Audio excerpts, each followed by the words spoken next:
Okay, so I had to fix a bunch of settings on my stream, specifically on my GameCube, because apparently I had a storm that had several power surges, and so a bunch of settings on my GameCube were messed up. But I figured it all out. I know how to fix it now if it ever happens again. Should be perfect. I got to do a sound check like usual. Gain is high and voice is low. So gain down.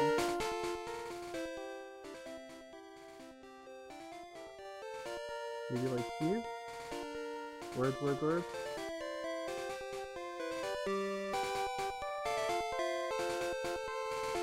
That should be pretty solid, I think.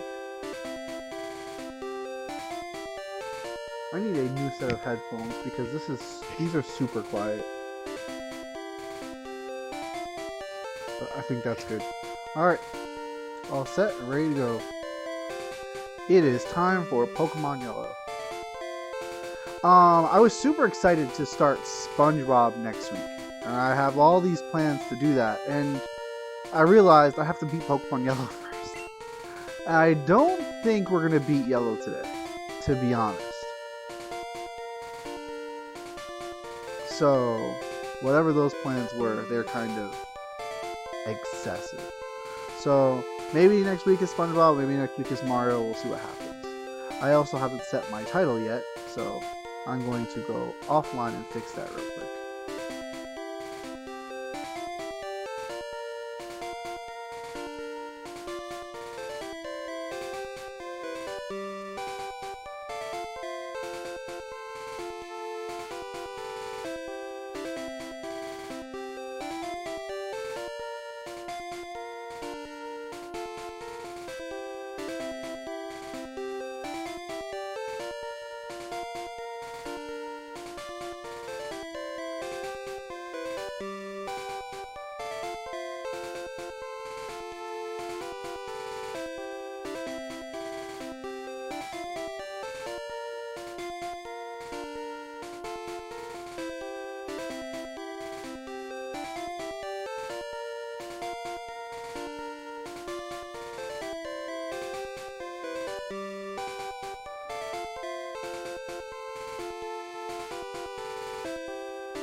Alright, and we should be good to go.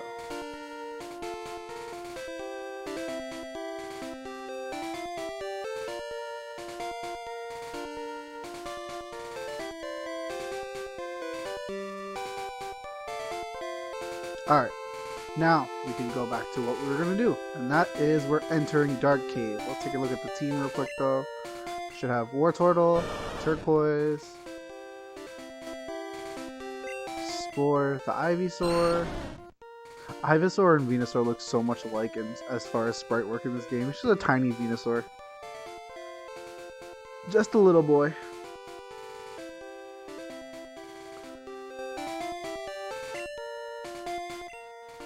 No problem. Love you. Got Charmeleon. I need some better moves for Charmeleon. Can't forget about Silver, the Pikachu, star of the run, obviously. Thunderbolt already is really good. Gonna start murdling things. And Terra, the Butterfree, who at some point we're gonna have to replace, unfortunately. And then Abba for quick getaways. What up, Abba? Alright, good to go. So, did I get Flash? I doubt I did, because I almost never do. That's Flash, isn't it? If Abra learns Flash, we'll actually use it. Hey! Nice, that works out really well. Usually I go through Rock Tunnel without Flash, but let's face it, it's dark in here. Hey Best, how you doing, man? I feel bad, you disappeared at like the low point of the stream last weekend. I'm very sorry you had to hear me whining like a little baby. I'm seriously sorry about that. but we did manage to beat Super Metroid with just over 5 hours, which is a better time, which is what I was shooting for.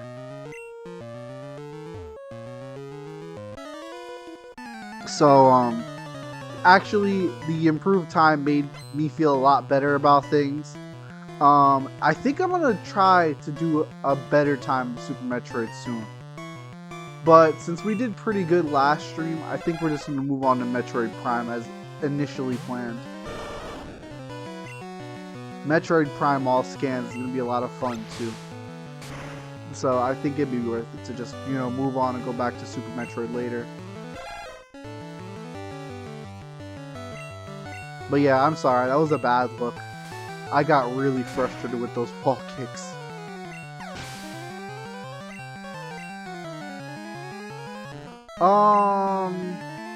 No, after that, the only thing that took multiple tries was... Why'd I use water gun on a Slowpoke? That was not smart. Slowpoke does not have a good sprite, I'm not gonna lie. We didn't really get stuck. We fought Ridley a couple of times, and then we died once saving the animals. Like, I literally just overshot the ship, and so I wasted exactly 1 more second than I should have. It was very funny. But the thing about Ridley was, I didn't know this fact about Ridley that we found out. Specifically, I found out. Yeah, I died saving the animals. I was so nervous that I wouldn't have enough time that I super jumped over the ship. And if I had made the jump and landed right on the ship, we would have barely survived. But I died getting into the ship because I overshot the jump and had to go back a little bit. It was very funny, actually. But the Ridley fight, right? So I always played the Ridley fight with, you know, force all of the super missiles down his throat, and then your regular missiles, and then if you have to, use Charge Beam. But Charge Beam with the fully powered beam, I think I only lost about half my health. And I was like, what? What is this? Apparently a fully charged, fully powered beam against Ridley does 3 times the damage of 1 super missile. And so, just using Charge Beam and just maneuvering really well, I crushed him on the 3rd try, and it was really, really ridiculous. Like, I never knew Ridley could be that easy in Super Metroid. So, that was very interesting. That's also why I really want to do another run, because I think I could do much better with more knowledge of Super Metroid. Like, I used to think, okay, well, I'm just an average gamer, so an average time makes sense. But no, that much more knowledge made even one fight that much easier. Like, if we completely skip the wall kick area, and then we don't spend like 30 minutes trying to break sequences in certain spots, we could easily get like a 4-hour time. And 4 hours base. So we could do baseline 4 hour. Imagine what we could do with actual optimization. And I don't usually like talk about beating games quickly and stuff like that. So the idea of like improving a time, the fact that I can cut so much fat is really exciting, honestly. So it's something I actually really want to try doing. Well, I'm gonna be honest, the Wave Beam early thing wasn't too bad. I think the Wave Beam early is fine. I think all the stuff resulting from me getting the Wave Beam early is what ate up the time. Because I had so much more that I just got lost doing stuff. I get the Wave Beam, but pathed a little bit differently, it would be really good. I think there'd be a lot of, like, I'm basically excited to play Super Metroid again really soon. Like, long story short, I'm very excited to do it. I think I'm gonna play Super Metroid more consistently. Also, why is Turquoise almost dead? That one Slowpoke really beat the hell out of him. It's not nice. Do we have any items whatsoever? Because I don't want to be going in and out of this freaking cave. It takes... No, we don't. Okay, well, we're going to be working on training Turquoise a bit, I guess. We need to get to level 30, probably. Maybe we'll evolve them before the next gym. I don't know. I am right. I don't think Erica breaks 30. I don't know. We'll figure it out. But yeah, Super Metroid was really fun despite that one frustrating part, and I'm looking forward to playing it again. It was a lot of... Excuse you? Abra can't teleport now? You can't teleport out of a cave. That's new. I didn't know that. That seems a little ridiculous, but okay. I guess we're using what do you call it? Nightcrawler logic, where if you can't see where you're going, you can't go there.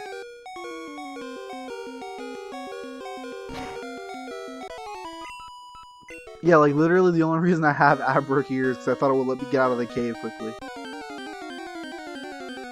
Oh, you know what? I have Dig on Charmeleon though. I forgot. I have Dig. Dig could let me escape the cave. Alright, well, that'll be fine then. I do have a quick escape option. I forgot about Dig. Fun fact, actually, Dig is hilarious in Gen 1. Especially because Charmeleon gets it.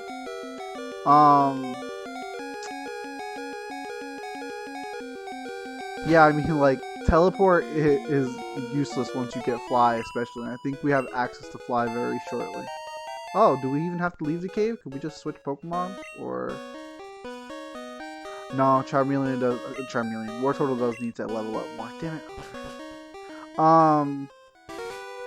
But yeah, so Dig is especially hilarious on Charizard. Because there is a situation where any Pokemon that has Dig but is Flying type or has Levitate, or in this game specifically just Flying type, doesn't get hurt by Earthquake even if they're underground. Normally, when you use Dig, Earthquake does double damage, but because Charizard is Flying type, he is immune to ground type moves, even underground. So, Earthquake is null. Dig does like 100 freaking damage. It's hilarious, actually. Like, Dig is busted on Charizard.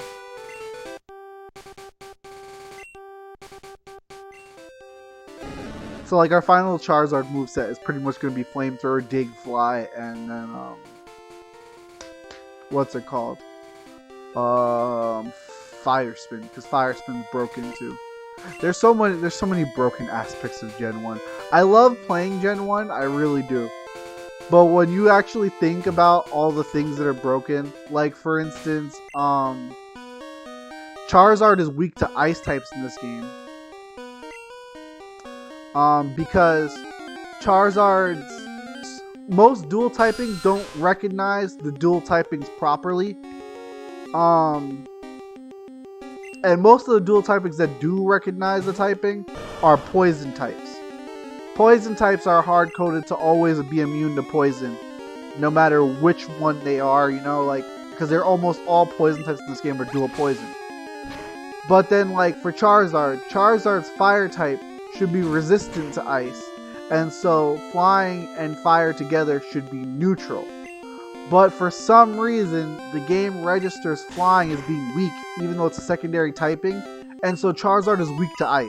And that's also why there's certain discrepancies in the anime, like where in the Indigo League in the Orange Islands, Charizard gets beaten by being frozen in a block of ice multiple times, despite the fact that he's literally on fire.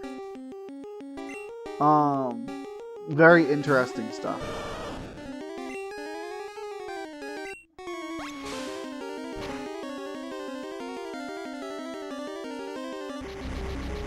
Oh boy, Zubat was supersonic. What a surprise. Thank God. Good job, Turquoise. But, I rambled on quite a bit at the start of the stream. I just dumped a whole lot of information. How are you doing, Best?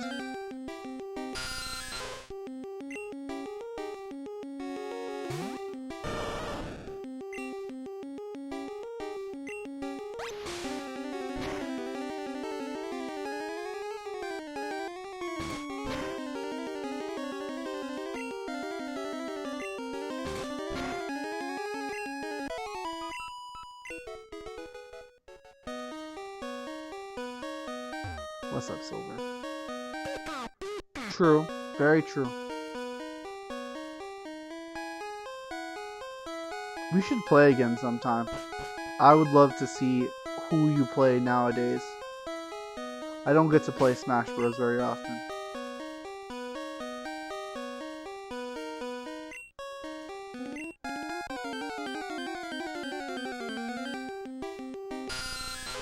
Honestly, collecting all the spirits is kind of like... Most of them are in single player, and then you just spend your time refreshing the spirit board.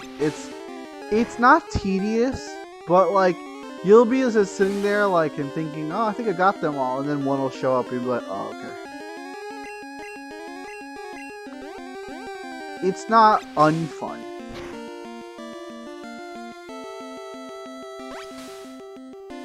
I sort of just did it because I wanted 100% completion in a Smash Bros. Game. I think I 100%ed Super Smash Bros. 3DS, and then Smash Ultimate. World of Light was pretty fun. I really liked it. I had a lot of fun with it. I thought it was pretty cool. You know, I always, for some reason, like, especially in the Gen 2 games, whenever I saw Pokemaniac, I thought they looked like Michael Jackson. I don't know why I thought that, but every time I looked at him, I'm like, why is Michael Jackson a Pokemon character?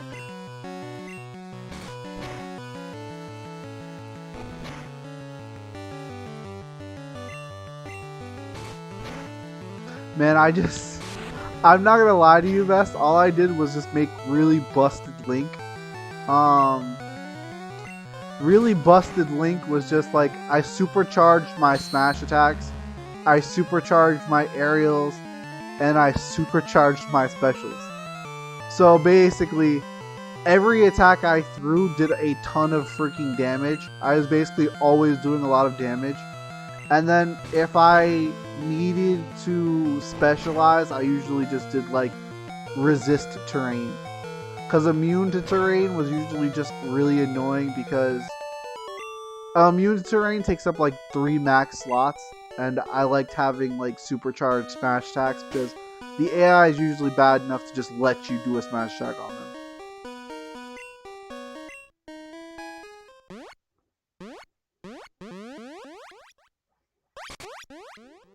And we heal again. War Turtle is really bad right now. I don't know what's going on. This is probably... I think I mentioned this last time I played Pokemon, but I have a very odd discrepancy in that while I always like having the water type, I don't really like water type Pokemon. And by not liking water type Pokemon, I don't mean like, oh god, here comes another water type. But I mean like there is no water type Pokemon that is consistently well, see, that's the thing I can say about Smash Bros. I usually don't have to worry about my offline playstyle like corrupting my online one. I just inherently recognize the muscle memory is wrong for one or the other. I don't know why though. It's weird. And I notice it especially when I fight CPUs. Like CPUs, I don't think a lot about what they're gonna do. I just bully the crap out of them. And people have told me more often than not that I'm playing the way I'm playing because I'm worried that people are smarter than they are. Why did I run? I should have killed it. I don't know. Like, because I'll bully level 9s easily because I'm not thinking they're going to do anything good. But like most people are like, oh, level 9s, like, if an average player can beat a level 9, then they're actually not average. They're actually pretty good. And I'm just like, really? Like that, it feels weird because I curb stomp level 9s. I don't feel like that's a reasonable thing to say, you know? But I don't know. I legitimately don't know.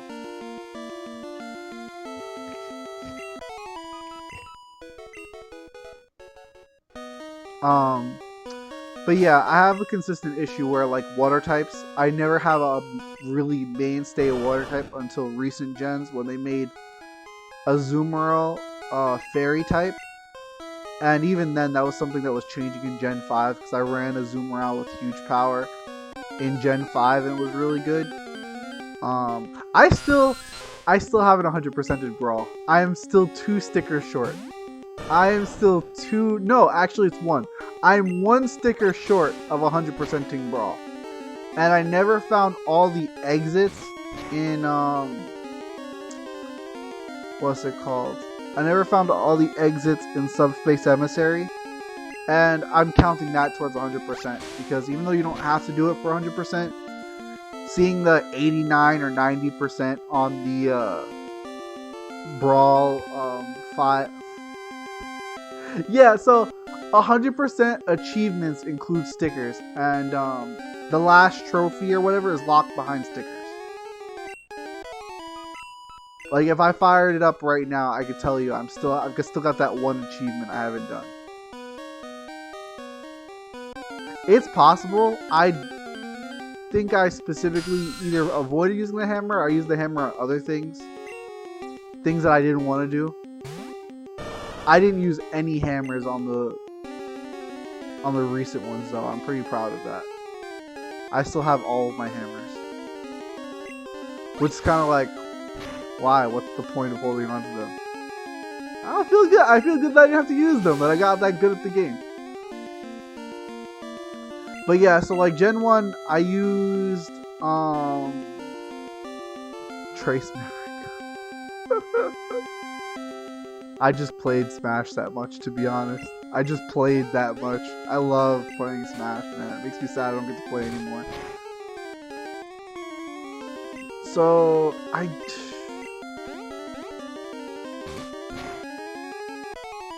I can't remember my boss battles on very hard. When I finally did it, I was so proud of myself. Because I also did it, I didn't cheese it. I did it as Toon Link. I did it with my favorite character. Because I remember in Melee, I learned every little trick, right, to beat Event 51. And, you know, so I beat it with Jigglypuff, and then I found out there was an easy way to beat it with Luigi. And I was pretty decent with Luigi, so I did it with Luigi. Just to say, like, oh, I beat it with one of my favorite characters, even though... But then my Melee file got corrupted a few years back, so I had to start over from scratch. And I said, you know what? I'm going to beat every single event that I can beat with Link. And so I can safely say I'm good enough at Melee to beat Event 51 with regular Link. Which most people would be like, why would you do that to yourself? And the reason is, Link is the best.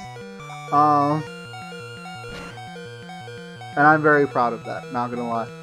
Okay, 27. Here's Bulbasaur. Whirlpool, you're done. Terra, you're coming in. Yeah, being able to say that I beat Event 51 with my favorite character, who most people consider is widely bad, I feel pretty good about that. I'm not gonna lie. Yeah, get wrecked, Bulbasaur. Sorry, little buddy.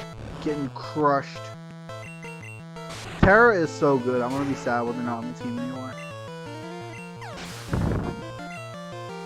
Could I keep Terra instead of getting Gengar?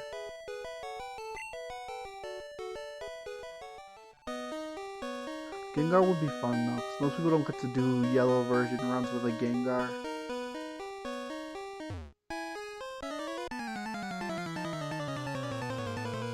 What was the Discon trophy for? I don't remember if I got it or not.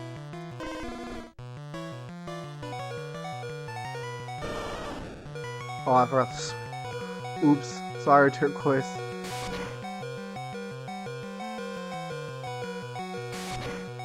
What move did I just use? Why didn't I use Water Gun? Whatever. Oh boy. You know what? Yeah, switch. Get every bonus. Did I do that? Did I ever do that? I can't remember because I know I've seen Discon before, but I know that trophy exists in other games, so I probably didn't see it in Melee.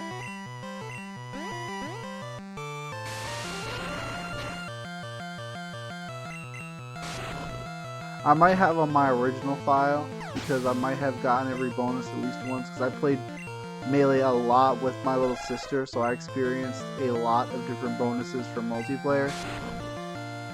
But I don't know.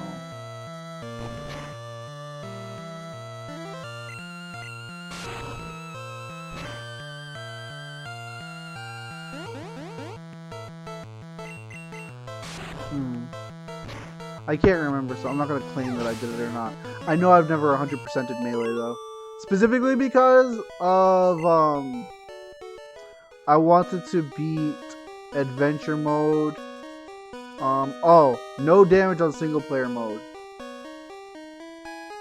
That sounds like something I don't think I would have been able to do. I could probably do it now on very easy.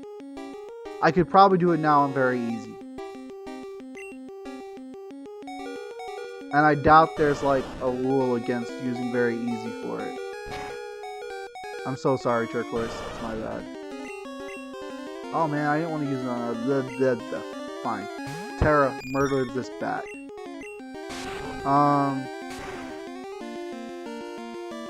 It lived? It lived? Why?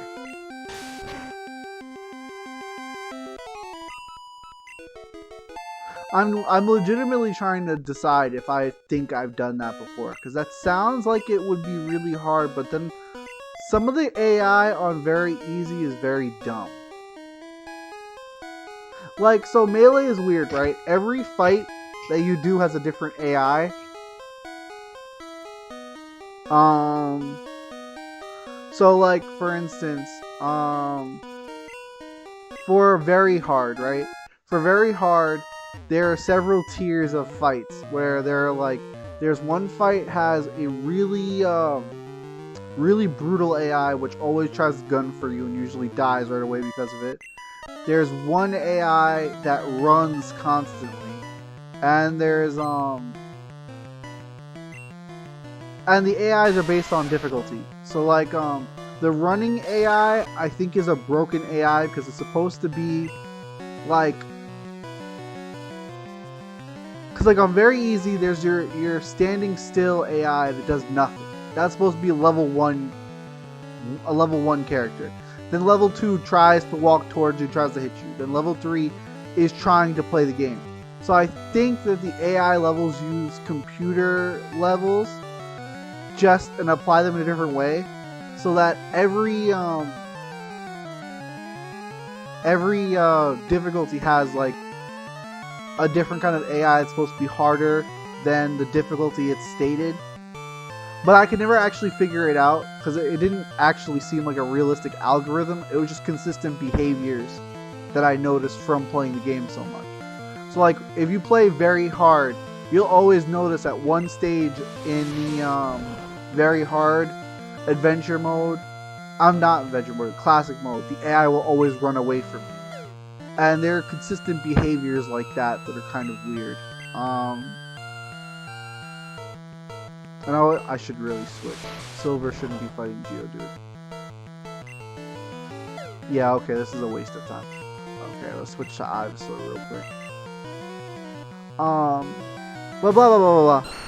My point is, like, there's definitely situations that you could abuse that I learned a lot about because I played single player so often. And so I was very good at single player, so I almost want to say I'm sure I got a lot of these more ridiculous single player bonuses simply because I had so much experience playing single player. Because one thing I've been learning more, especially recently, is that experience counts for so much more than anything else. Like, actual skill versus experience doing a thing are completely different things. There's this streamer that I like to watch their YouTube videos, and I watched one of his YouTube videos where he played a game that he wasn't used to playing, but it was in the same series, and oh my god, it was like night and day compared to his preferred game. Like, he was not the same person. It was odd, and I'm just like thinking, like, they can do all this stuff and they can play so well this one game, And they can't apply that skill to anything because it's not skill in any other game. It's not skill at games. It's practice at that one game. It's the experience on the one game. And I think for a long time I didn't recognize that there was a really big difference. And so now that I've been like watching more people play games and like they're good at one or two games, not like games in general, it's a very different experience. I'm like, oh, okay. So the reason I feel so freaking abysmal watching these people is because they've practiced their one game and polished it to hell. It's that whole one kick 1,000 times versus 1,000 kicks thing. I am much more versatile than them. However, I'm not as good at any one thing as they are. And that's what it is. And once I kind of like altered my scope on that, it helped me understand a lot of very specific things.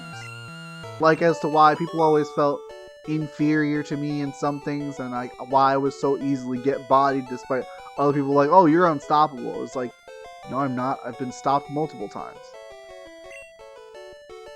What I'm ultimately getting at is, because I'm rambling a lot, and I apologize,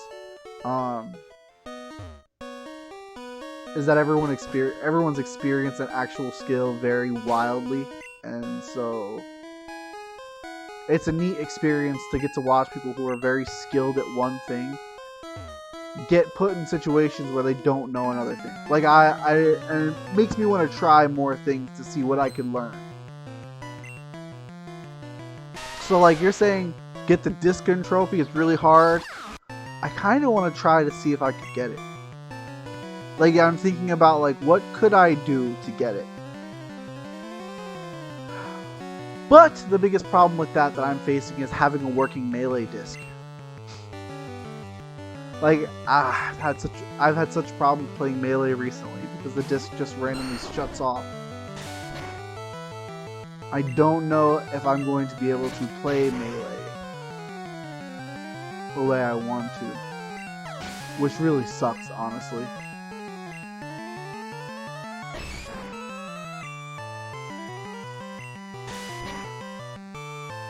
But one of the things I was trying to do on Melee last time I was trying to play it was I was trying to be adventure mode on very hard with no continues.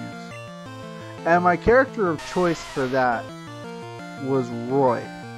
Because Roy is very... Why did I body slam the Geodude? I wasn't thinking. Oh, but it paralyzed him. Oh, that worked out really well. Never mind. The best call. Even though I could have one-hit it. Adventure mode on very hard with no continues is very difficult. And Roy is very good because Roy is good at killing the different enemy types because you can get in close to enemies very easily because their hitboxes aren't super duper dangerous. And so he can abuse his skill very well. And then AI will usually make stupid mistakes that you can just abuse by like beating the crap out of them with close range attacks. But also just like... I need to go down. Cheesing it with a very hyper-specific character also feels kind of bad. Like, how do you feel about that, Best? Like, do you like... If you can, would you prefer to cheese or prefer to skill it?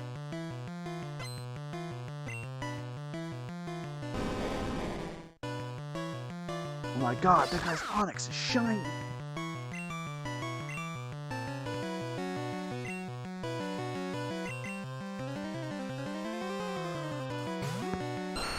Oh goodness. Oh no, rocks! Oh, I shouldn't use Spore. Spore is levels already. It's not a very good place to train Silver. Never mind.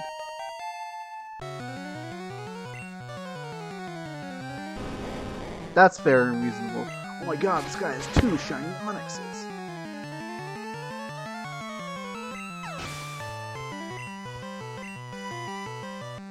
I have this thing where I get frustrated with myself if I don't, like, actually learn how to do it the right way. Like, my story about the Yellow Devil kind of sets it all about my personality. If I can do something really easily and it's too easy, I just kind of go, nah, this is stupid. and just open myself up to pain for whatever reason. Charmeleon should be able to one-hit most things with Dig, I think.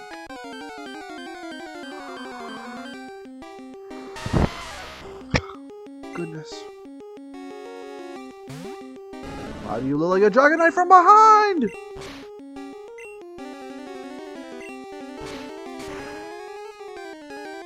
Honestly, like, I will definitely say you shouldn't feel bad about using spirits because your character is actually weaker than the spirit battle character because the spirit battle character has the spirit equipped, you know? So you're fighting at a disadvantage without spirits. That's not really cheesing it because the game was designed around you using those spirits.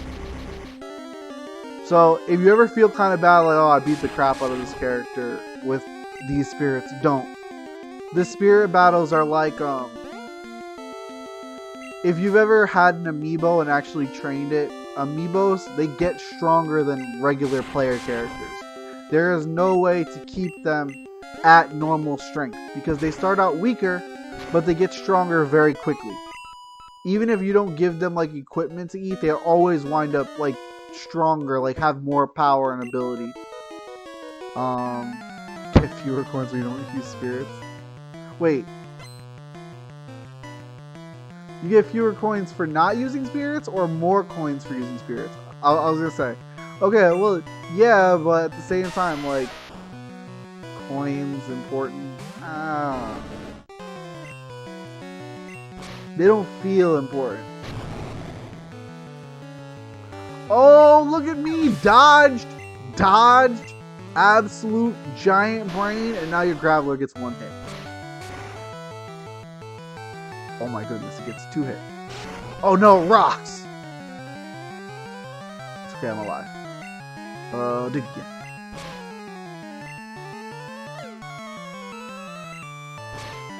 Get macked up.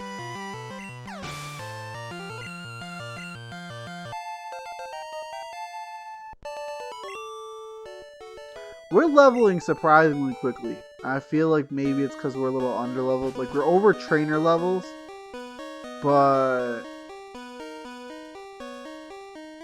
I don't know. Anyway, fight me. One of the things I was talking about that I keep forgetting and getting away from. Water types in Pokemon are very hard for me to use. I have a lot that I kind of like, but like not many that are actually like my favorite. So like Gen 1, I used Blastoise. Gen 2, I think my mainstay was the red Gyarados. But if I wasn't using Gyarados, I was using Feraligatr. But most of the time, Feraligatr was hard to get because I already had a Chikorita. And Feraligatr is cool, but like, the thing about using Feraligatr that feels bad, for me personally, right, is Feraligatr is single type, and I prefer to have dual type Pokemon. So Feraligatr being single type is like, yeah, you're water, which is good, but you're also water, which is okay.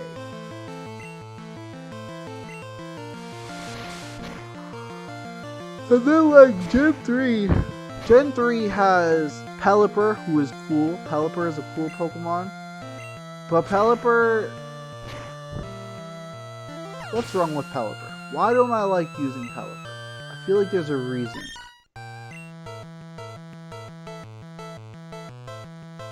I can't think of one. Pelipper is just a cool Pokemon. Why don't I use Pelipper more often?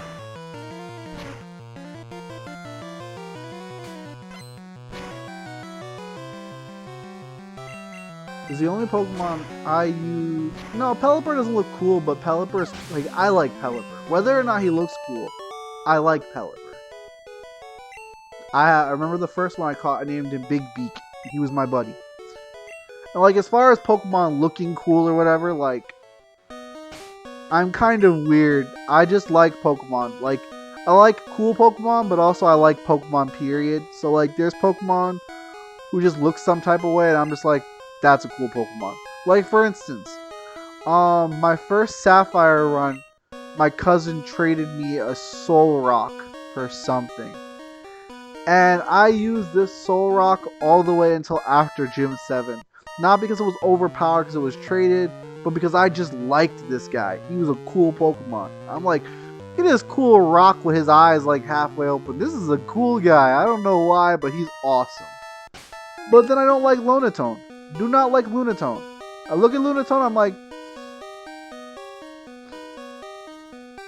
that's a moon.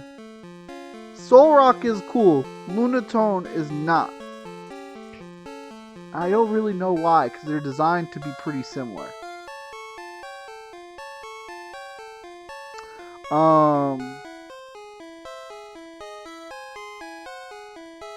And like, so turquoise, a lump of sand? He's not a, oh, didn't I have this conversation? That's not a lump of sand. Okay, so look at the picture with me, right? Okay, so it looks like a little Kirby, right? It looks like a little Kirby sitting in maybe like a wading pool, right? But if you look at it look at the little face, right? Instead of seeing the Kirby face, you see two eyes, and instead of that mouth is a nose. Now, if you look around that nose, it looks like almost like this yellow stuff. Now imagine it as like a yellow like muzzle. Yep, it is a seal. There you go. You see it. You see it. There you go. It's a seal. It's based on seal, and that's why when you use surf, you see a little tail sticking out of the water, because that's what seals do. They put their little tail out of the water. So it's a seal because it's a water type. That's literally the only reason.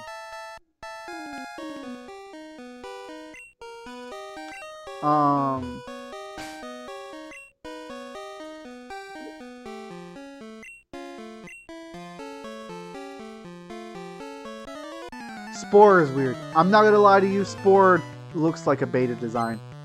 Maybe. Yeah, I could see that Alice in Wonderland type look. I'm gonna be honest with you. I argue with people like, oh, it's not a seal, it's just supposed to be a monster. It's a seal. Shut up. But like, when you have Butterfree, who looks like a literal just random bug, there's no Pokemon that looks like that, except for, I guess maybe you could kind of see that as like a Caterpie, but it only has 6 legs, and Caterpie doesn't have legs at all, so that's just a bug. And then this guy, like, what could you conceivably, like, it's got angry little face in the middle of a flower. Like, are you saying that's a, like, Bellsprout or something? Like, no. No. Anyway.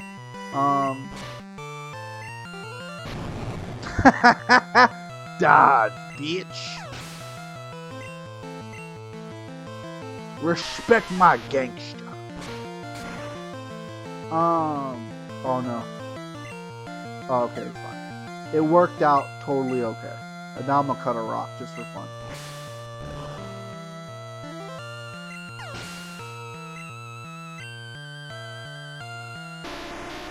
This one's getting digged. But yeah, back to the water type discussion. You know what? The more that I think of it, the more I realize I don't think, despite the water types being somewhat prevalent in Gen 3, that I often use a water type. Because my go-to team is like Pikachu or Manectric, Sceptile usually, Flygon usually, I think a lot of times I'll use a Shuppet, so I'll have a Bayonet. Glalie is pretty cool. I usually have a Glalie. I've had Skarmory on multiple occasions. I've had Crobat a few times. I've had Linoone a few times. So Lotad is kind of neat, but like, I don't particularly like Lombre or Ludicolo. I'm gonna be honest, I don't like those Pokemon. Like, just to look at them, I'm not a fan. Like, they're supposed to be frog, duck, and then they have like this weird Mexican theme too. Like, why are they Mexican? Like, why was that the theming that they chose? Like, it goes from Lombre, Low Ombre to Ludicolo, which is like, he's crazy frog duck, I guess. It was just very weird to make his Pokemon have a build that looks kind of like a stereotypical Hispanic mustache. Like, the more I look at it, the more I look at the design, the more I don't like it. And I don't know if that's because of my cultural heritage, but like, I don't like Ludicolo. I don't like the Ludicolo line. I kind of like Lotad. Not a fan of Ludicolo or Lombre though. Like it feels very close to something negative, but I don't know. Maybe it's not my place to say because I'm Puerto Rican. I'm not Mexican, so I can't fairly. I can't be the guy who's like, I'm offended. I would like to be because again, Hispanic, but that wouldn't be fair to people who actually claim that heritage. Like I can't be offended over something like Speedy Gonzalez, and also. Mexican people historically love Speedy Gonzalez. So again, it's really like person to person thing. I can't look down on it and be like, man, this is fucked up. I don't like that they did this. That's for someone else to judge. I just don't like the line personally.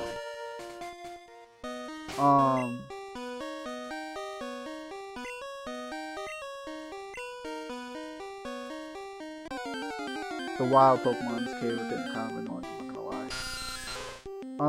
lie. But yeah, I think I usually go without a water type in Gen 3 because Gen 3 is kind of like... I don't like playing Gen 3 games most of the time. That's definitely a big factor too. I like quite a few Gen 3 Pokemon. I don't like Hoenn. I actually don't know best. That sounds like something I've seen before, but I don't know.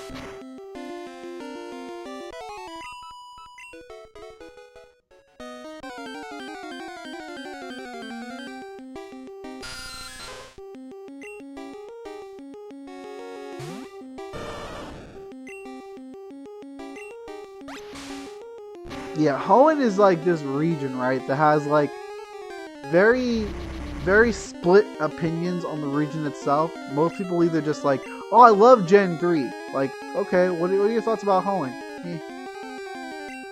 I don't ever hear anyone who's like, oh man, my favorite area in Hoenn was like this area, that area. They're just like, I love Gen 3.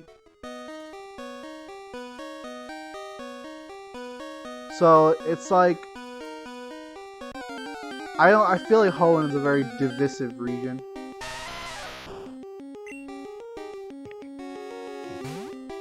But a lot of Pokemon from Gen 3 were good. I like the Lotties. Almost all the legendaries are cool, if not all of them. I'm trying to think of a Gen 3 legendary I don't like. There isn't one. I like all the Gen 3 legendaries. Metagross is cool. I kind of like Salamence. I kind of like Bagon a little bit more than Salamence, oddly enough. Flygon is one of my favorite Pokemon of all time. It's probably my favorite Gen 3 Pokemon. Maybe tied with Sceptile.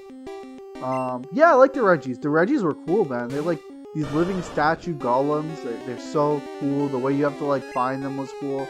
I did like finding them. That was a fun challenge.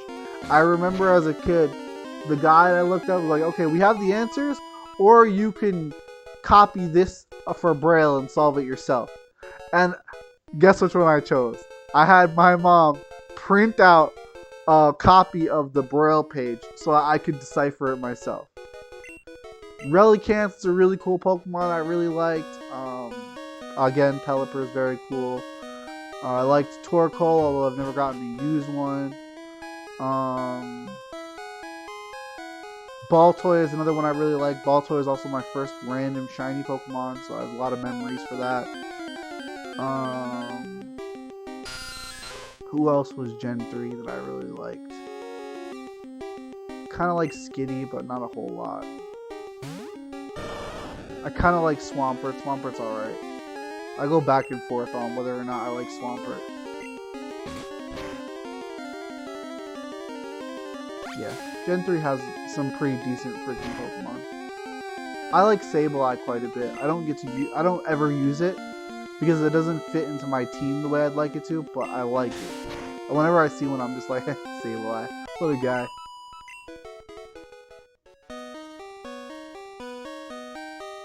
Yeah, no, Gen 3 has some pretty great Pokemon. Where it's like, it's very funny. I much prefer Gen 4. I love exploring Sinnoh but I think I love a lot less Gen 4 Pokemon than I love Gen 3 Pokemon, which is a weird thing to admit. Let me do a quick scan of Gen 3, because the problem is too, I have incredibly basic taste when it comes to Gen 3 Pokemon. So like, my Gen 4 team almost always looks like your average Gen 4 team, which is Starter, Staraptor, Luxray. You know, it was Gen 4 that made me realize I have a huge issue with Water-type Pokemon. Because I remember I picked up a Buizel because I like Buizel. But then Floatzel is almost just like a bigger Buizel and is somehow worse. Like I'm looking at Floatzel, whenever I look at Floatzel, I'm just like, ugh. It's like, dude, its design is mostly unchanged. But something about Floatzel is just gross compared to Buizel. And it's frustrating, like, it doesn't make any sense. So, that's just, like, Floatzel is like when I first realized I started having, like, man, Water-type Pokemon are hard to deal with.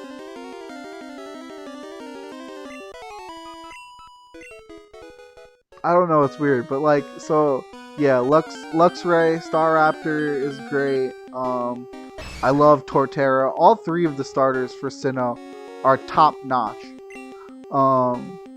Empoleon I did use one a lot. I don't get to use Infernape that much, but I do like Infernape. He's very cool. So all three starters are good. Luxray is cool. Staraptor is cool. I don't know how to feel about Bidoof and Bibarel, but I think most people are like that. I don't think anyone goes, wow, I love Bibarel. Maybe someone does, actually. Maybe that's a hot take. I like Glameow, I don't like Frugly. Don't like Stunkyline. I don't like, Scorpiline. I don't like...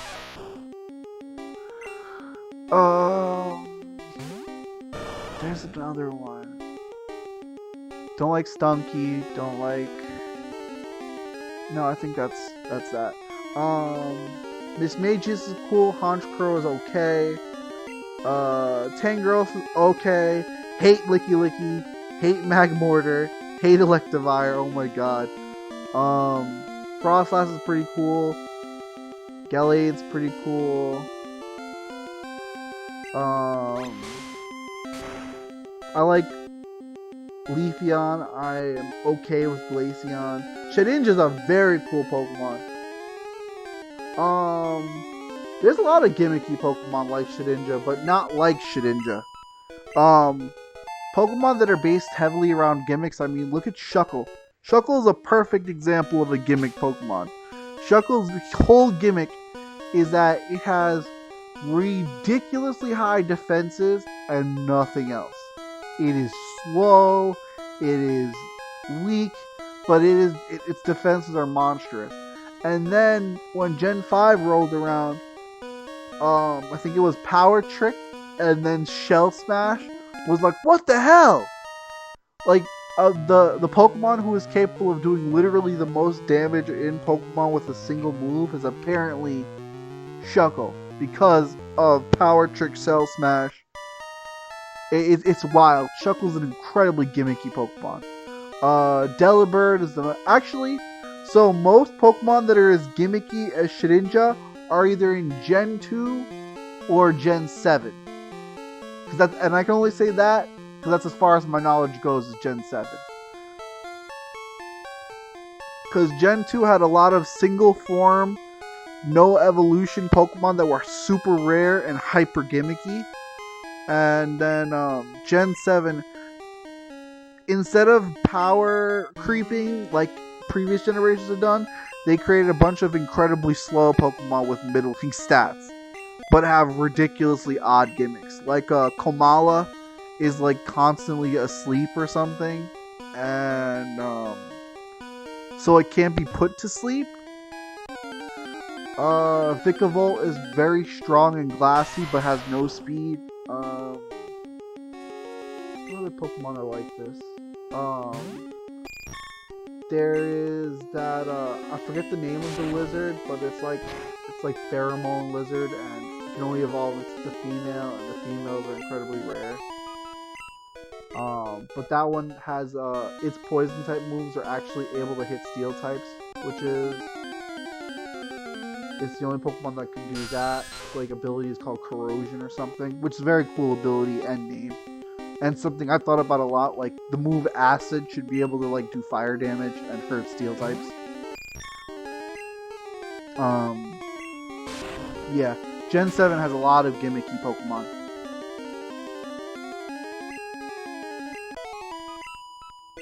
Alola's a very weird region though, so I feel like a lot of its gimmicks, am I going the right way? I think I got lost in the cave talking about Pokemon.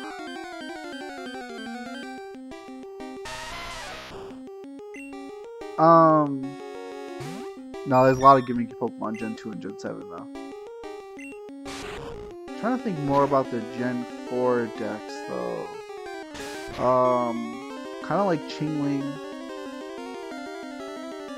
I think the fact that they gave water types, which are already very good, another utility that's, and not like Scald isn't like a move that only a few Pokemon can learn. Almost every water type Pokemon can learn Scald. So Scald is a move that's very good, but I'm also very angry that it exists. Like it's one of those annoying ass moves. It's very good, but I feel like it's unfair. Because if any type needed more tools, it was not water types. Water types have so much utility already. It's absurd. They just keep giving them more. Oh my god. I took 2 steps. Why am I getting so many encounters?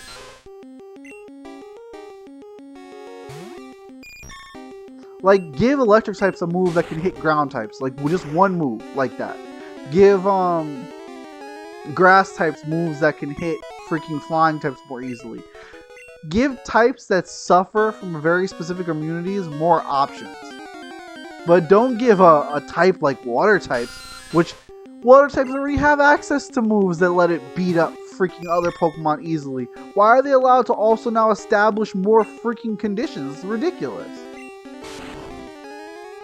It's wild. Why did water types need more utility? I really sound like someone who hates water type Pokemon. I legitimately sound like someone who absolutely hates water type Pokemon. Wow. It's very funny. Having this whole conversation like, oh yeah, I love water types. They don't need more power-ups though. It's very bad juxtaposition, honestly. Very terrible.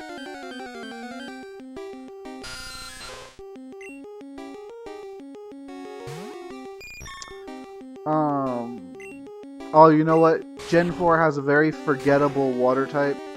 The point of moves like Mud Sport are to not use them. Don't even like. Those moves just exist. It's like, what's the point of Growl when like Roar exists or something, or like when you can use Intimidate? Like, yeah, the point is not to use the move. They're literally there for kids who don't know what they do to try experimenting with things. They're not like, oh yeah, Geodude used Mud Sport to weaken the electric type she'll inevitably be hit by.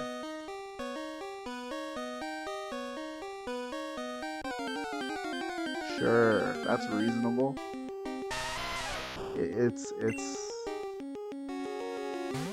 We're just not gonna discuss that because that was a decision someone made and someone got paid for. Yeah, probably. Honestly, yeah, probably. It's funny too, like moves like Mud Sport or Water Sport are spread onto Pokemon that would never use them. Like, oh yeah, Goldeen, weaken the next fire type attack with Water Sport. Because I'm going to hit your Goldeen with Flamethrower. I could do that. It would probably work. I'd probably outspeed your Goldeen and one hit you with a strong enough Pokemon, completely rendering that move entirely useless. But more often than not, I'm going to switch and hit you with something super effective that isn't affected by that.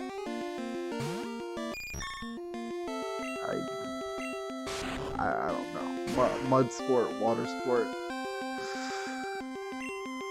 I don't know. It is a mystery.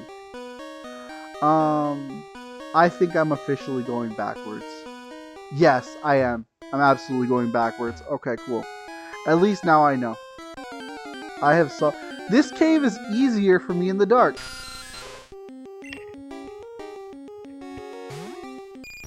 If you ever want to like experience what it's like to not know what the hell is going on with some Pokemon moves, here's what you do, right? You go on to Pokemon Showdown and you go to a team and you pick a random Pokemon, right? And you look at the moves and it says like usable moves, good moves, and then they'll have a thing that says usually useless moves. And just look through that list. Just look through that list. And that list is speaking from a competitive standpoint, right?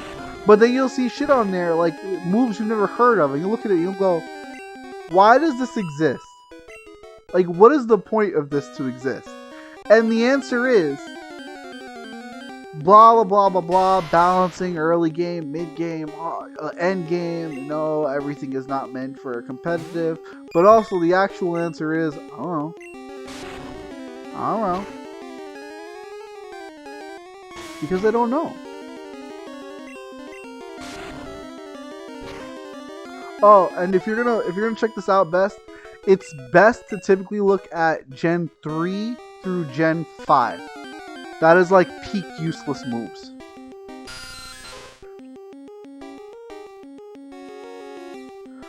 Yeah, hyper specialized moves are generally in the usually useless slot. Like, and also moves that you'd only use for early game, like Thunder Shock is gonna be unusually useless because typically you won't use Thunder Shock over Thunderbolt for an electric type.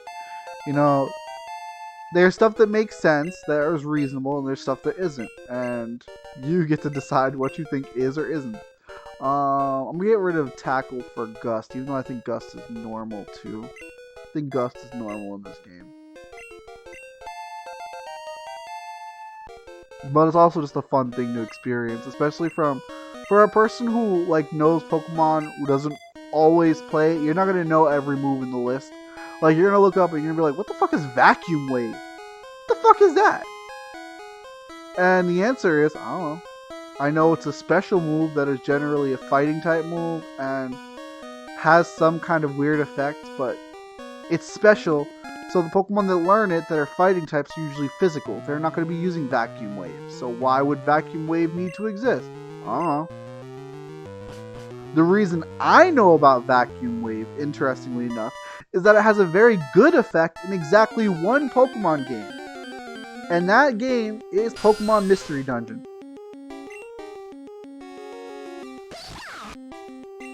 No one knows about Vacuum Wave outside of Pokemon Mystery Dungeon though.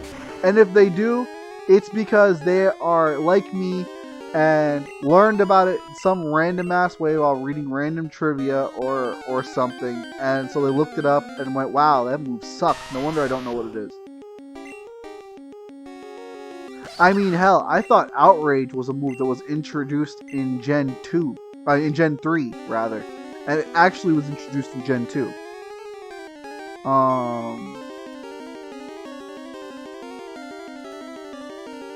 Plusle Minor move. Oh, Helping Hand. So...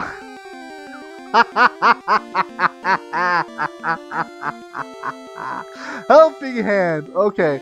So Helping Hand, right? That move is only useless because the AI make it look useless. Very specifically, the fact that both AI trainers and I say both like because they're a pair, the AI that uses Helping Hand on turn 1, since both trainers are they're coordinated, right? They're supposed to be, okay, we're gonna use Helping Hand to help the next Pokemon's move. But the other AI goes, okay, I'm gonna use Helping Hand to help my partner Pokemon's move. So both AI are throwing out the same thing and not actually coordinating between the two of them. Because the AI is just sentenced to think, Helping Hand is good for double battles. Use it first so your partner Pokemon can use an attack. If Helping Hand was used properly, within those games, it would actually be pretty decent. Because it boosts the power and speed, I think speed too. It boosts the power at the very least of the next move that comes out. So like if the other the Plusle or Minun, if Plusle used Helping Hand and Minun used Thunderbolt, that would actually be pretty scary. Under the specifics, under a realistic circumstance though. The fact is the AI is stupid.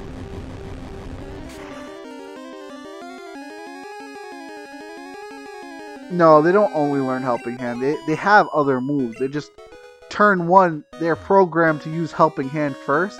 Then after Helping Hand is used and it's completely ineffective, they don't use it again because it didn't do anything. And like, if you drag the fight out, eventually one of them will use Helping Hand that'll be useful. But that fight, do they only learn Helping? What do you mean? I'm confused. As far as like a boosting move, you mean?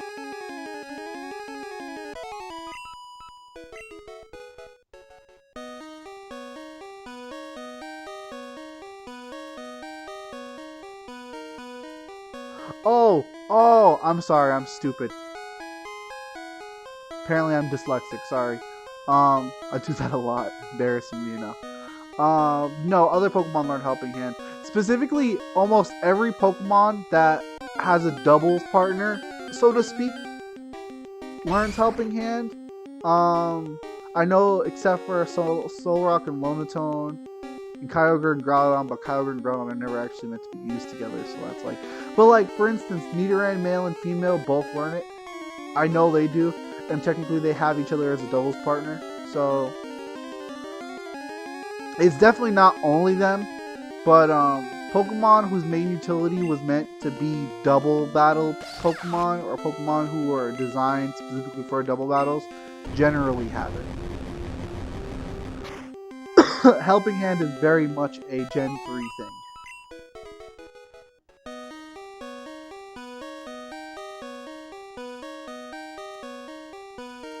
Pokemaniac.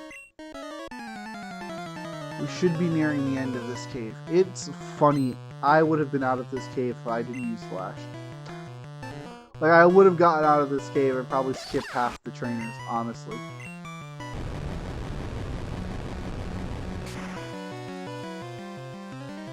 To be fair, double battles were pretty cool. I thought they were neat.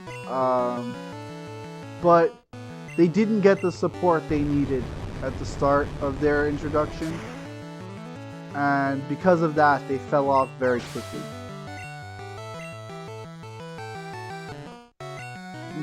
See, I'll say this. Emerald did a really good job of utilizing double battles. And then Coliseum and XD were very good with them too. And then by extension, so was Battle Revolution. But Gen 4 didn't really capitalize the way Gen 3 did. And so by the time Gen 5 came out, double battles were basically just old news. Double battles could have been really good if they had been like given enough attention. I think that's a big issue, is that they did not get enough traction when they were first introduced.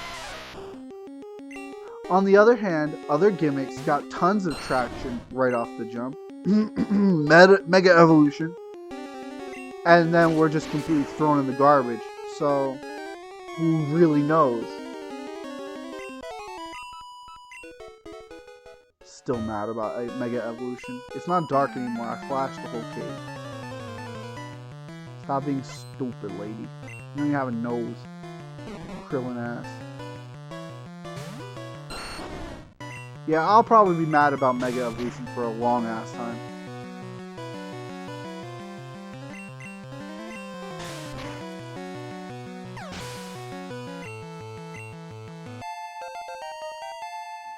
And specifically, not mad because it exists, mad because it existed for such a short time.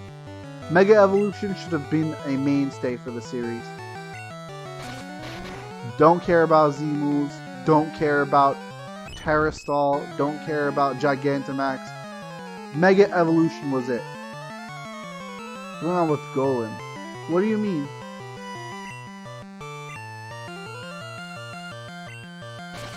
Also, what's going on with Golem sounds like a freaking title of a Pokemon's children's book.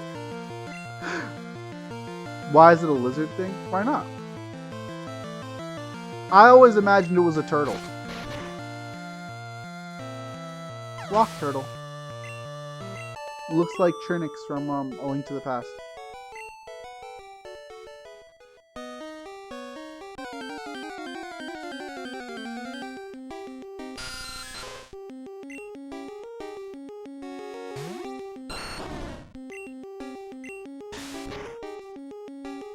Yeah, honestly, Beth, there was like this series of children's book that had titles like that.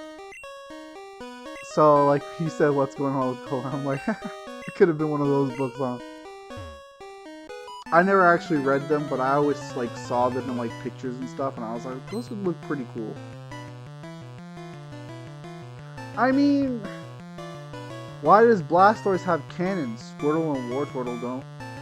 Why does Charizard have wings? Charmander and Charmeleon don't.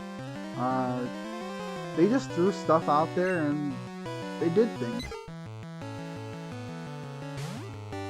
Alternatively, you can consider that maybe Geodude and Graveler were like the snake thing trapped inside of the rock. It finally broke free. I like. It's one of those things where it's sort of like you really have to like just suspend your disbelief and go, yeah, random creepy monster thing, sure, goes in my pocket in a little ball. Alright. Some Pokemon are just like that, like Magikarp turning into Gyarados. But I will look, maybe there's like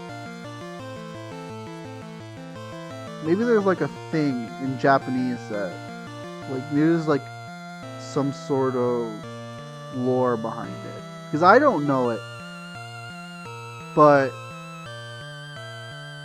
I always just figured it was just like, turtle, why not? Yeah, even like Bulbapedia refers to it as tortoise-like. The real question is, why does Alolan Golem look the way he does? Because I hate that. Just randomly a Russian bomber? Weird. Very weird. I don't know why. Very strange. Yeah, exactly. Gyarados is based off of a folktale, which is why I was wondering if, like, Golem is similar.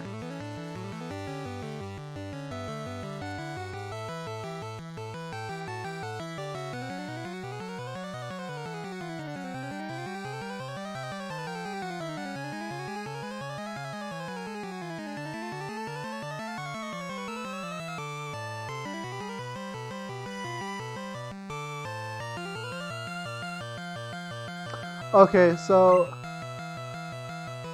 based off of what I'm reading on Bulbapedia, there is a creature that was a Japanese yokai called the Tsukikorobi, which is a tumbling monster. Based on, and it says, based on the designs on its shell and the way like the rocks are compressed, they look almost like a turtle shell. So they said, you know what, we'll make this thing like a monster turtle boulder, because the rocks kind of look like turtles. It'll be, a turtle boulder monster. And also we have this monster that kind of reflects it in our culture. And someone just went, you know what, yeah, let's do that. It's a turtle now. I mean, a better question is, why did Golem get a second set of arms and then lose them? Like, why does Golem only have 2 arms and 2 legs, and Golem's got this set of arms he just doesn't use? Like Graveler. Like, that's a little bit more weird. He gained a set of arms and then lost it.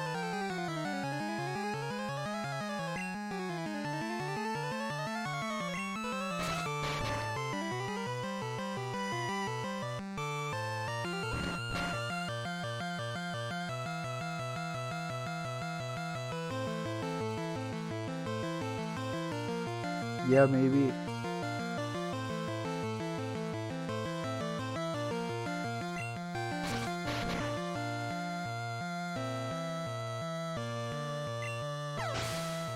Yeah, there's not a whole lot of, like, actual I'm not seeing anything particular.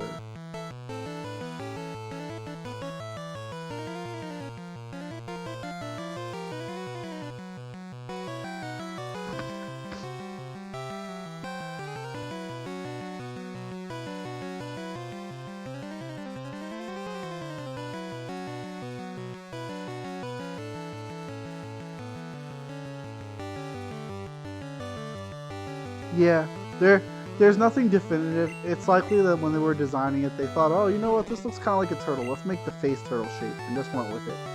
Like, Gen 1 designs are also a lot less unified in certain aspects, so it's possible, again, that they were just kind of throwing things around and just kind of like something stuck and something didn't, you know?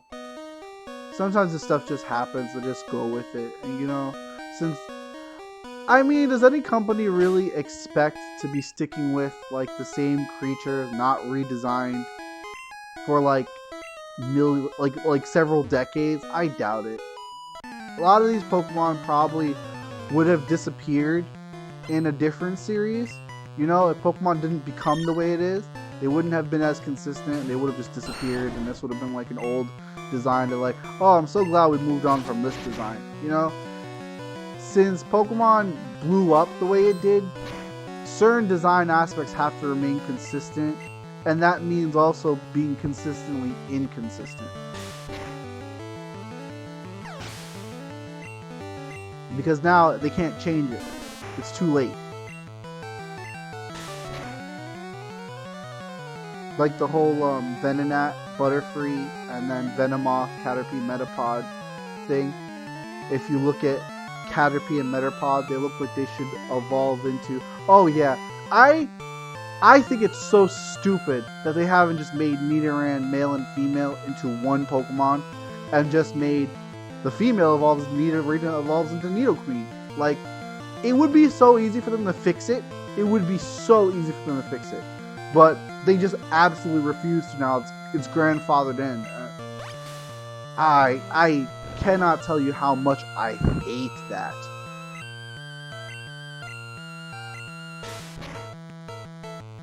And to be honest, I can think of so many easy ways to do it too. Like the whole Pokerap thing. Like, oh, there was originally 151 Pokemon. We can't change that. The Pokerap says 150 or more to see. So, like, Nidoran being the same Pokemon and retconning that is fine and reasonable. And if you really need there to be originally 151 Pokemon, you know what you could do that people would absolutely love?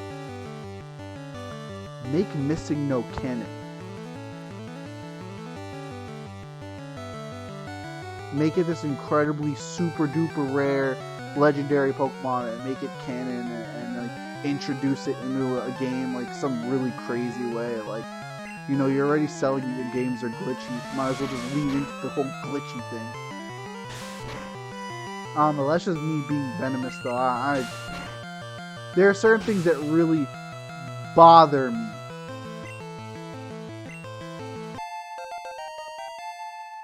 That they could just do that would just make so much sense, but they refuse to do it. Like, it's very weird that Kangaskhan is born with a baby already in its pouch. That's very odd. Kangaskhan could probably do with a pre-evolution or two. Just to make it make a little bit more sense.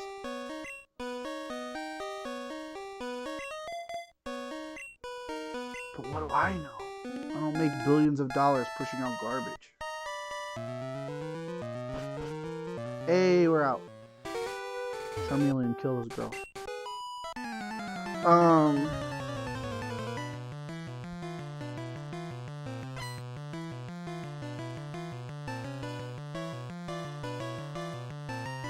Something, too many babies.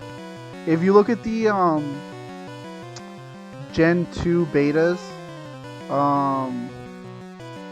the Gen 2 beta designs, there were like 30 to 40 different baby Pokemon. And most of them got cut because it was like, why are we adding all of these? Why are we adding all of these baby Pokemon? This is a little excessive, isn't it? Ponyta had a baby form, Doduo had a baby form, Growlithe had a baby form. Who else?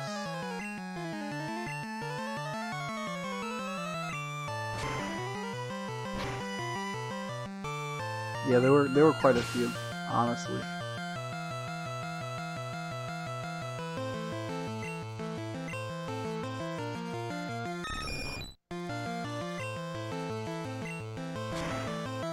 I will say this, Growlithe and Ponyta were definitely Pokemon that didn't need baby forms. But I think at some point the idea was that they wanted to eventually make all Pokemon like that were like 1 stage, 2 stage, and 2 stage, 3 stage to make it be like, you know, a complete life cycle type thing. I don't know. There are some things that I've seen that have happened with a lot of these games. Like when you look at beta designs and choices that they made, there's a lot of stuff that doesn't make a huge amount of sense if you question why it was cut. There's a good example of this in the Ocarina of Time beta. They were able to actually, using certain files that they found from some of the leaks that happened, they were able to recreate Ocarina of Time's demo. And one of the things they were able to recreate fairly well was all of the effects of the Sage medallions. Because the Sage medallions would have effects that you would use as like area effects, but also you could combine medallions with arrows to have different kind of arrows. And some of them were like really cool and were so finished that they were included in the base game. Other ones were moved onto other items, and other ones just were straight up not used. And the fact that a lot of the stuff was like almost finished and it was just cut last minute. It was like, why was it cut last minute? And it was likely cut just because they wanted to like cut down on like the weight of certain required items, like using the bow for everything. They probably were trying to like, no, we shouldn't have to use the bow for everything. Like, I'm not 100% certain. When I look at it personally for me, right? Because I'm the type of person who never throws anything away as far as my own creations go. Unless, like, I'll fix them, I'll improve them. But I never really get rid of them. To see them throw away probably months, maybe even years of work, like on a whim, it's like, why would you do that? Like, is that really the best call? Is that really the answer? This stuff would have been so cool if it was in the game, honestly. And so I can't understand why they went with it. But also, I don't know the decisions that went into it. So I can only guess. Like, and because I can only guess, I can't ever really understand their decision-making process. I'm never going to get it.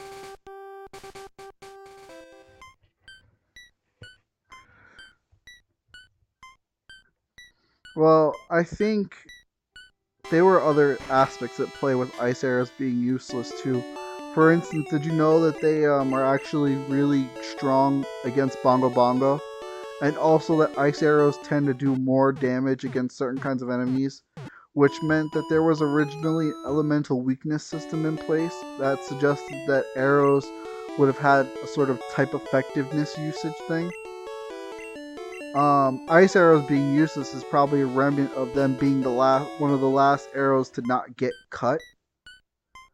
And them still being functional against certain enemies as far as extra damage goes is probably another remnant of that original system.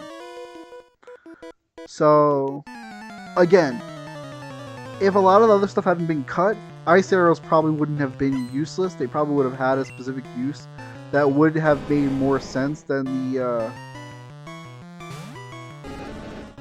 That's definitely fair. I can definitely see that. Because, interestingly enough, the fire medallion was the only thing to get both of its effects completely incorporated. The fire medallion was originally Din's fire and fire arrows, right? So then you'd think immediately what you'd think is like, okay, so then the ice arrows are probably related to Naru's love or something. Well, actually, the effect from Naru's love was the Shadow Medallion's effect. Effectively, what the Shadow Medallion's area AoE attack was that it provided you with a barrier, and it turned everything black around you. So enemies had a behavior where they'd walk in circles as if they were trying to find you. And that, I thought that was really cool, honestly.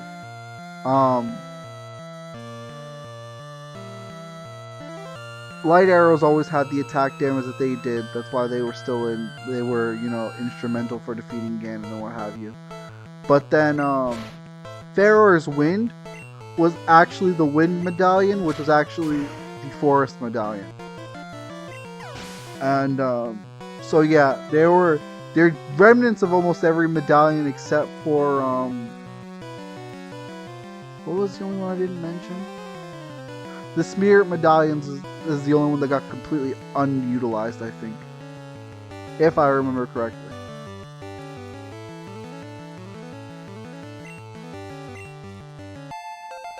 That being said, you know, testing and going through and it not working out, that also is reasonable. That they felt like it wasn't very conducive to the player, or the people might not have liked it, so they went with what they thought would absolutely work. I am one way. More is better.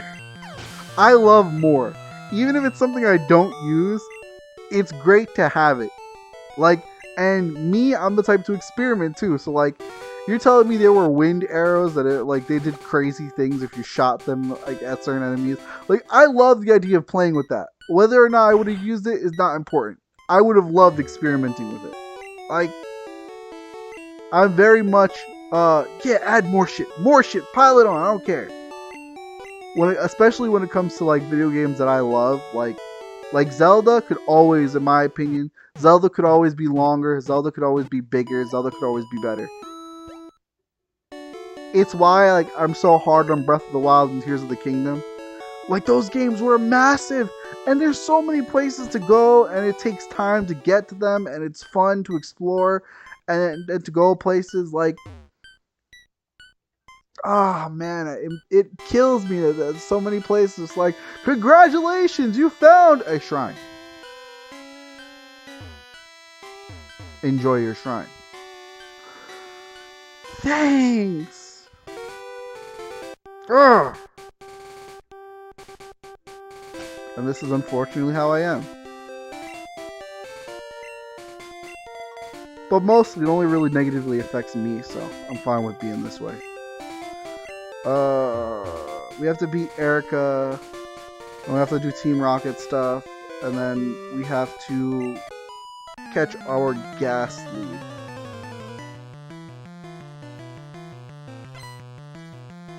The question is, do I want to get Ghastly and Dratini right away?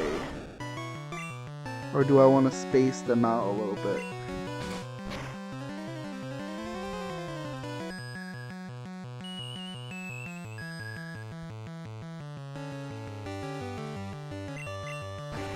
Honestly, I love using Butterfree so much, I'm tempted to just not use Ghastly. But like, Gengar is really good for late game.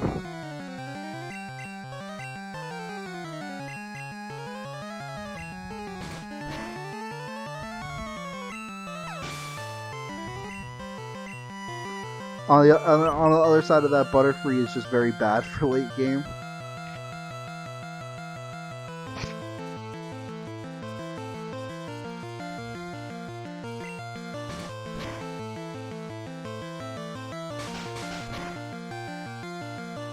Man, Best, you might appreciate this.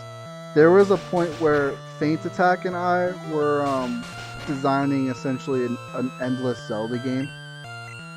And it was based around the Oracle's Ring system. That like you would go through like endless dream worlds, not unlike Link's Awakening. And the only thing that would carry over from each adventure were like magic rings. And so the rings would have different powers and abilities and things like that. And that would be like, the goal is to like find the dream ring, which would wake you up or something. The endless Zelda game is a big dream of mine. I think it would be really cool to be able to just play Zelda endlessly without ever running out of content. even though it's literally impossible.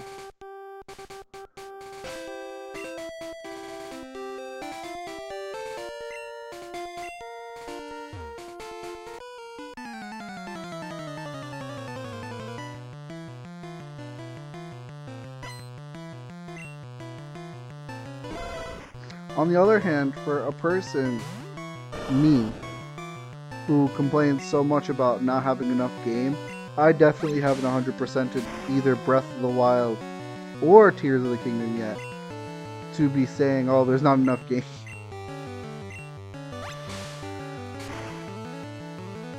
On the one hand, Tears of the Kingdom has a lot to do. I gotta find all the caves and get all the rest of the armors. On the other hand, Koroks aren't really that important to me.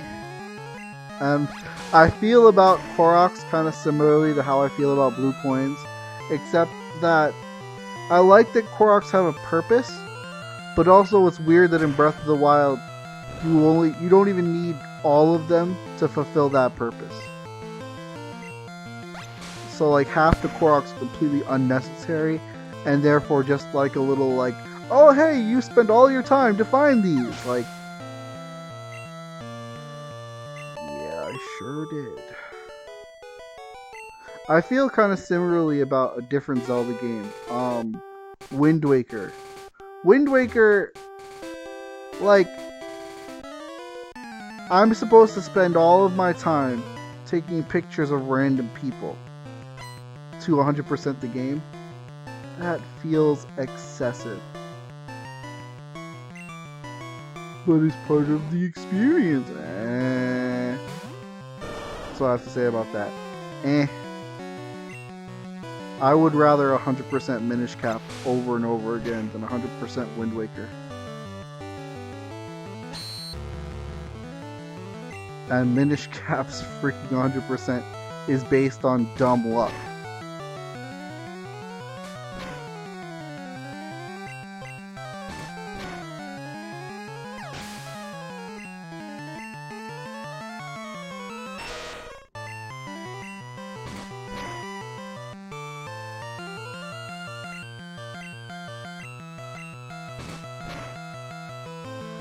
You know, Muck is a very horrifying Pokemon to see early game.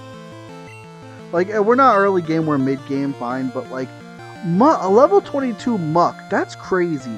It's a very defensive Pokemon, very bulky, and very good at doing what it does, and that's killing you without touching you.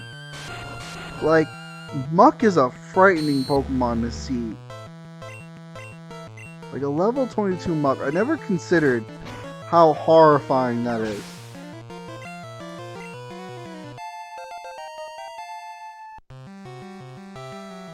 Crazy.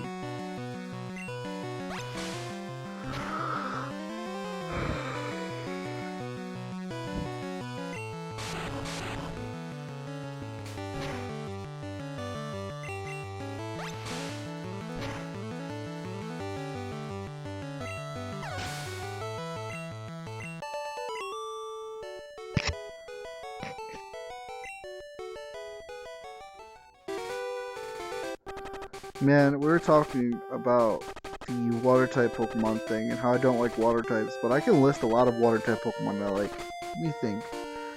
I like from Gen 1. I don't love Blastoise, but I love Squirtle. Blastoise is okay, I guess. Big fan of Krabby and Kingler. Big fan of Kabutops. And I kind of like Omastar. Staryu and Starmie are okay, but not my favorite. I really love Lapras, but I also just love Plesiosaurus and the whole Nessie thing in general. Lapras is a cool Pokemon. Lapras is a Pokemon I never use, and I think that's a shame. Because Lapras is a cool Pokemon.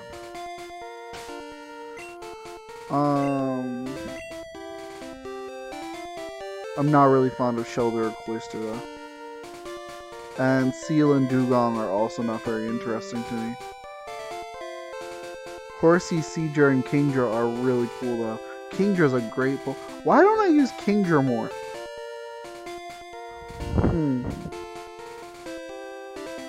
There is no reason I have for not using Kingdra. I love Poliwrath too. I don't really like Psyduck, Golduck. I don't really like Slowpoke and Slowbro. So I'm almost split 50-50 on Gen 1's water Pokemon. But like, I'm pretty sure I don't use Kingler because Kingler is a slower offensive Pokemon and I usually am overrun with offensive options on my team.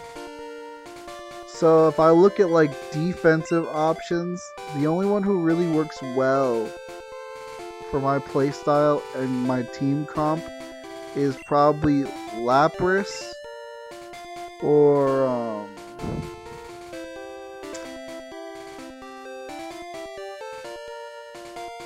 man, actually,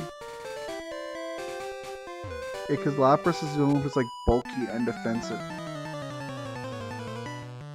It's interesting, honestly. No, Kingdra is, but Kingdra's Gen 2 technically. Not technically Gen 2, it just is Gen 2. What am I thinking? Yeah, Gust is normal in Gen 1, that's ridiculous. Gen 2 water types. Feraligatr is cool, but Feraligatr was like a slow fighter. He wasn't really defensive at all. He's kind of bulky, but not really. Feraligatr is a cool Pokemon though. I've used Feraligatr a lot of times, and I don't think I've ever regretted it. I never used Marill and Azumarill, even though Marill is one of my favorite Gen 2 Pokemon. Specifically because in Gen 2, Marill was very rare and not worth the effort of finding and training. Gen 3 gave it the huge power boost, which I really think is cool. And by Gen 5 and Gen 6, it had typing and moves that it could use that really well. I always use Azumarill now. Really love Marill. Quillfish is lame.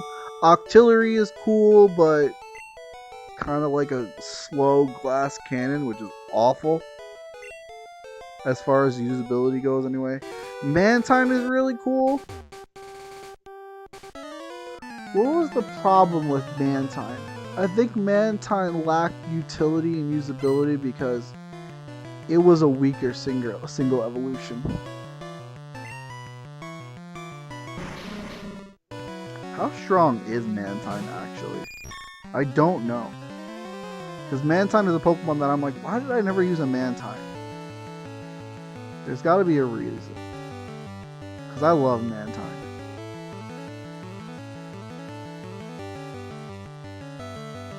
Let's see.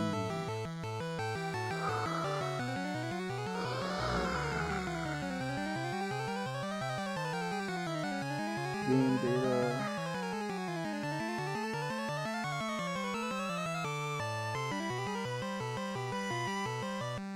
What are the stats?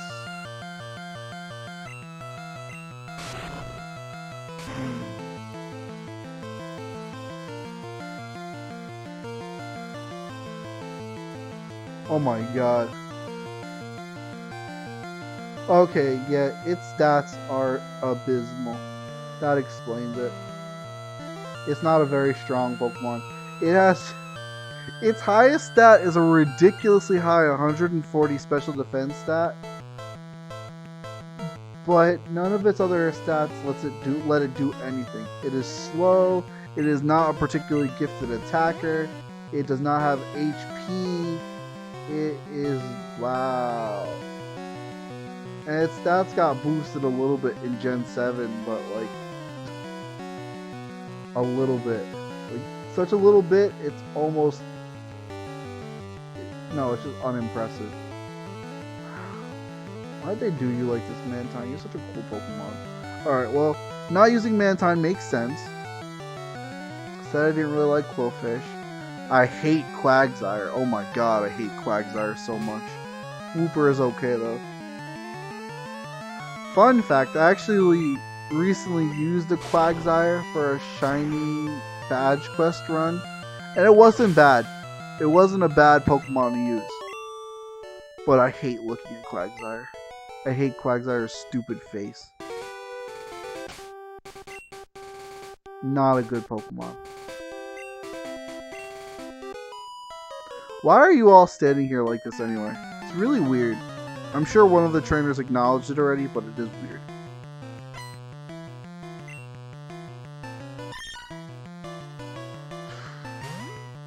Trying to think what other water type Pokemon. I didn't mention Vaporeon. Vaporeon's okay.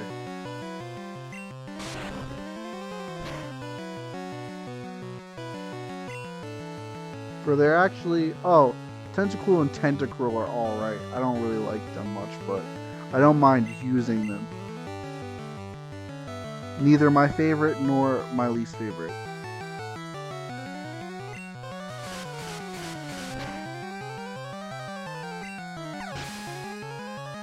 Man, you know, best, we were talking about like how I either like really basic Pokemon or like completely ridiculous Pokemon.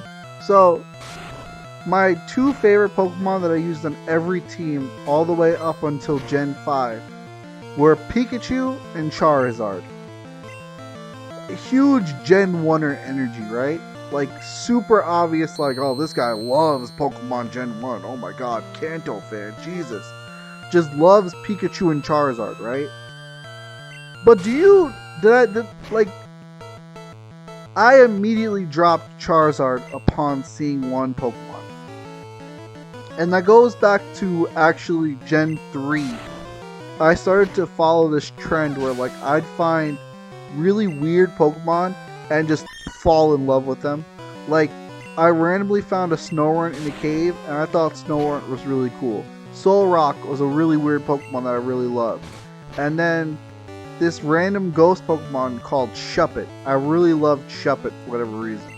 And then I never evolved my Shuppet, but then I found another ghost type later called Bayonet. Bayonet evolves from Shuppet. Of course, I really liked it. So when Gen 4 came around, I was really exploring team building, and so I started to go on Cerebi more regularly, and I just randomly look at Pokemon. And I found out about this Pokemon called Drifloon. And I saw Drifloon, I saw the little balloon guy with his little bandage mouth, and I'm like, oh my god, this is the cutest little guy! I've never seen this guy in the game, where is he? I remember never seeing Drifloon, but I saw Drifblim in a fight against one of the gym leaders. And I said, that's Drifblim's pre-evolution, that's really cool, I gotta find this thing. And it appears in a really specific place on a specific day. I caught it and I was super excited. And so my top two favorite Pokemon at the time were not Pikachu and Charizard, they were Pikachu and Drifblim.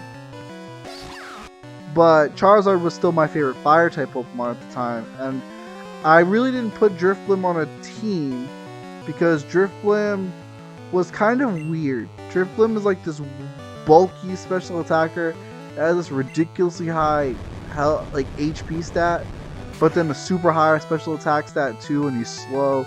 Drifblim's a very weird Pokemon. So I didn't ever try to really put one on a team, I just had one played around with a lot. So I'm starting to develop this interest in like ghost type Pokemon specifically. And I come across the Gen 5 pre-release information. They're leaking information. They eventually show the whole Pokedex. And so one of the things that had leaked about Gen 5 was that none of the old Pokemon were going to be available at the start of the game. You'd have to beat the game and then you could transfer in your old Pokemon. And my cousin Nico, he was like, oh man, this is going to suck. And I'm like, yeah, it probably is, but I mean, it'll let us get to experiment some more. And at least when we beat the game, we'll be able to get our old Pokemon back. He's like, that's true. So I was like, let's plan out our team. So he and I started doing research and shit on all the different Pokemon. And I was like, man, I don't know what fire Pokemon I'm going to use. I've been using Charizard for so long. Like, I intermittently not used Pikachu on a team quite a few times. Like, I've used Ampharos, I've used Manectric, I used Luxray. So I wasn't too worried about finding a temporary replacement for Pikachu. And I did, I found Galvantula. Galvantula is a really cool Pokemon. But I'm looking through the fire types and I wasn't seeing anything. I decided to just look through the whole dex. and I found Chandelure. And I saw Chandelure, and specifically I saw Chandelure's shiny form, and I instantly was like, I can't use Charizard anymore. And Nico, his favorite Pokemon is Charizard, so he heard me say that. He was like, are you serious? I'm like, look at this. And I show him Chandelure, I'm like, he's like, alright, I'm not gonna lie, that's pretty cool. Like, I couldn't give up Charizard. I'm like, yeah, I'm not gonna give up Charizard, and I gave up Charizard. So I go from super basic Fire Dragon Gen 1er taste to a freaking spooky Chandelier. Like, there's no rhyme or reason or logic behind that. And that's pretty much just me. I don't make sense. I cannot be understood or read in any significant way. I'm just a strange little guy, liking whatever the hell I like. And more often than not, I don't even know why.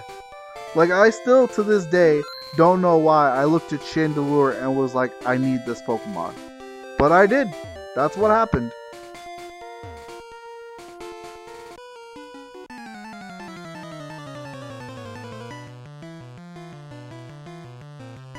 And I still always use Pikachu and Chandelure on a team.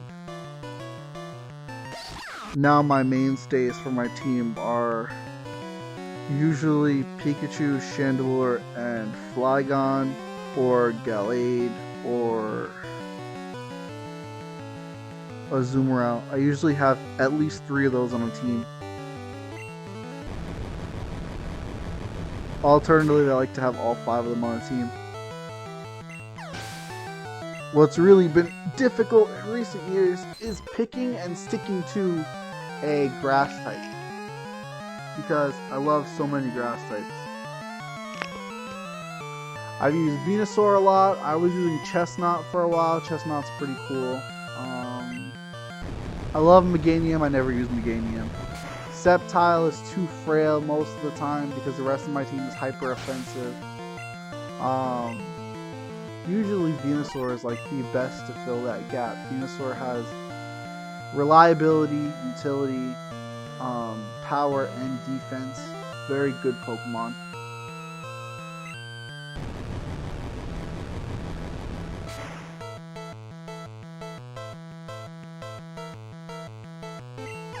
But then I also like Celebi. I never get to use Celebi. Cool Pokemon.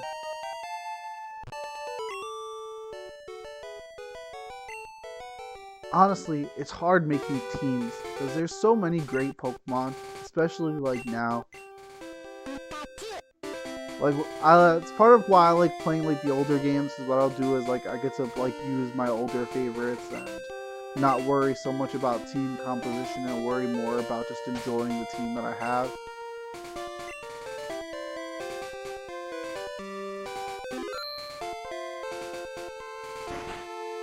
Actually, I'm looking forward to playing through. I haven't decided if I'm going to do Fire Red or Leaf Green yet, but I'm looking forward to playing one of them. And I think I'm going to make a team from scratch in that game. But I don't know who I'm going to use. It's probably going to be heavily dependent on the starter.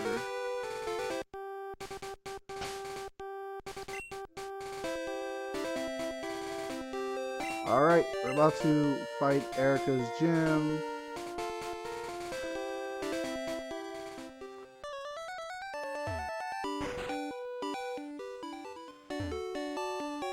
Honestly, playing Pokemon is always such a chill stream. I'm always just relaxed. I've been talking endlessly about random Pokemon for the last hour, and it's been chill. Although, to be honest, we're not making a whole lot of game progress. Still though, it's relaxing.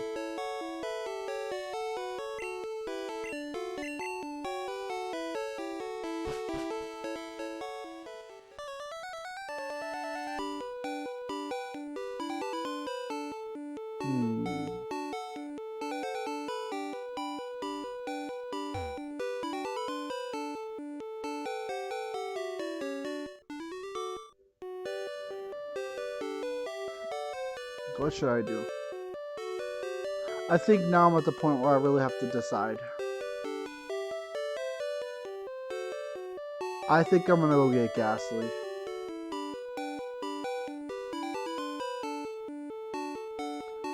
So I have to go break into the game corners, basement, or whatever you want to call it.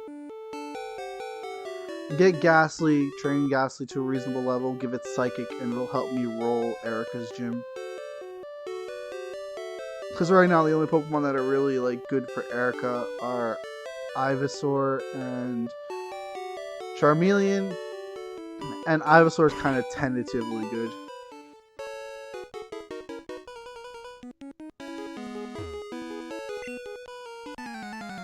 Also, the sooner we get done with Lavender Town, the sooner we never have to go back.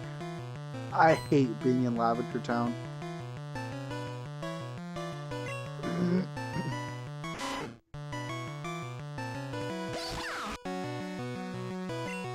Thunderbolt Pikachu.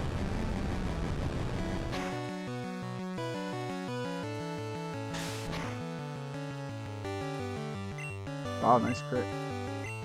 Goodbye.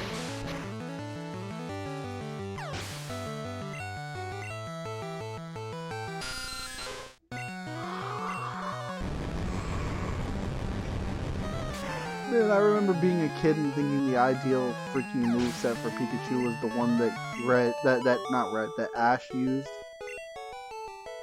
Having Thundershock, Thunderbolt, and Thunder all on a moveset is just so excessive.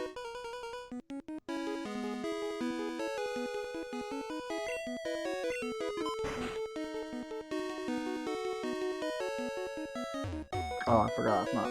It's in the wall.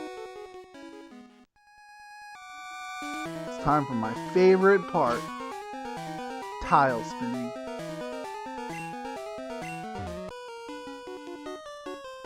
You know what's weird? Why are Team Rocket Grunt people look like they're wearing police officer outfits? I always thought it was weird. Like, he looks like he's in a Kato cosplay. Like, why is he pretending to be Kato from Green Hornet? It's very odd.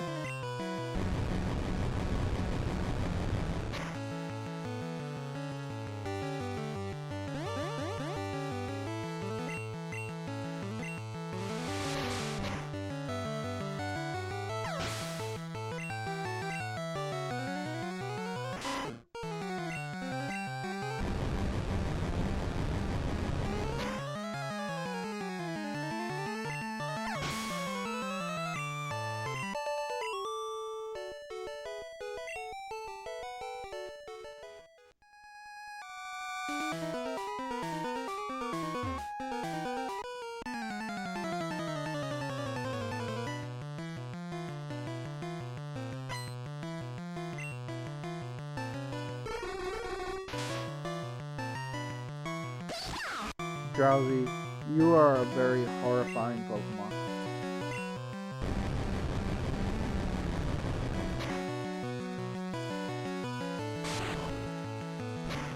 Drowsy is a Pokemon that could easily disappear forever, and I wouldn't miss it.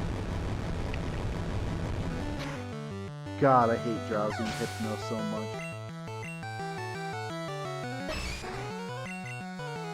Ugh.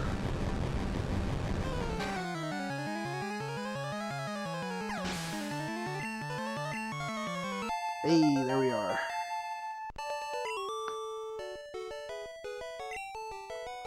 Ivysaur is going to evolve soonish.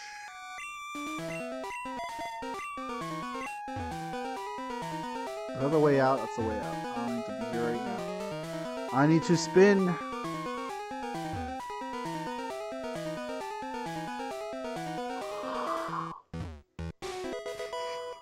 Actually, I probably should go back to the Pokemon Center and empty my bag.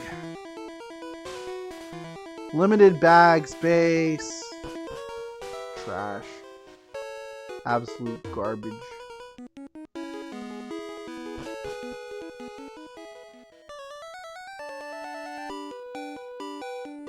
I'm the trash man. I go on stage, and I throw trash everywhere, and then I eat garbage.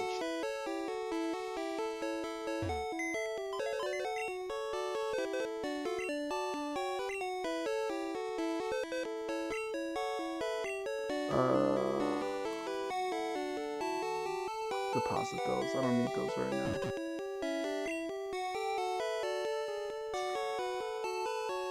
That's cut, right? I don't need that right now. I don't need that. I don't need that ever again.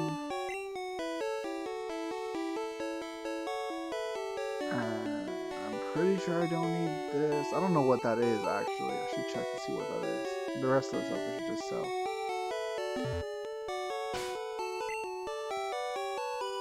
Why? I'm checking my Pokemon again.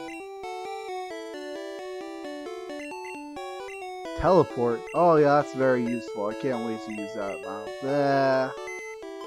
Put it away. Who the heck is using teleport? Who am I gonna teach the freaking move teleport to? Get out of here. Nonsense. I don't think I have anything useful in here, right? I have a potion. I'll take that.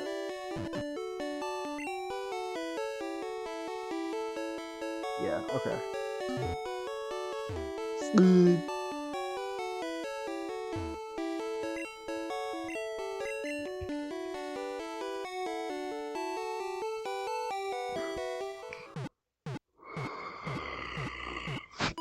Goodness.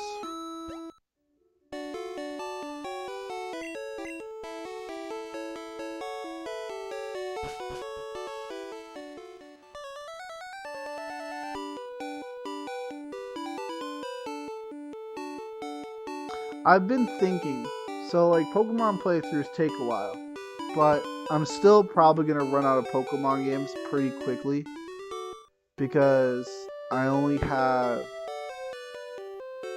up to Gen 3 aside from Pokemon Battle Revolution as playable.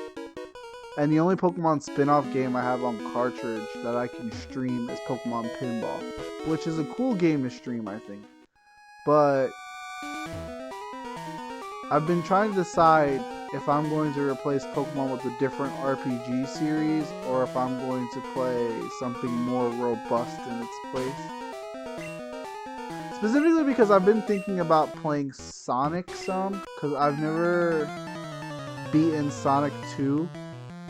And I've only beaten Sonic 1 with while saving in between like the stages. So that doesn't really actually count as beating Sonic 2 as far as that actual classic game, the classic version of the game goes. So I wonder if I should just like play the older Sonic games after I finish Pokemon, or if I should wait till I run out of Mario games to do something like that. I don't know.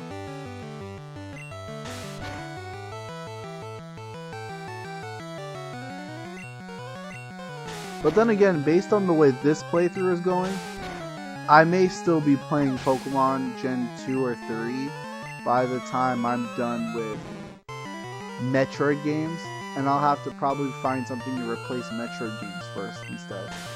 Unless I stick to improving my Super Metroid time over and over again, which I doubt that I'll do, but also I never know.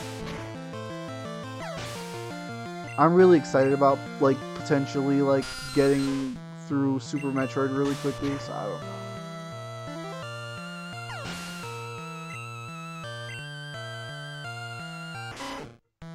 That being said, I don't know how long the Prime games are going to take because I'm doing all scans. I have to be incredibly meticulous. Best, are you still here? I actually have a question for you, because I think you would know this better than anyone else I might ask.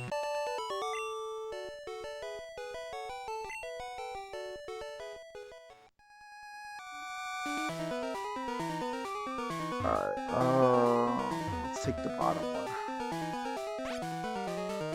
It's so slow! The best part of the game right here. Nap time.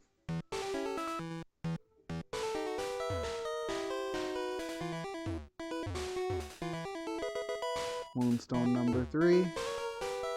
The fact that you can only get 3 Moonstones and not 4, which is exactly 4 Moonstones will get you every Moonstone evolution in the game. And the fact that you can only get 3 is just kind of messed up. Very rude behavior.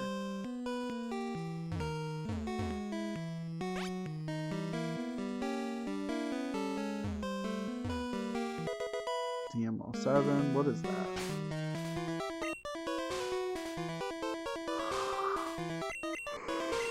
Horn drill. Can anyone learn that? Probably not. Nope.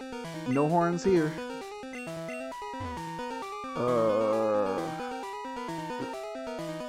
I think we go to this one. I think we go to this one.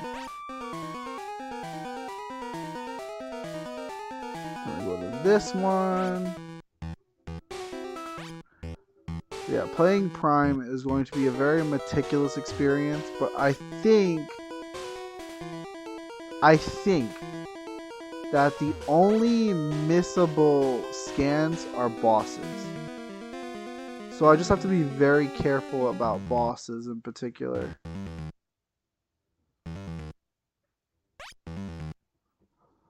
But I'm going to try to do it without a guide.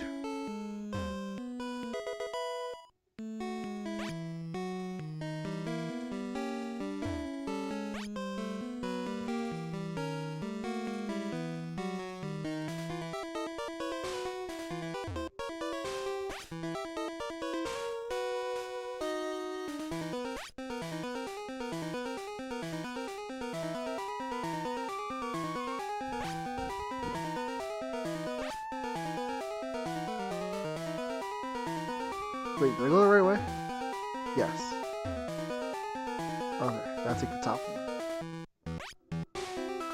Took the bottom one to get all the items, so we took the top one to go to the next area and get the key. Yep. And then that's the elevator to go upstairs. Cool, got it. Oh no, you got me as I was walking straight towards you. I'm going to grab a drink real quick.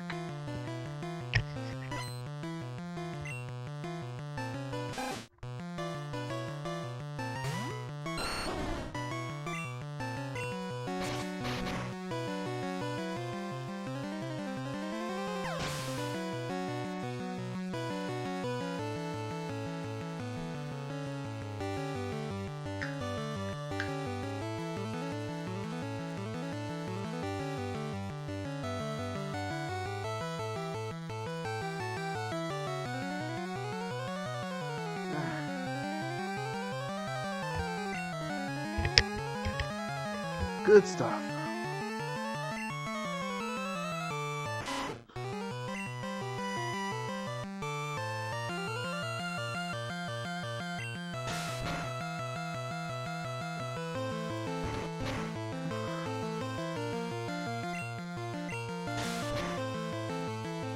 Excuse me. Alright, 2 more levels to evolution. Razor Leaf, finally. Another wild Pokemon move moment. Razor Leaf has more power and more power points than Vine Whip. Why? I don't know.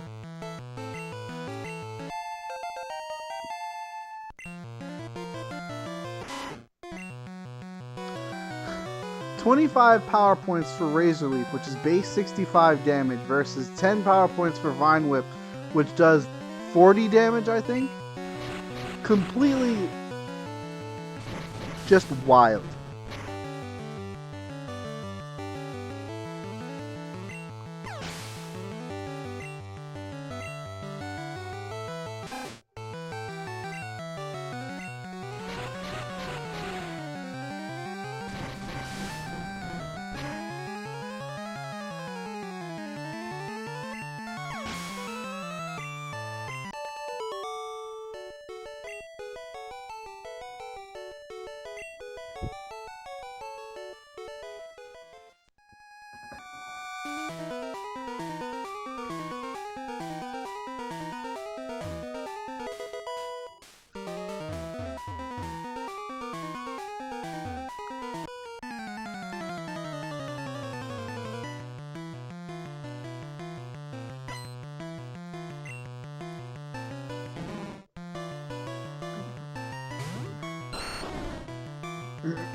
Body Slam is such a good move. And Body Slam is surprisingly one of the few moves I think that hasn't been nerfed over the years. Like, I want to look up and confirm that because it's really just been so consistently good. And I've got to wonder, like, why they decide that move just stays as good as it is.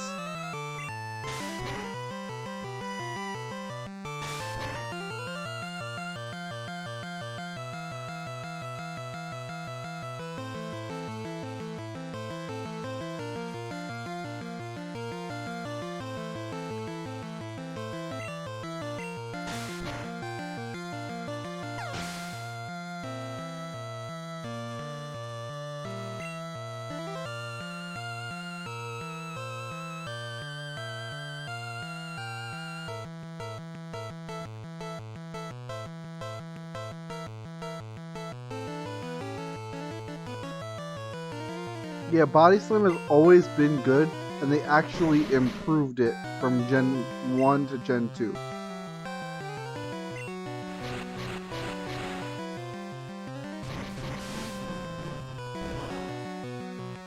The only time it was nerfed is when it was nerfed by accident.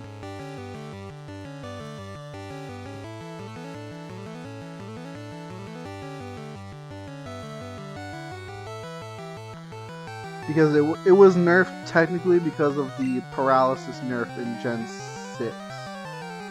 But that wasn't its fault. That was because paralysis was nerfed. And in fact, in the same generation, it was buffed because any Pokemon that use Minimize get hurt twice as much from Body Slam now. So Minimize is basically worthless. You would never use Minimize over like Double Team. Which is hilarious.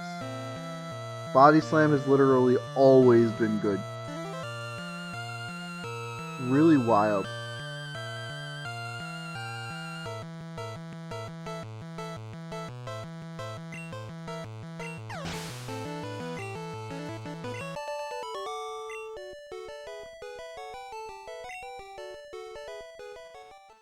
Did you drop the lift key? No, you did not drop the lift key. So this is not where I was supposed to go. RIP. It must be the guy on the next floor down.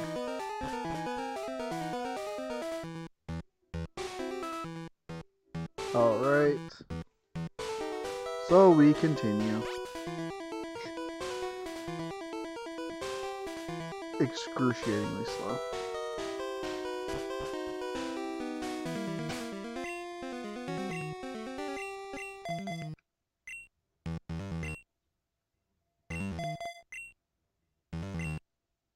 Yeah, that's correct. Okay. What's up, Copper? What do you want? Who sent word? Who said?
Okay.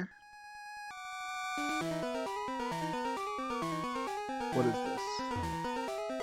TM10. Don't remember what that is. Double edge. That could be good. In fact, I kind of want to teach that to turquoise.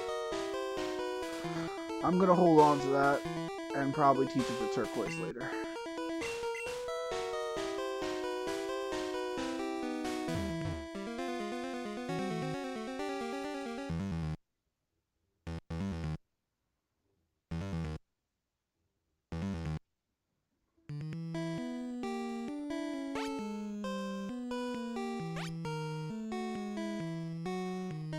This way. Okay. I think I gotta go to this one here. Yeah. I should be able to get to the staircase. Yep.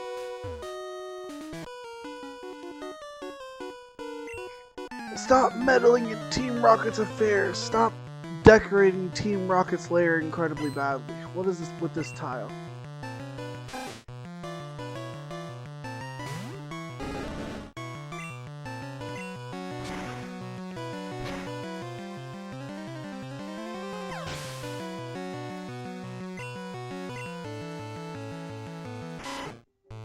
Get burned.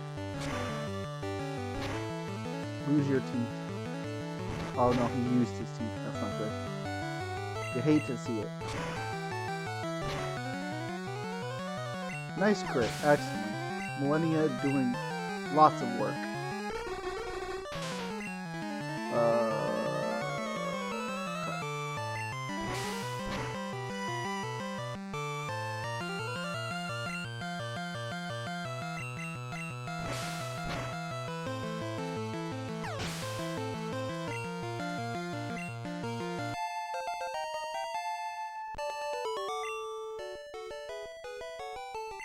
Very cool.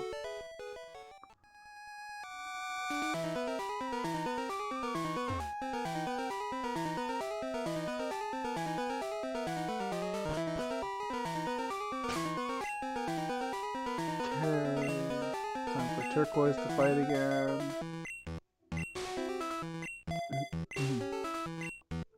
It's interesting to think about the fact that my history with water Pokemon being difficult for me to use goes kind of far back. It goes all the way back to when I first did Pokemon Yellow, and I was really bad at Pokemon. Squirtle was super hard for me to get to evolve for whatever reason.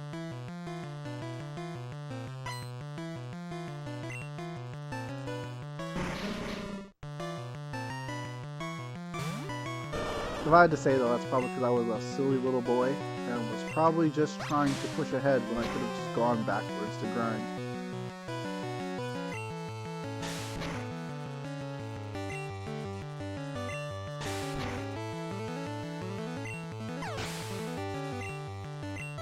But also, when you're a kid, grinding is like a nightmare. I have to train my Pokemon? Ugh. Why can't they just be good? And then you wind up with a team of like 5 legendaries because legendaries are good from the start.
Alright, to the elevator.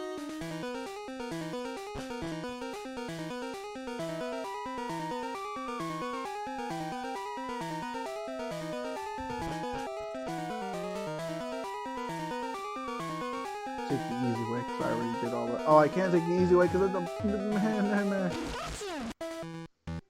at least Silver's happy. I forgot that door is locked until after the fight with the grunt on the other side of it. I thought I was so smart, but in fact, I was dumb. This one? Yeah. So I guess I could have just gone to the first one. I don't know. Whatever. Almost free.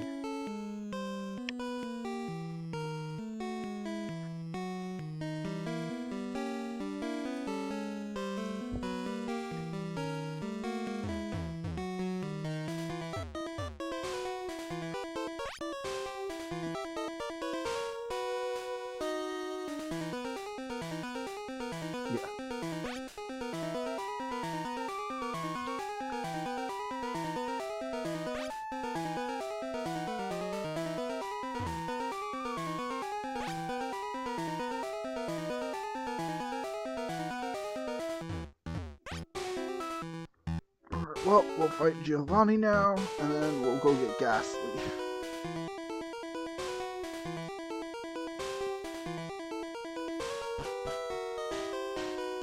Why did I do that?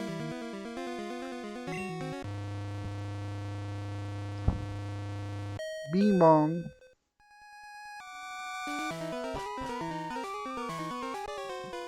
Oh goodness, it's Team Rocket!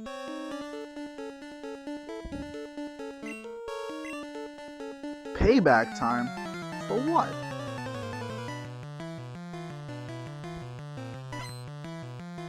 Should have left me alone. Now for your weakness, you will die.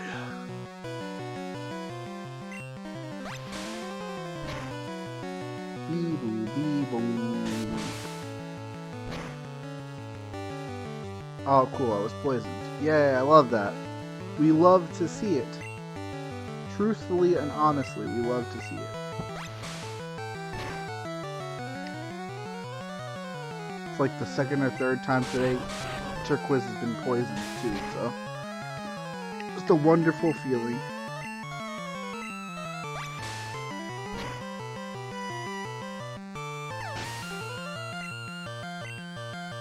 Level 30 though, nice. Oh good, it's Meow. Eat him.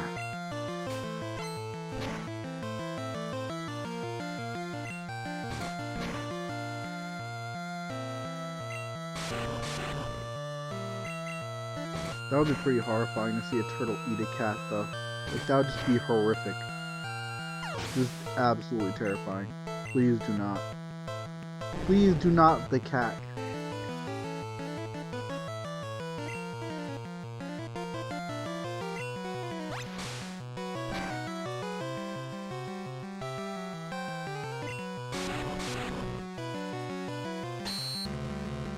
Love that.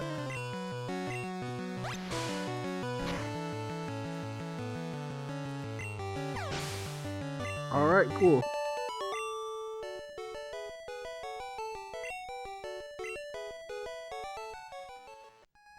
Bye. Ridiculous. Absolutely absurd. So I guess Terra gets to fight Giovanni. That'll be fine. Just need to get rid of poison. Nope. So I guess we'll use this. Turquoise, just do me a solid and hang in there.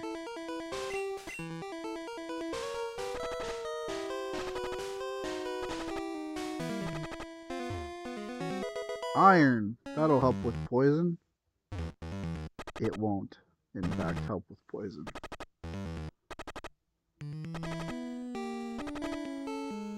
What's up, Boss Nas?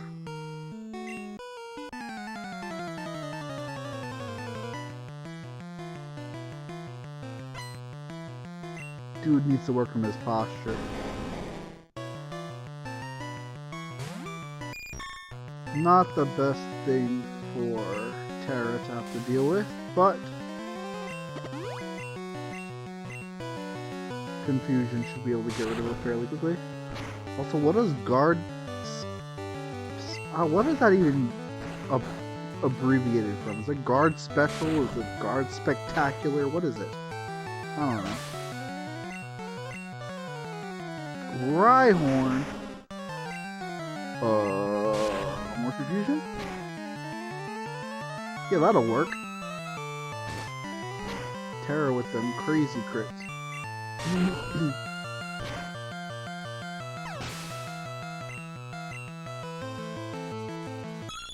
Ah, yes, Persian. Level 29, though. That's actually kind of scary.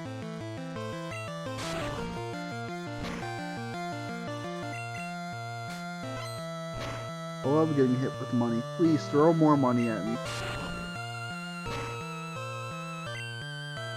I'm gonna poison this thing.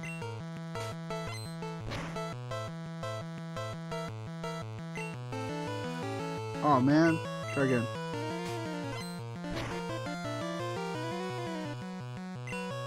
Nice. Don't crit me.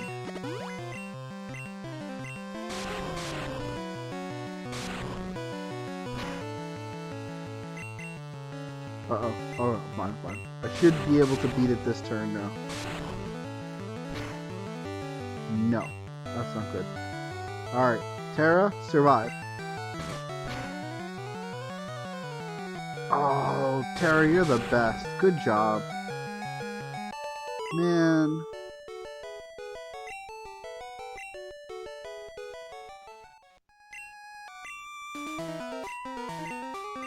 Achieve this. Punched him to the moon.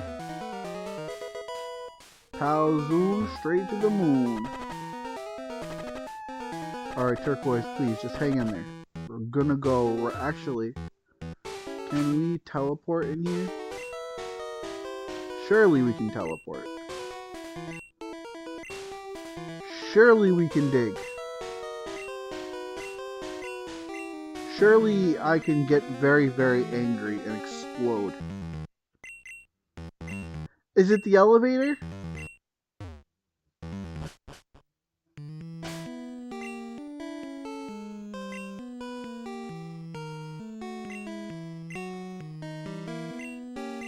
Yes, thank you. Okay, you can't dig in an elevator. That's probably a reasonable thought, but you know, at the same time, I don't care how reasonable it is. I'm mad.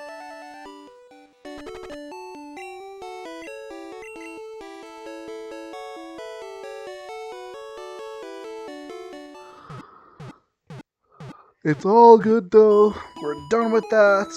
Now we go to get our Joust. Let us leave.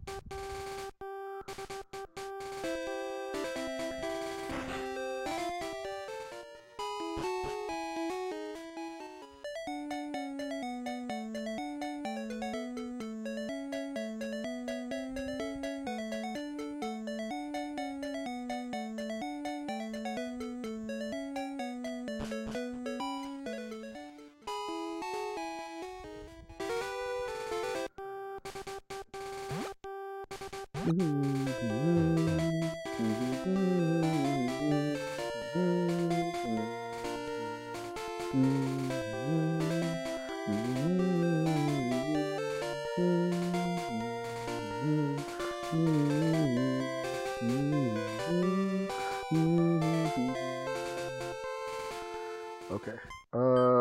Sure, zigzags. Heal here real quick in case we lose to our rival who we're about to fight and destroy. He's burying his Rattata meme.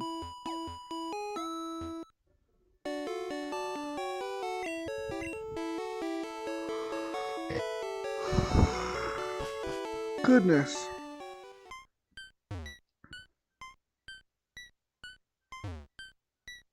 That's weird. Funky.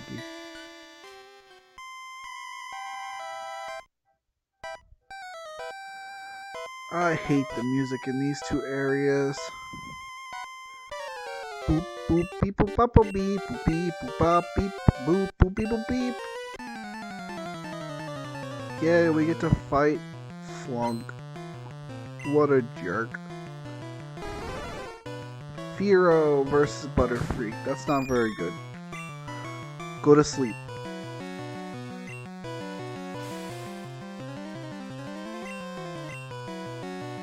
Get confused. Firo's kind of a cool Pokemon, but also kind of terrifying. Like, as far as Pokemon goes, it's got pretty decently high attack for early mid-game, and it's quick. This thing hits you with like Drill Peck or a really solid move in general. You're hurting. Very neat Pokemon. Not one of my favorites, but definitely not one of my least favorites. Magnemite is pure electric, so it doesn't matter. Or maybe it does matter. Uh-oh.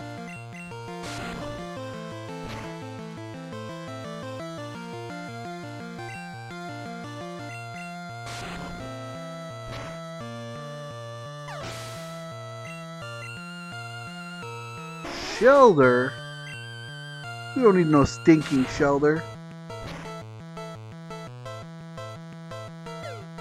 I do not remember ever seeing him with a Shelter. Is this because he has Flareon? Because I forgot to fight him by the Pokemon League?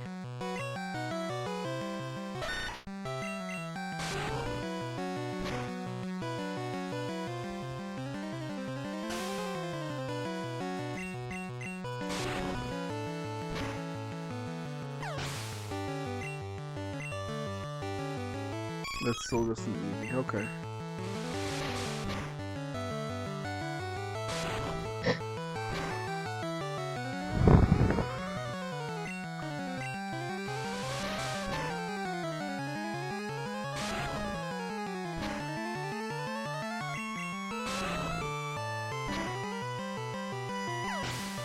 Got him.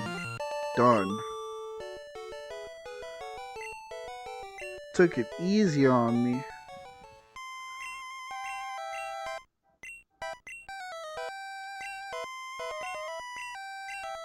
Honestly, Gary making light of a legend about, well, not Gary, but, you know, Blue, the rival, whatever you want to say. Him making light about, like, potentially all the Pokemon were hunted to extinction is really, really lame and cringy. He's just a jerk. I don't... There are people who, like, would imply, like, oh, he's not that... No, he's a jerk. He's just a straight-up jerk. Deserved to be humbled. Speaking of humbled, goodbye.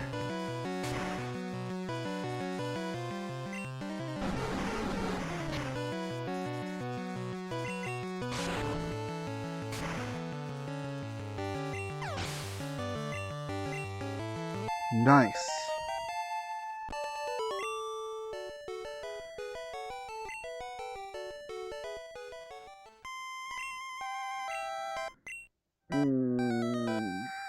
Yeah.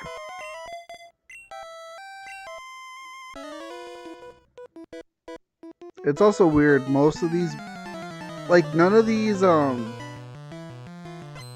idea behind the channelers is that they're not actually, like, using Pokemon, they're just possessed by random Ghastly. Or they're trying to ward them off.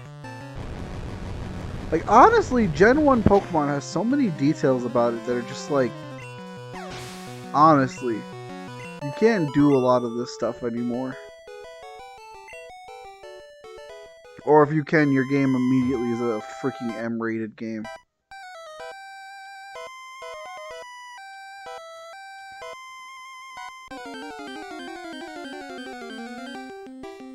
Okay, there's a Ghastly. What level is it? Level 20? Level 20 is probably a decent catch level. Do I have Pokeballs though? I do. I have 34. Will a Thunderbolt kill you? Probably. No. Okay, perfect. So we just gotta land one Thunder Wave and catch it, and we've got our Ghastly. Come on, you can do this, Silver. Good job.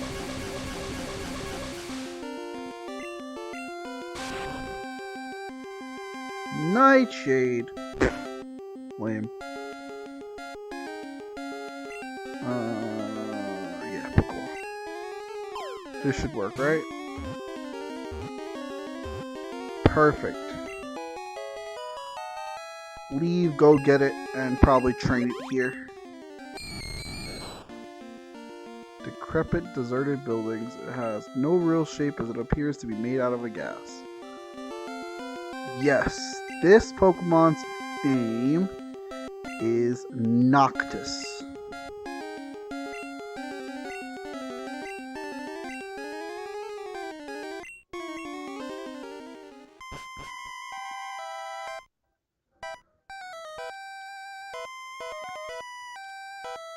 Also, it always makes me sad when you talk to Pikachu in here. It's just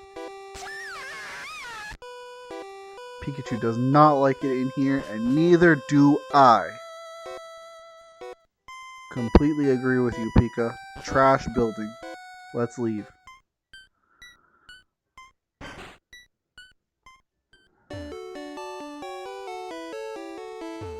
So we're not going to be relying on Abba for a while, which is fine because Abba is not super important anyway.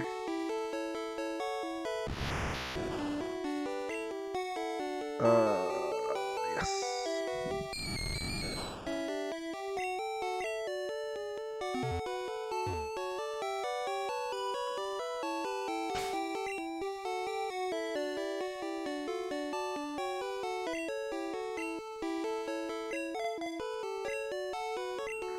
I think Noctis can learn Psychic right away. I have to go...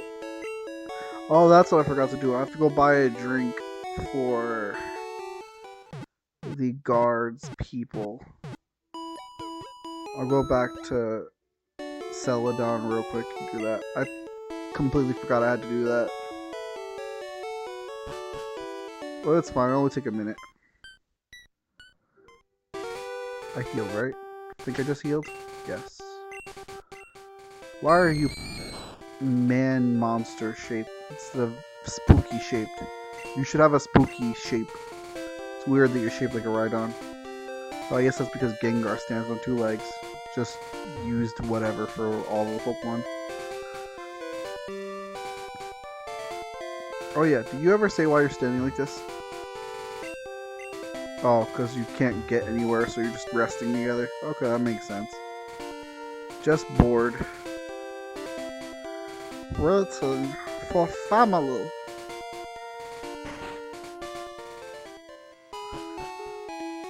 Let's go buy the guard a Sody Pop.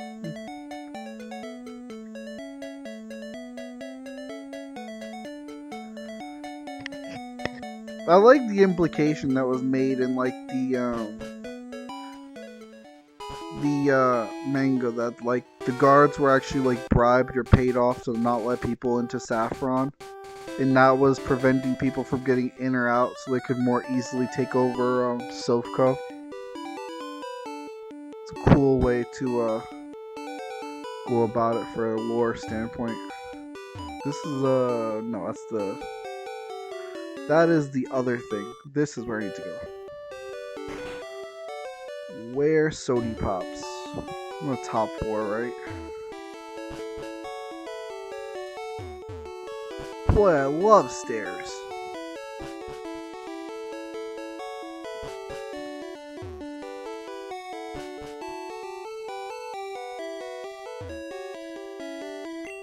Yep, gotta buy a soda pop. Fresh water is the cheapest, but a soda pop is the best. Everyone knows that. Gotta get that there Sody Pop.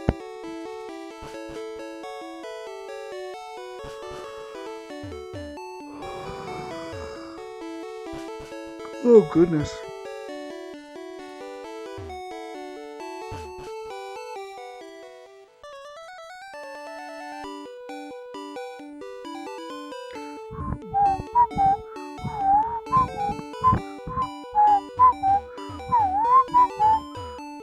Oh my gosh, stop it.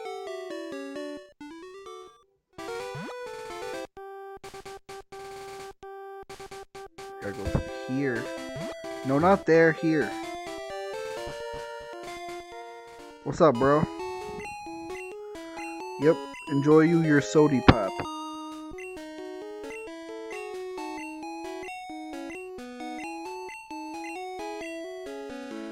Gonna share one bottle of pop with everybody. Sure, okay, yeah. Okay, so Mr. Psychic's house is down here.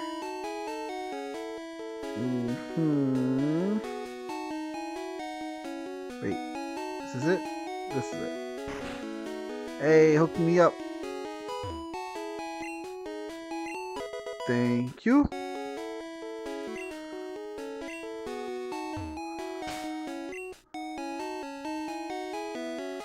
And honestly, using this on Noctis kind of like supports the idea we're going to use it as a team member, because if not, you would give it to Terra in this situation. Because honestly, like, Terra is not going to learn Psychic on its own, I don't think. So it's unfortunate, but we're definitely going to not be using Terra after we get Dratini. Truly another bye-bye Butterfree moment. But it is a choice I'm making that I have to live with.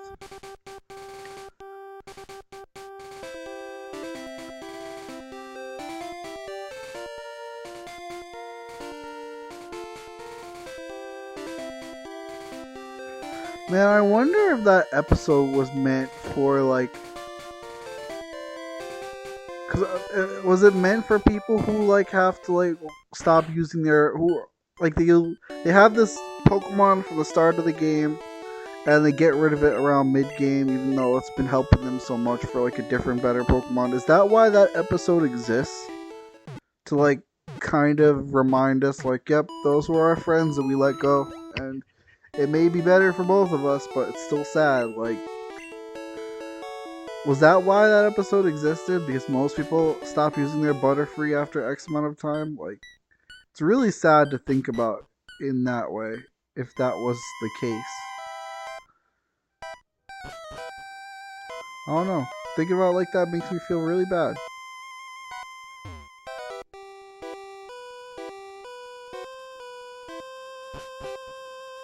Have we all had a Butterfree we've said goodbye to at least once? Who knows? Ah, yes. Particles. I almost never see Ghastly's back sprite because I usually just catch a Haunter. So seeing that it's just a bunch of particles is just very funny. Nightshade is annoying.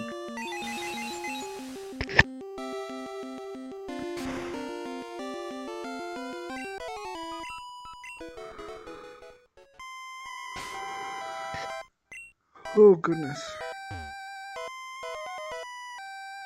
Did I fight that channeler yet? I don't think so. I should train a little bit first though. Level 24, uh-oh.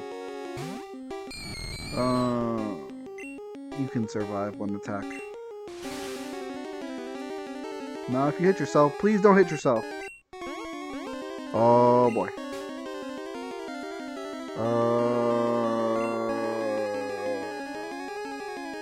I have a super potion. Drink me!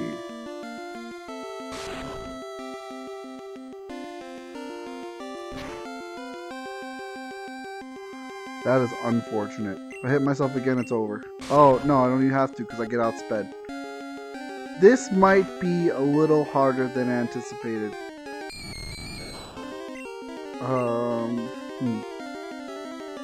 Maybe I should get upstairs first.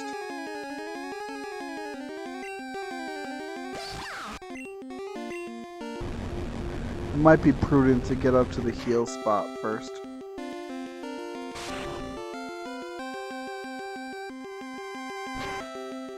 Yeah, I didn't know they could be as high as level 24.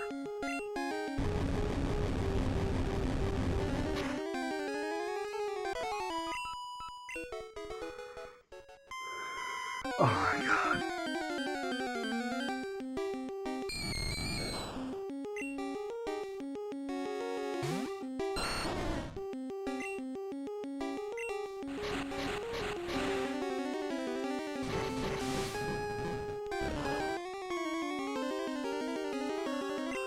That was a crit? Oh boy. And this is gonna paralyze me, isn't it? Oh, it didn't. Nice.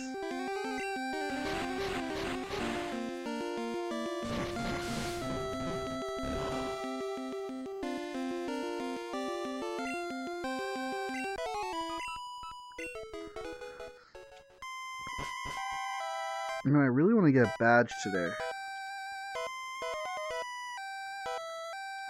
But we gotta train Ghastly.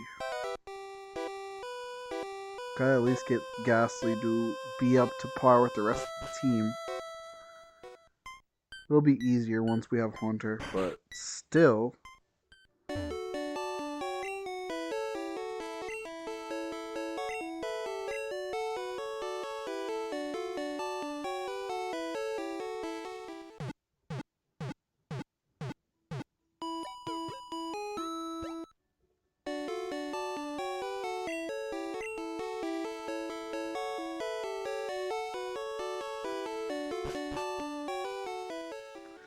You know, it's weird. On my TV, because of the capture card, Lavender Town looks more like Cerulean City. Funky junk, brother.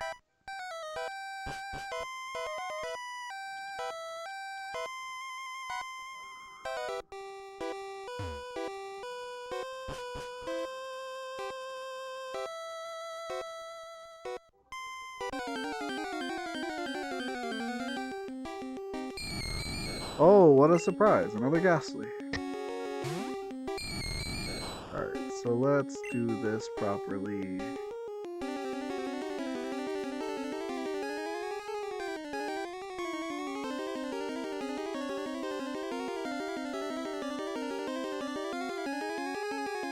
I don't know why I'm doing it the difficult way, but... And I messed up.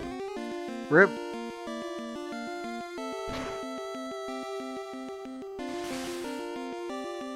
Why does it have less HP than me? That's weird. Alright, well. That'll do, Donkey. That'll do. Oh, I can teach Noctis Thunderbolt, too. What do I want to teach Dratini, though? Because Dratini could also get Thunderbolt.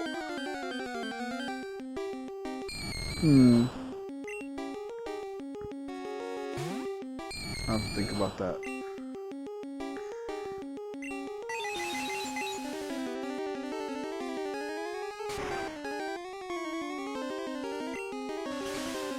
Stop confusing me!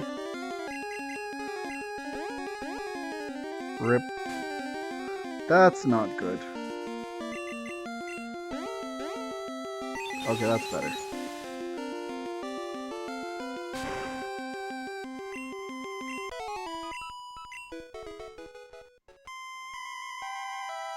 Stealth mode, you can't see me. Oh, that's useful.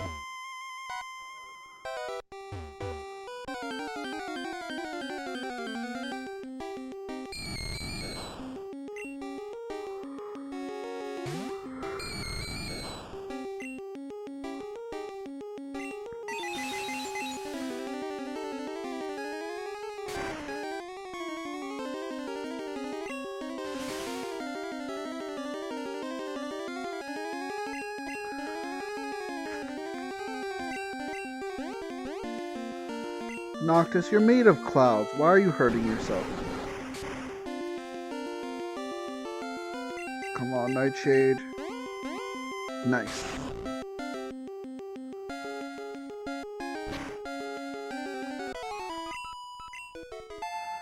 Okay, I have a rare candy, I'm pretty sure. I think I'm gonna use it. I have two. I'm gonna use two? Or should I save those for Dratini?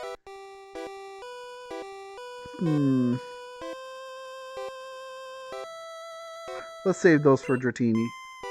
Dratini is harder to level, I think. Oh. Really? A level 20 Haunter? Man! Alright, well, hopefully we'll outspeed. We did not outspeed. We out-deaded. We outlived. No, we didn't outlive. We did not outlive. We did not out anything. We outed ourselves as fools. I didn't know Haunter were on the first floor.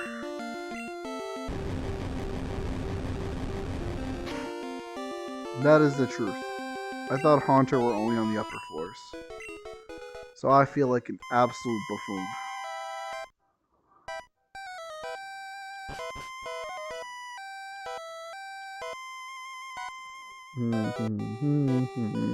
Walk of shame out to the awful town that we hate.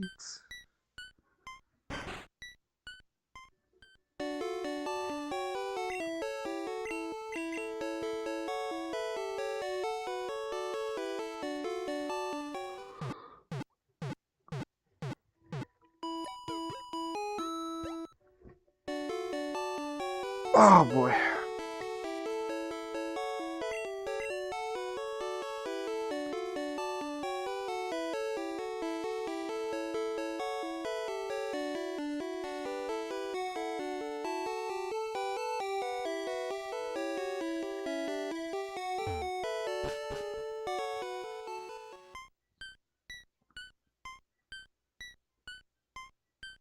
Nope.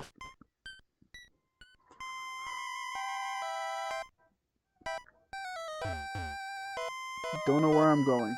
Playing one-handed because I got distracted by something on my phone.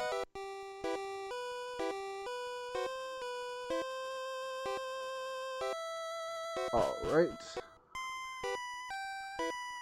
Let's go train next to that trainer I haven't fought yet.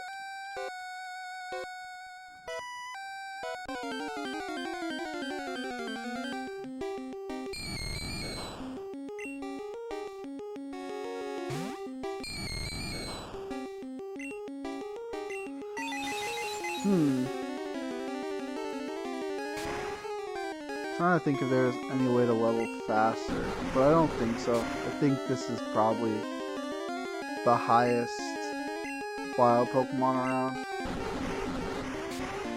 And especially since they're weak to moves that we have, this is going to be the fastest to beat.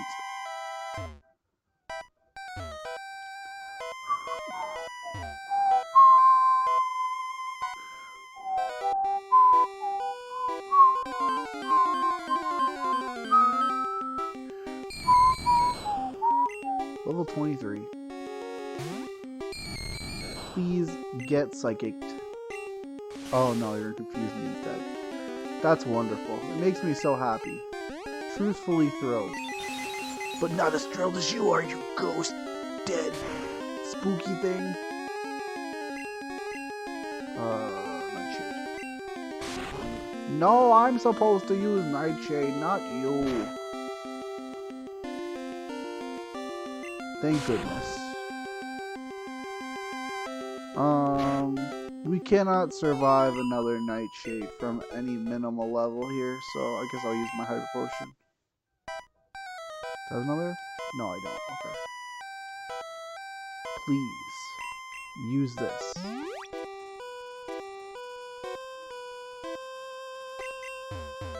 And we go back.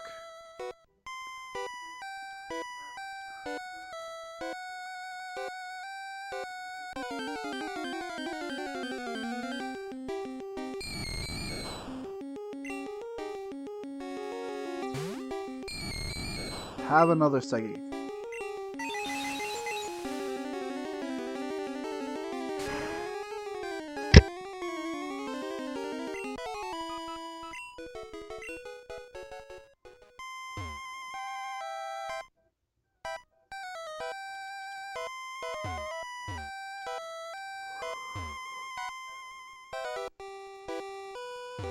You know, I'm curious about something really quick. I think there's something minorly wrong, but I can't fix it. Never mind.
I don't think that changed anything, but it's fine.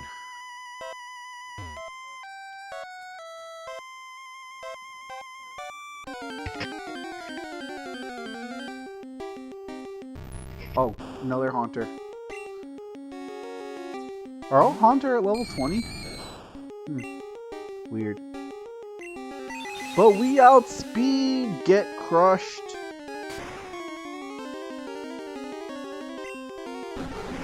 Hang in there, Noctis. That was a crit. Okay, that's not bad then. That's pretty good. We're getting to a good spot.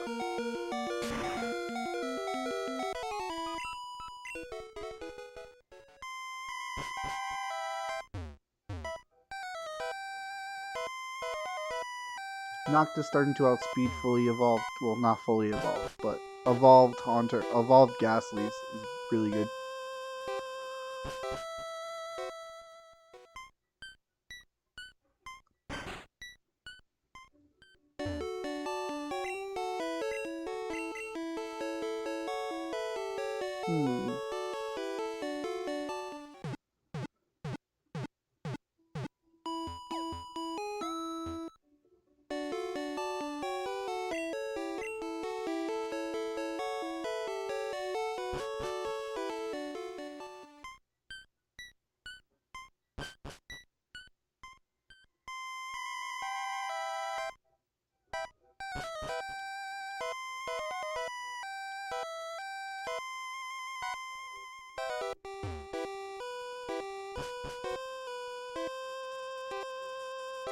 When you grind alone.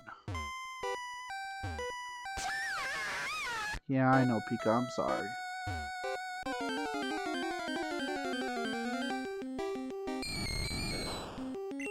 Level 25 Ghastly. I think that's the strongest they've been, or the strongest they can be here. So if we can like one hit level 25 Ghastly soon, we should be good to just level up really quickly. Alternatively, we could just get really unlucky and hit ourselves and lose. Probably the more likely option.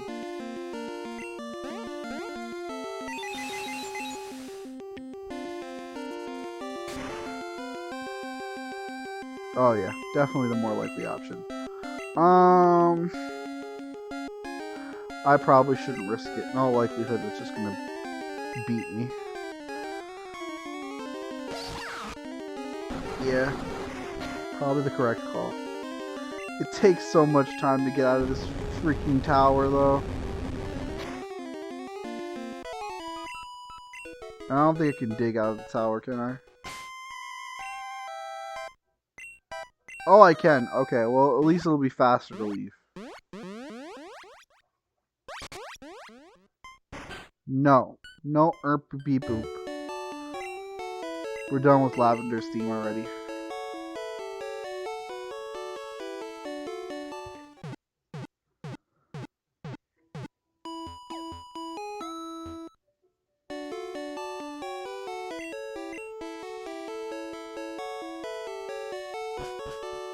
I have 2 badges, right? I mean 3 badges. Yes, I do, thankfully.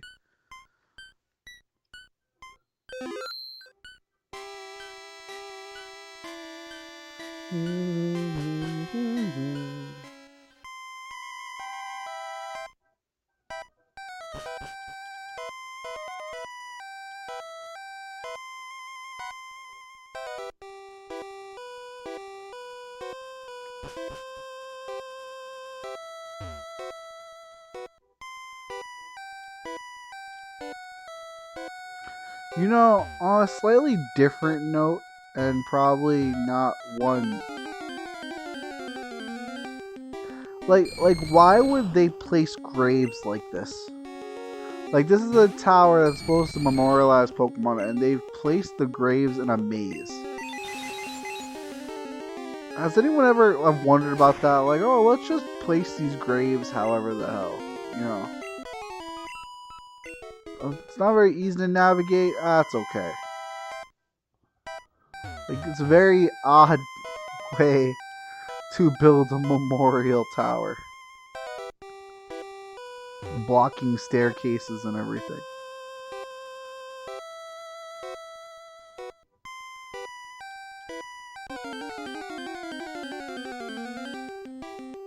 I guess that's something else you're supposed to suspend your disbelief for. Don't think about it too much. Just fight some ghosts.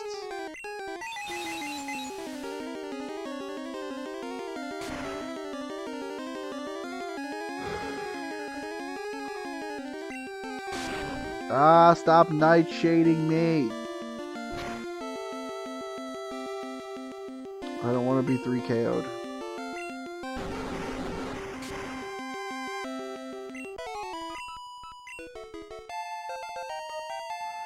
Nice.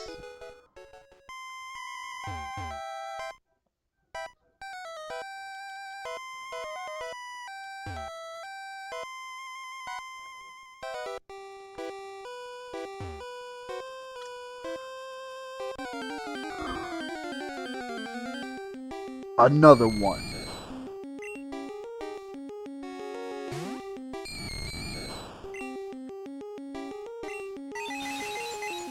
I wish the game would send me more haunters so I could eat them very quickly. It would probably be a little bit faster.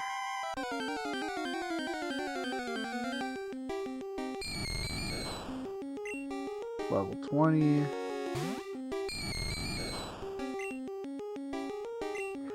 Wonder what level Ghastly evolves at. Let's see.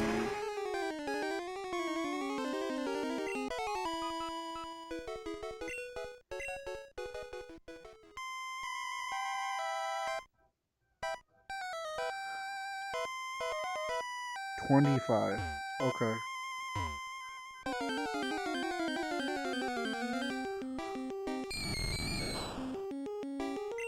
Those level 20 haunters are clearly cheaters. But what do I know?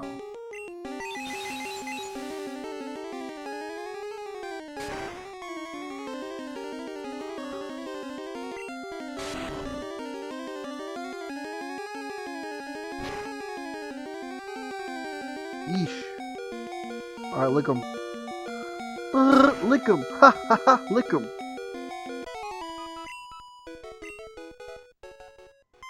That's not how the song goes.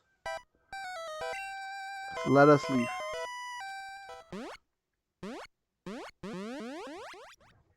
Deuces.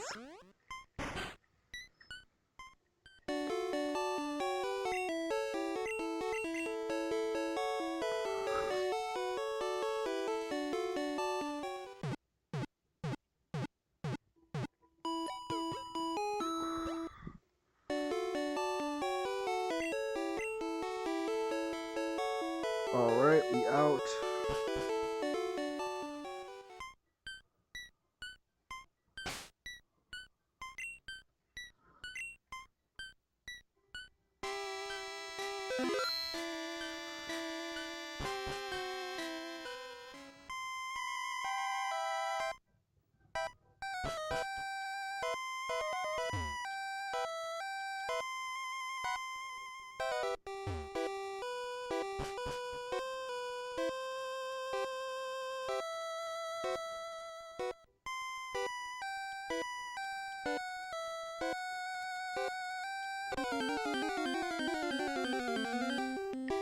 Ah, there we go, Haunter. I will consume all. Meow. Oh, he survived still. Rip. I probably should have gone up the tower by now. but it's fine.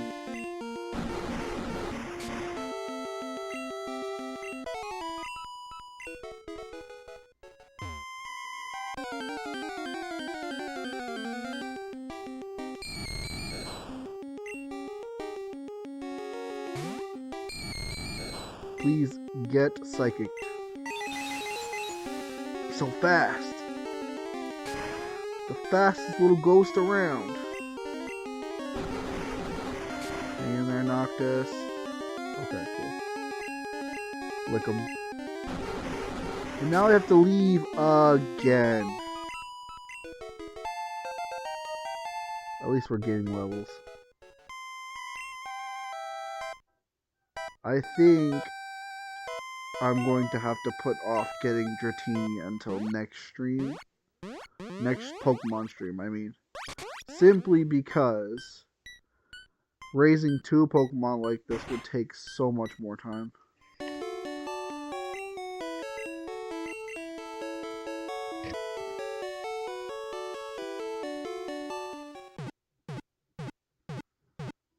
But at the very least, we should have a Gengar by Gym 6. Yeah, Gym 6.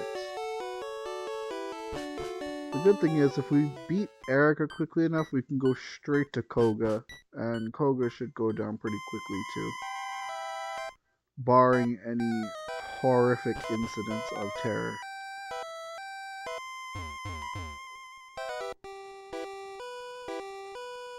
I think I've decided we're not going to do... No, we will do SpongeBob this weekend, this coming weekend. Just to give us a little bit more flavor. 5-week rotation will be interesting.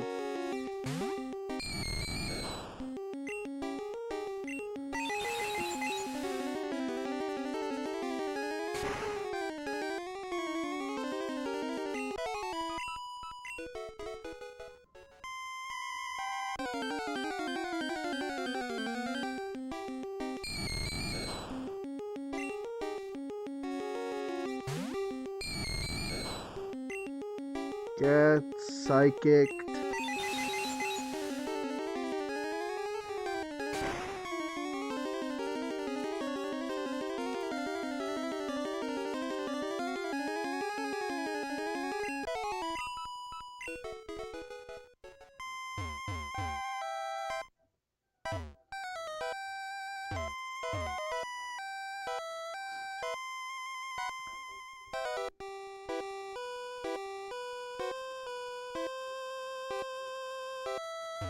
Did we fight you already? We didn't. Stop making weird sounds at me, person. It was completely normal and not being possessed by some ghost. Oh, Noctis can take this out. Come on, one hit him.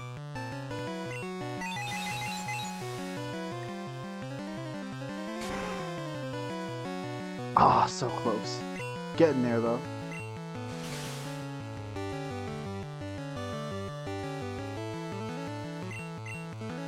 Like...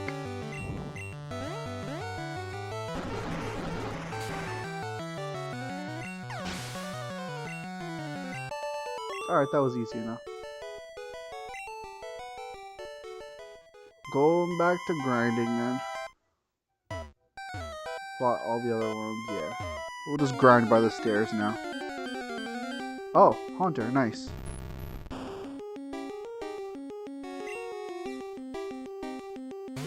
More food for Noctis.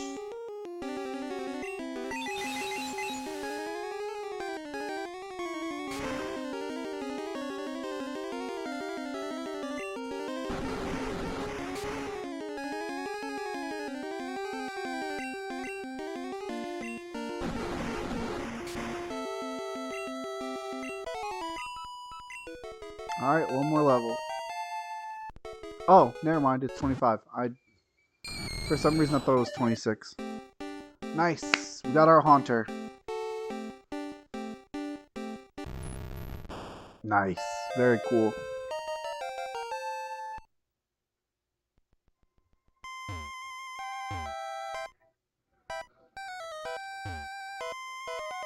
Honestly, Haunter could probably one-hit most of the things in this tower now. I should probably just get going. I probably don't need to grind anymore.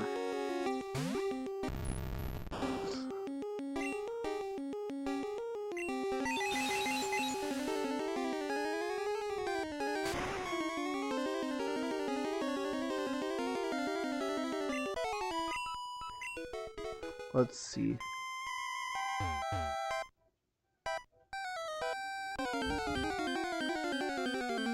If I find a level 25 and Noctis can one-hit it, we'll just go upstairs.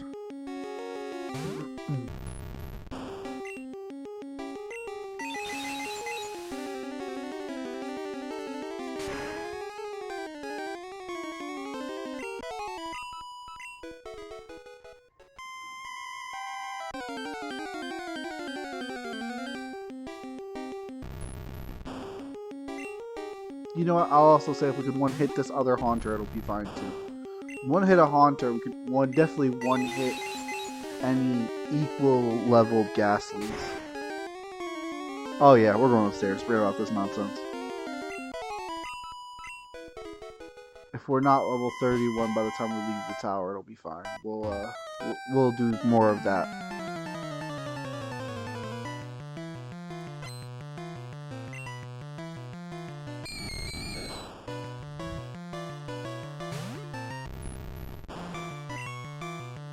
Get psychicked.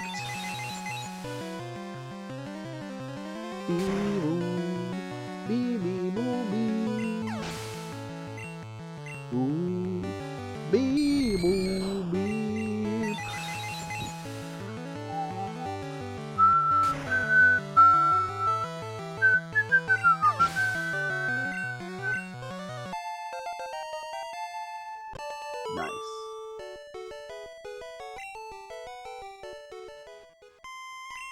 They're called Ghastly. Elixir, nice. Let's get this one over here. An awakening, cool. Pokemon attacked me before I even had a chance to move. Be gone!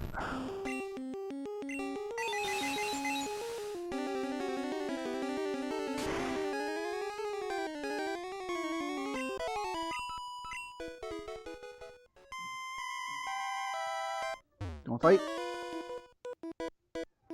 Beat me not.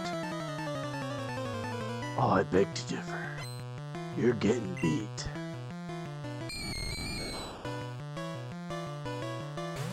In fact, let me see if I can one-hit you with Lick. Probably not. I'm out of psychics yet, so let's see.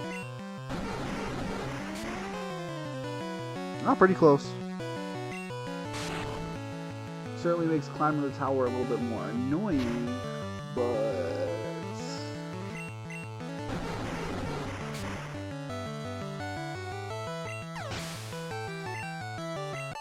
it's also because Ghost is physical, unfortunately. Unfortunately. This game really throws HP ups at you.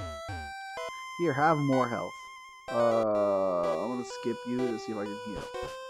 If I can't heal, I'm going to leave. Oh yes, I can heal.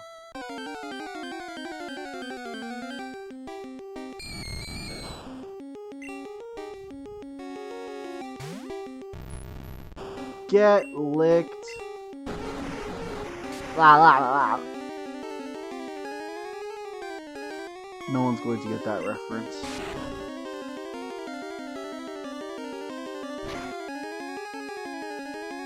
Yeesh, that was close. Except it wasn't close because it's exacting damage. Alright, please, no encounter. No encanto. Nice. Okay, perfect. Fight me. Oh, give me, no. My soul. No one gets my soul silver. Oh, hey, look, a Haunter. I got one of those too. Said mine's better than yours because watch this.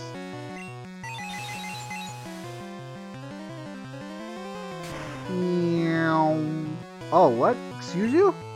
Excuse you? Surviving? I don't think so. Your name is gonna be Haunt. Haunter after not surviving.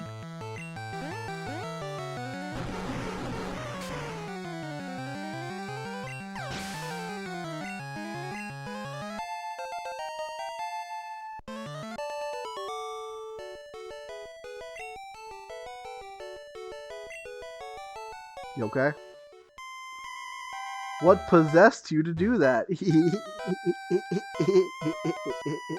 I'm sorry. Oh, I didn't mean to enter that twice. It's fine. Let's go back downstairs and fight that one lady that I didn't fight yet. You! Surprise, mother...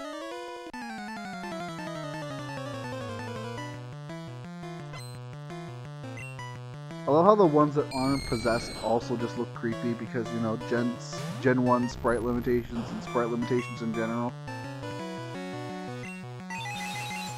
They don't have, like, multiple versions of these trainer classes because they're not intended to look different.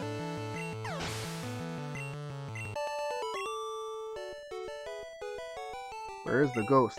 I'm using one right now. It's my haunter. Goodbye.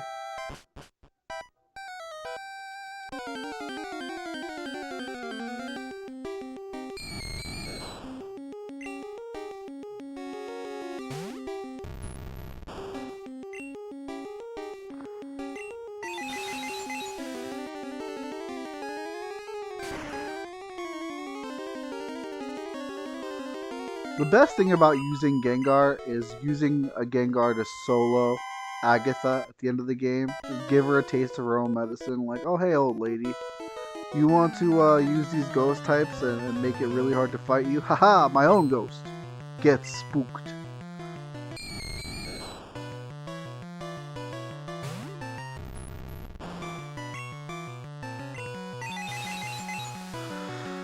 Oh goodness. Gengar is really just a very good Pokemon.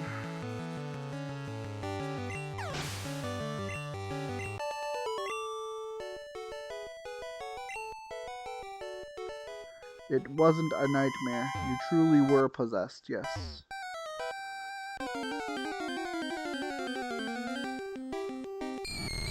You know, with the speed of these wild encounters, I wish you could find shinies. I probably would have found 2 by now. Not literally, but seriously. Jesus, they attack you quickly.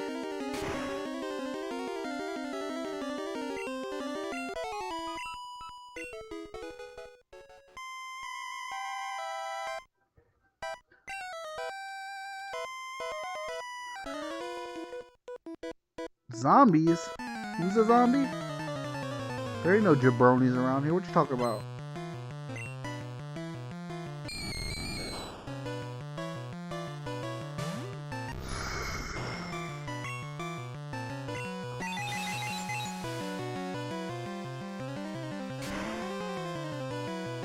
Evil Bebop. 28. Getting strong. Eh?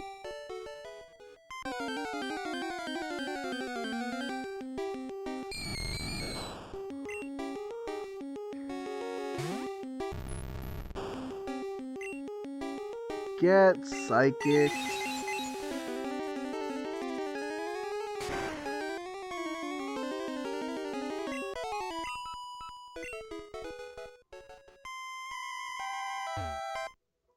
Nice. Nougat. I love nougat. Kelp Nougat Crunch.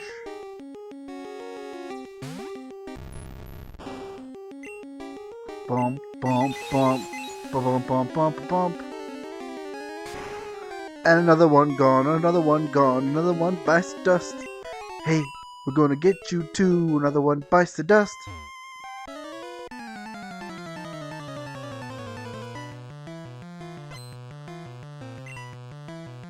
Whoa, another Haunter. Big EXP, gonna be level 29 real quick. Now just one hit, please. Beautiful.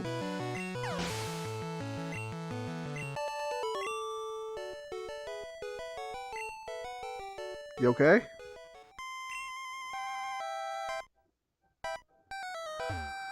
And we continue to climb. What's up? Kiki, Kiki.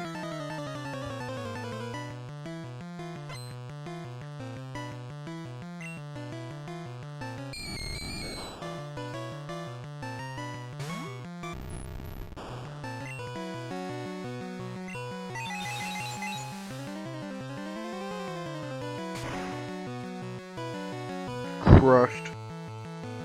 Crit wasn't even necessary, just destroyed.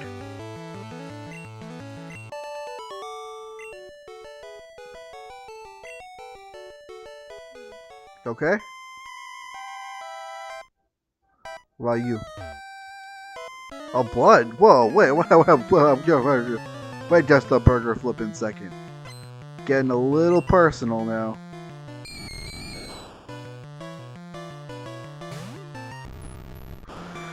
Get psychicked.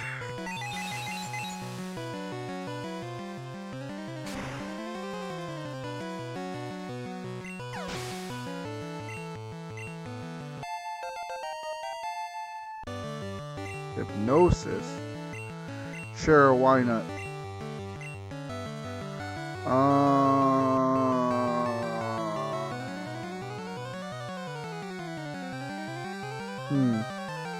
Nightshade is probably good to hold on to. Lick is really weak. I don't know.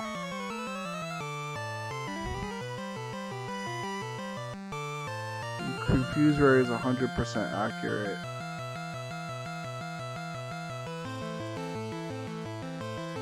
Yeah, I'll get rid of Lick.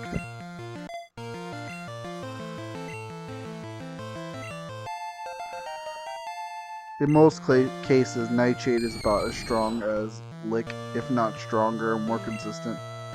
So, it'll be fine.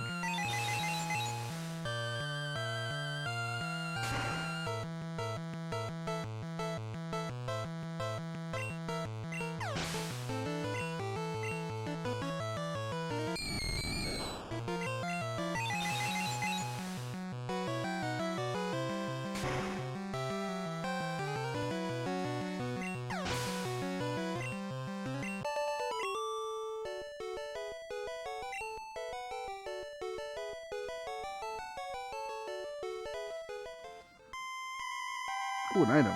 What this? I'll take it, and I'll go back downstairs. No, I don't want to fight right now. I have to heal. I'm running out of psychics to nuke you freaking ghosts with.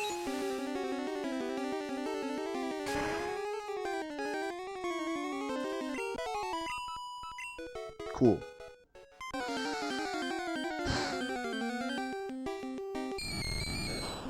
This is getting a little ridiculous.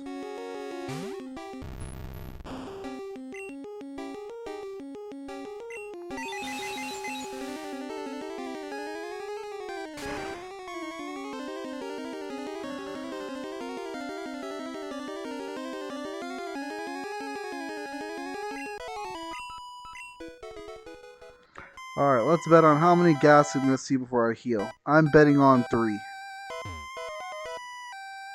Oh my gosh.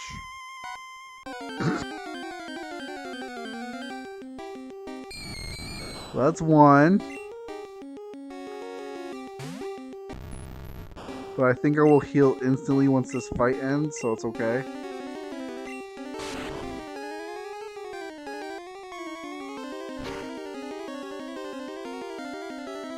Nightshade for the 2 KO, nice.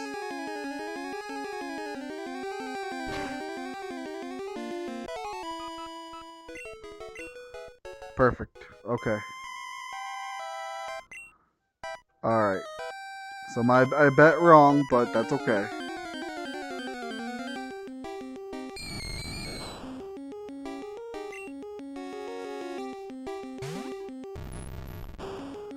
You know, interestingly enough, the fact that I was able to get an encounter on the quote-unquote purified and protected zone implies it's probably not that purified or protected.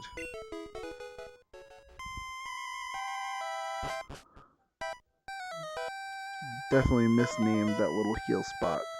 What you got?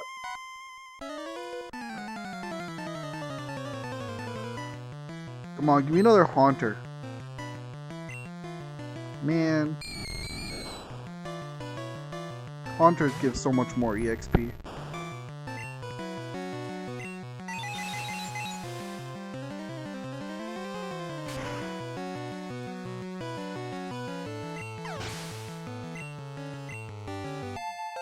Still level 30, nice.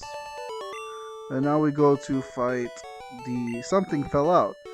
It wasn't hair that fell out, it was an evil spirit. Silly. What a silly quote.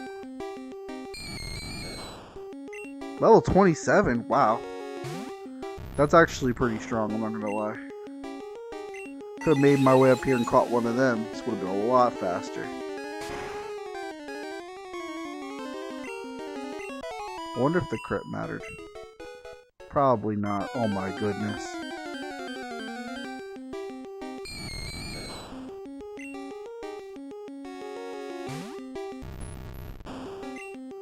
Get out of here.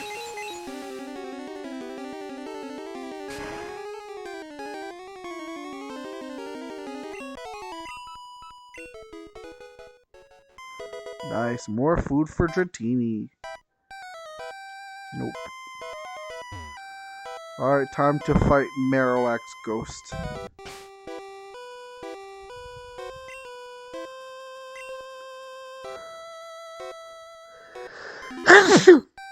Goodness.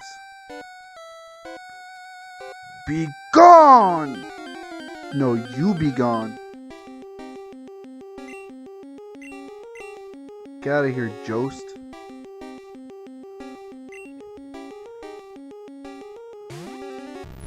Isn't there a way to trick the game into letting you catch this Marowak? I feel like that was like an old trick that I kind of want to do, but I don't know how to do it. Sleep.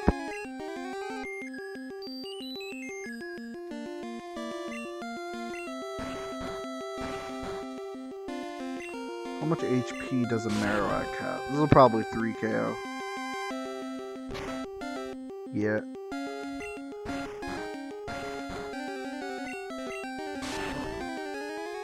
Let me see if there's like a quick way that I could just learn how to do this. Cause it'd be fun to have a ghost Marowak.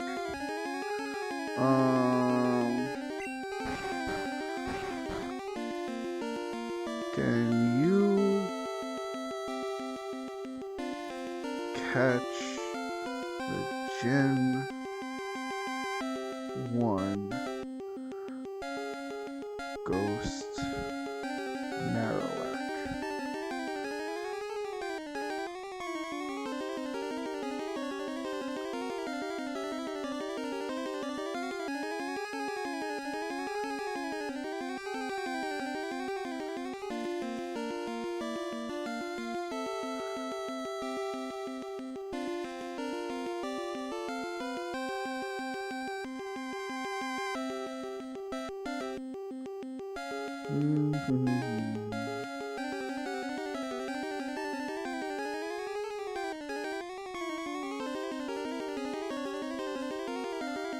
I swear there was a glitch that lets you do it.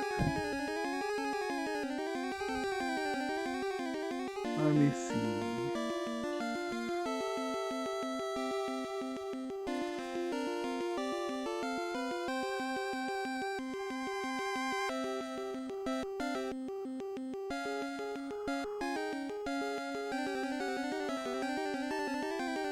Oh, never mind.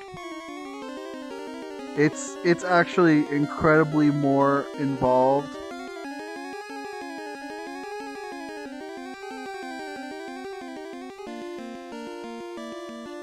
Yeah, it's way more involved.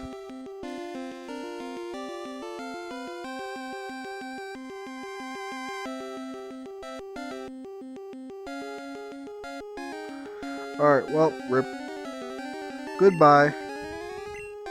Way more involved than I want to get.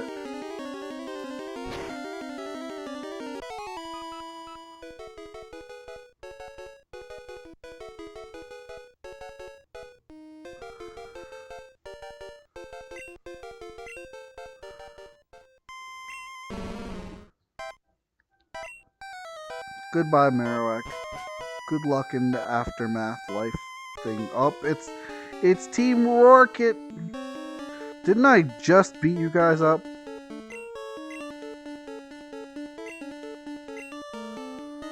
I refuse to become invisible. However, you will not perceive me. Oh, they led with Meowth? Fools.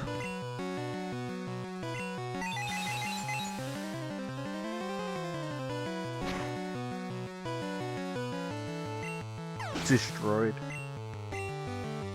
Oh, they evolved. I'm so frightened.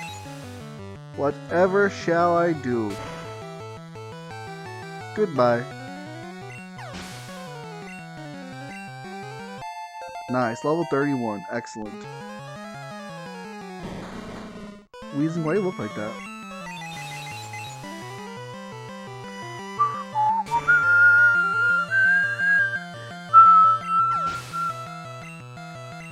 Safe to say, Noctis is a welcome new member to the team. Bye!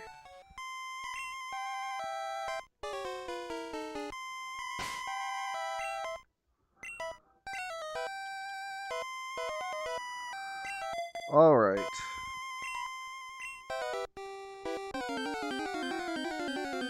Why do you still continue to fight me? What could you possibly gain? Get thunderbolted.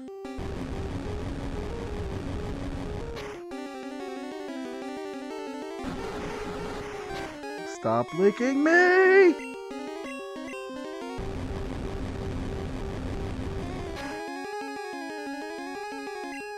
I hate second turn crits. Yo, what's up, geezer?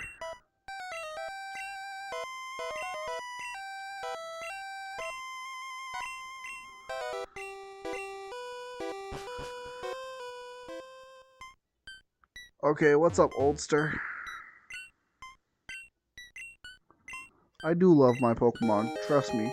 I'm already crying at the thought of boxing my Butterfree, which I will unfortunately be doing very shortly. Terra has been an incredibly critical member to my team, and I will be sad to not have her around anymore. But, unfortunately, such is life.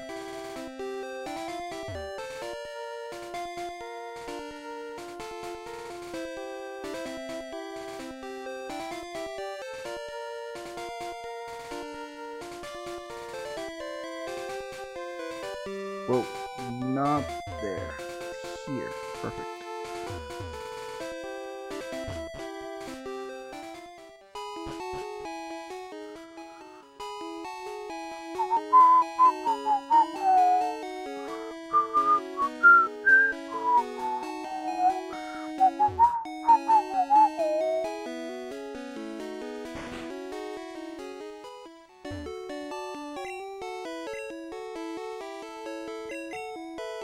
So now we get to go and fight Erica, and then it looks like we may actually have time to do a few gyms.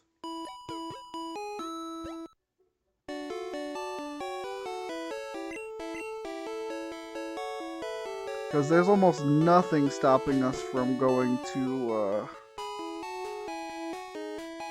Koga's gym afterwards.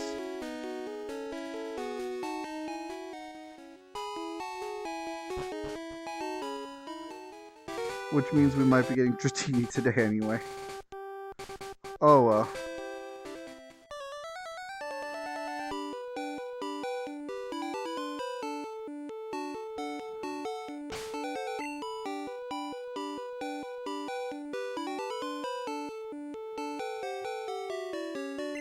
Alright, yeah, we should be good to go fight Celadon Gym.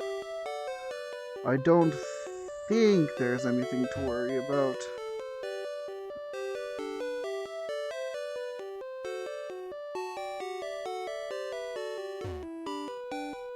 Oh, right, I forgot. I always forget.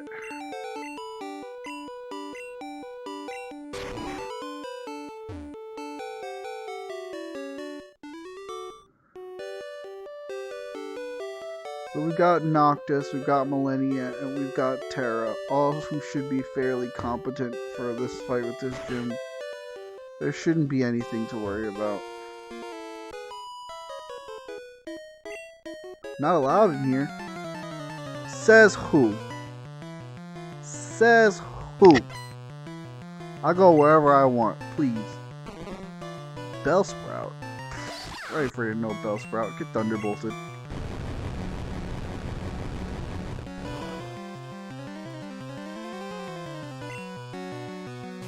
Uh-oh. I may have made a mistake. Ah, this will be fine. Yeah, this is fine. This is literally okay.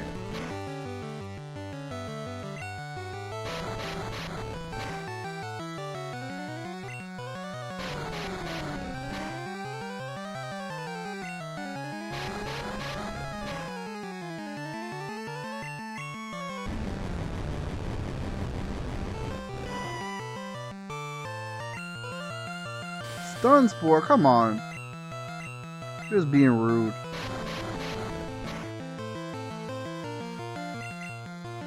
Actually somewhat problematic because now I don't outspeed. Do we have a paralysis here? Nope. That's not good.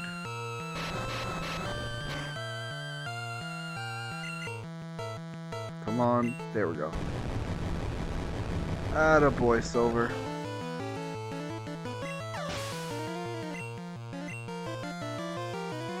A Weeping Bell. Switch. Spore's got this. You wish it affected me. Get body slammed.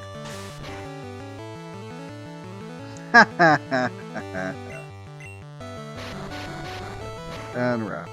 Rip.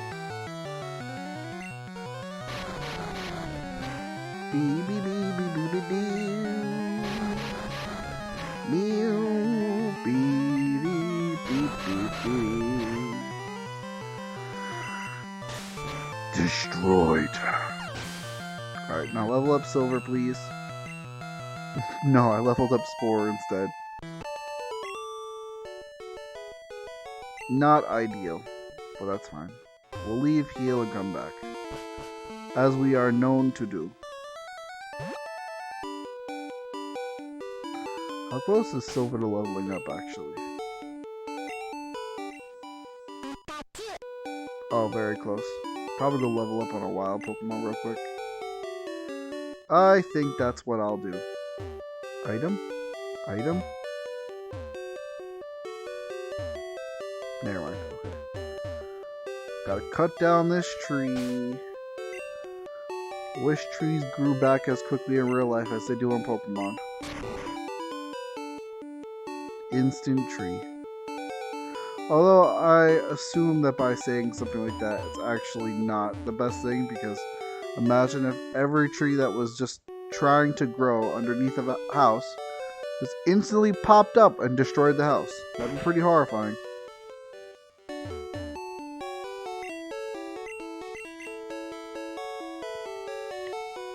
It's too bad. I think instantly growing some trees would be pretty cool.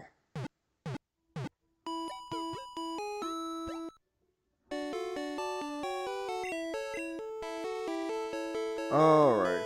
And now we'll cut down the tree again and fight against the next trainer, and hopefully don't have to come. Oh wait, that's right. I wanted to go very quickly and level up Pikachu. Just real quick, one random Pokemon.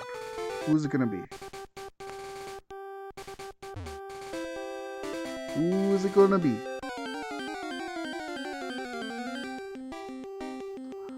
Perfect. Pidgey.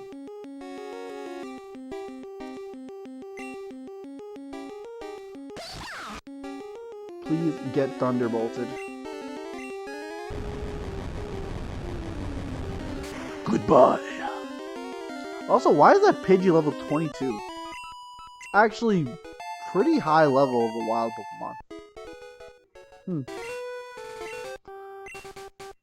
Alright. Time for Charmeleon to just downright consume the entire Celadon City gym.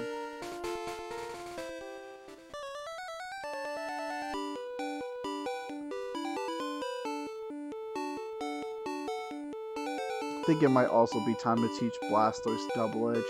Just to have that extra versatility. I don't think Blastoise is going to get anything else very useful down the line. Like, I mean, Skull Bash is okay. It's 2 turns. I think that's it. Obviously gets a couple of other moves, like Hydro Pump, but like, as far as like, just having other options goes, though. Actually, can he learn Earthquake? Is Earthquake a TM in Gen 1? I don't remember. Wait, did I fight you? No, I didn't.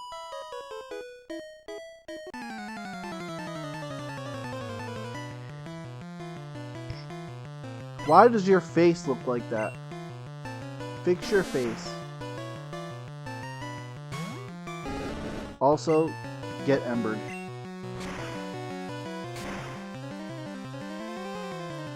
That didn't one-hit it? On whose authority? Oh, this is not good. I don't like the way this is turning out at all. This seems very strange. I have more questions than answers.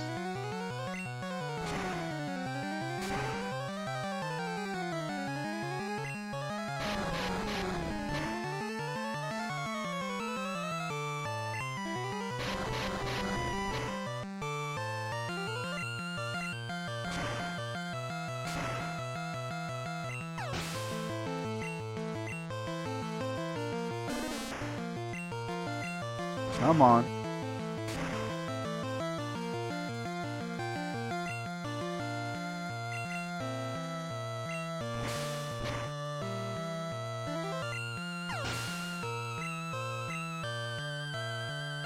One more Ember, one more Wrap, one more Cut. Unless we crit. No crit. Point! Aw, man. That is very annoying. Do I want to just keep dealing with that, or do I want to go heal?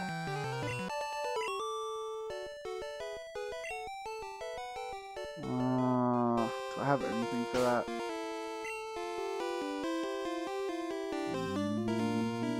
Nope.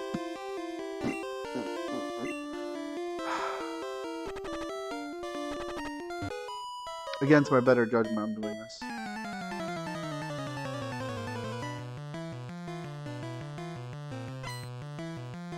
Why are your hands out like that? Hey, look at Bulbasaur! That's so cute! You cute little Bulbasaur. Sorry, buddy. Get burned.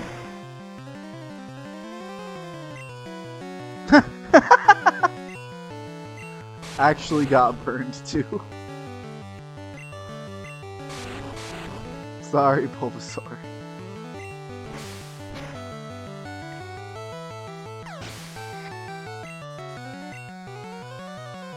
Oh, this is only gonna do like half its HP. It should be fine though, I don't think. Oh, it crit, never mind. Very, very well placed crit, not gonna lie.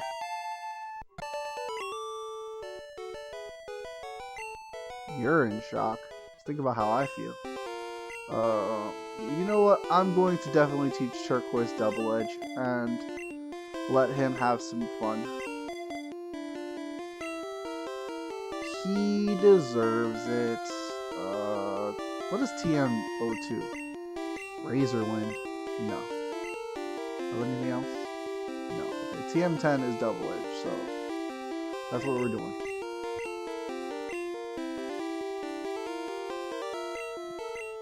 Interesting. Pikachu can learn Double Edge. That's crazy. Can't really imagine Pikachu throwing his body recklessly into another Pokemon.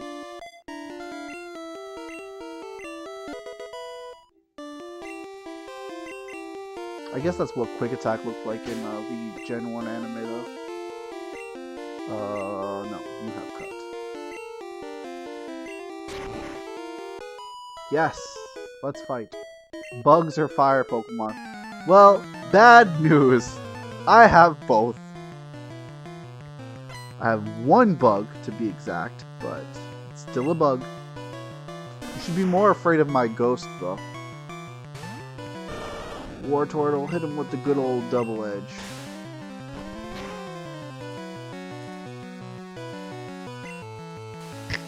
Ah yes, poison. My favorite. Get eaten. Become salad. Why are you red? Bloom is very frightening. Alright, probably another double edge will do it. Ah, it's a little scary. How much does that do? Not tons. Alright, yeah, double edge.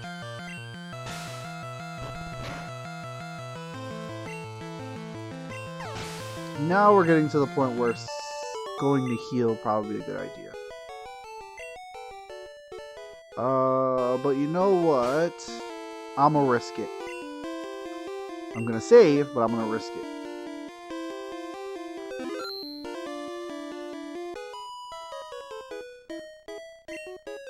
Underestimate girl power? Never. What I look like? Some kind of bozo? Why do you have a whip? I'm very uncomfortable with the whip, to be honest. Get double-edged.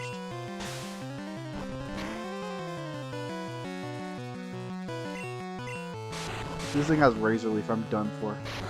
Oh no, it has Wrap. Actually, that's kind of bad because the residual. I don't have any healing items or anything, right? Yeah, no, I don't. So, hurt by poison, hurt by Wrap. I don't think I can switch, so I just have to take this.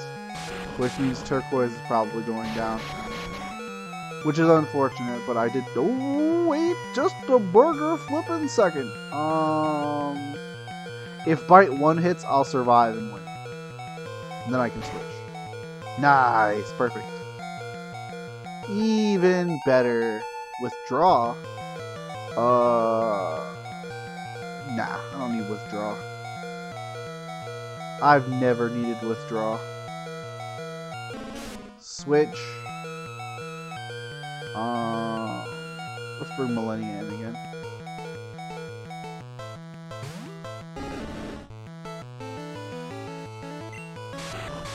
Yes, I know I'm poisoned.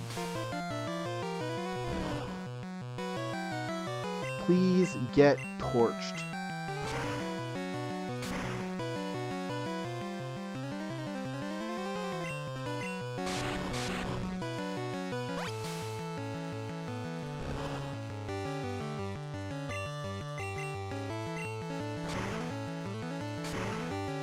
Nice.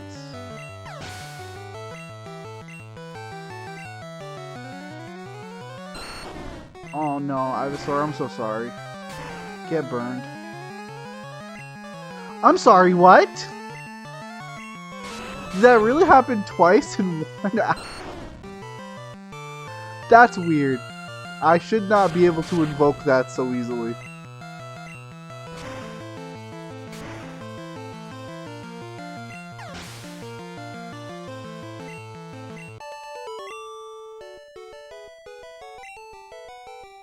Alright, let's leave. Beep boop. I can't dig my way out of here, can I? Yeah, that's what I thought.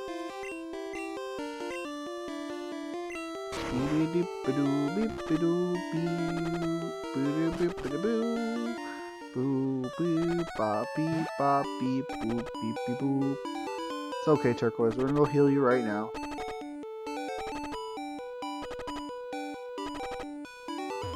Beep beep beep beep beep beep beep beep doop beep beep beep doop beep beep beep boop beep boop beep boop boop beep beep doop beep doop doop beep doop. Wait, isn't this a quick heal? No, the place next door is though. Wait, no, it's not here. Is it here? Can you heal me? Full up. I guess I can only use the secret PC then that isn't there in this one, and the PC doesn't heal here, so it doesn't matter. Wasted my time.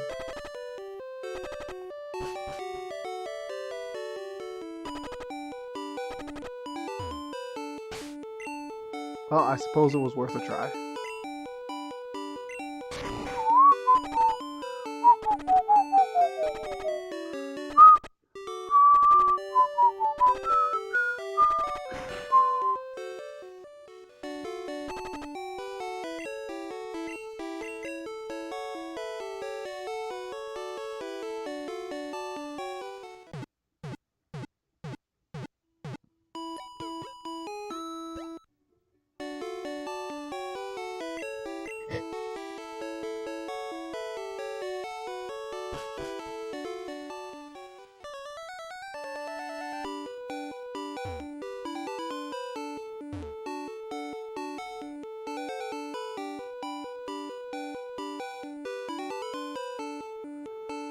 And so we continue on our adventure.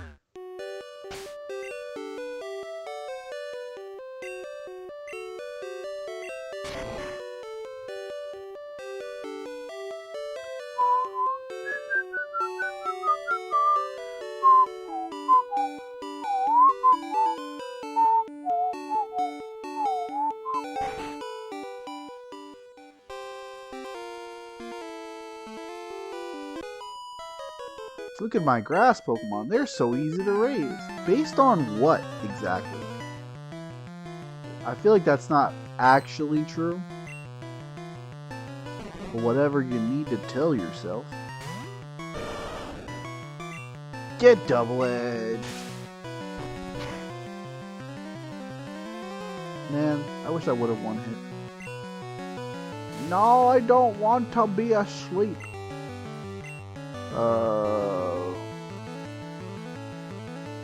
Can I use this?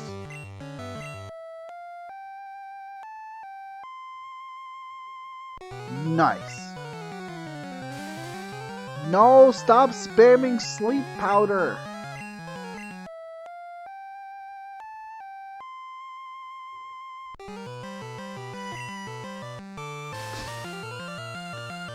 This Bellsprout is really ridiculous.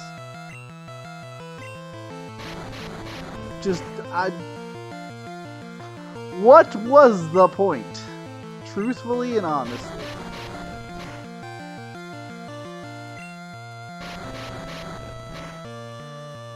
Please get bit.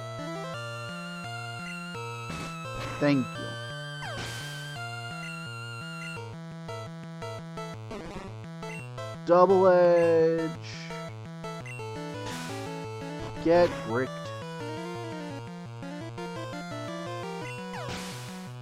Level up? Nope.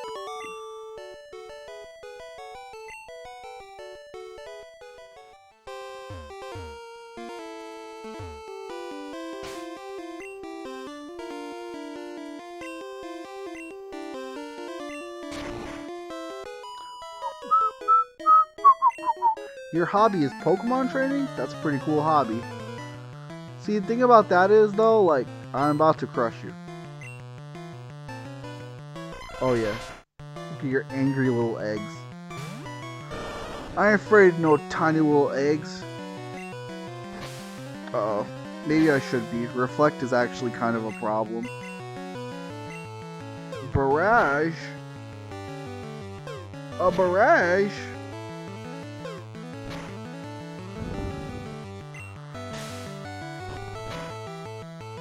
Oh yeah, that's a problem. Okay, we biting.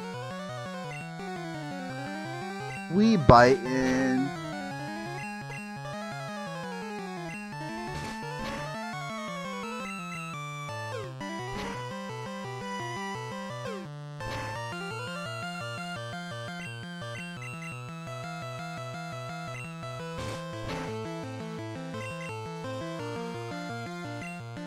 Wait, does Reflect last forever in Gen 1? Jesus. Oh, Jesus!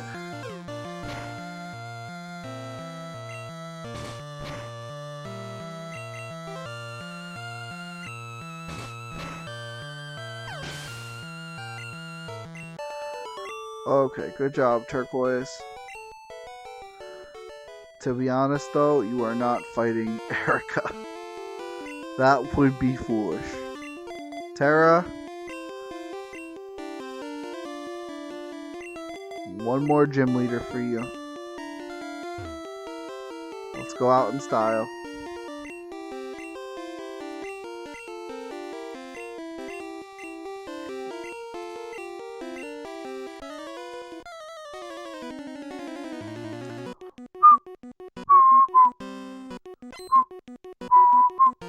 Why is it like she's psychically holding the Pokeball? Level 30 Tangela from the jump. I don't like this. Not good. Poison powder. Oh, excellent. And bind. That's not good.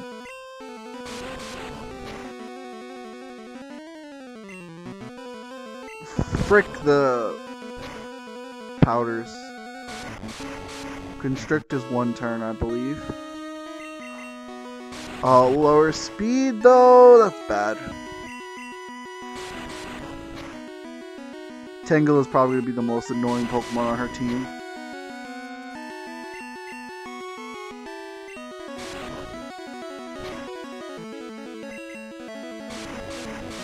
You know what? Honestly, this feels like a great time to switch in Noctis. Since Noctis is immune to all the BS binding moves. But I really want Terra to get in some good last final attacks.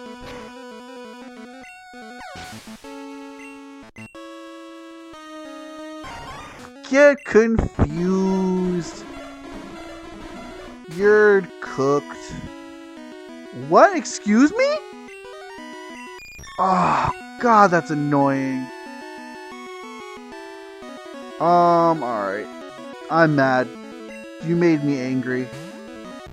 How freaking dare you?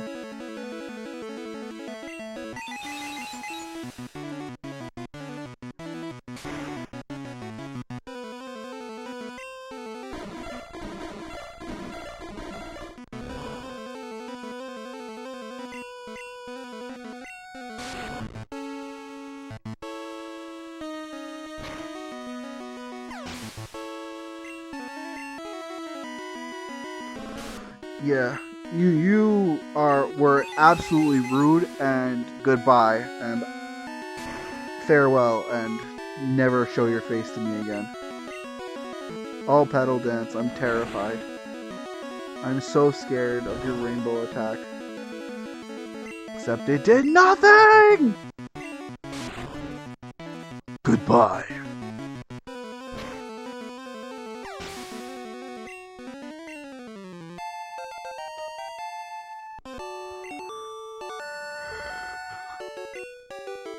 Man.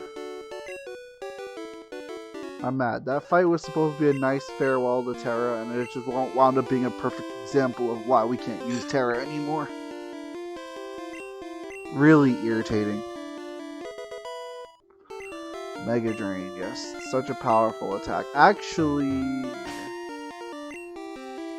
feel like I usually teach Mega Drain to...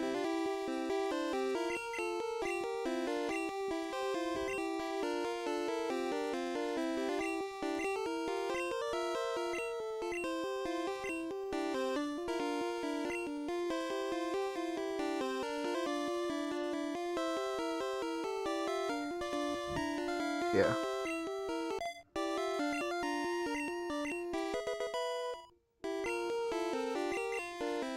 Alright, we've got to go get Fly, and then we have to go beat Snorlax, and we've still got a bit of time to do all these things. So, let's go. Maybe we'll catch Dratini and do a little training.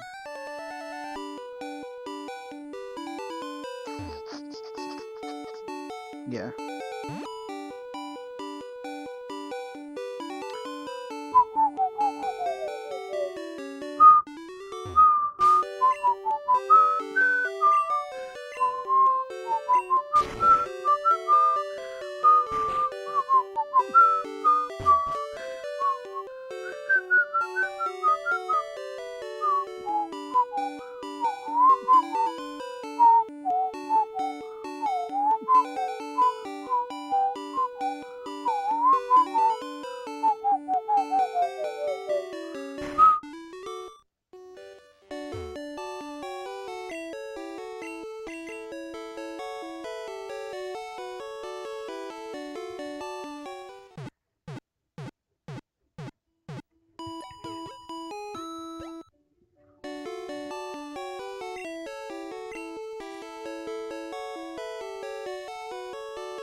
Okay.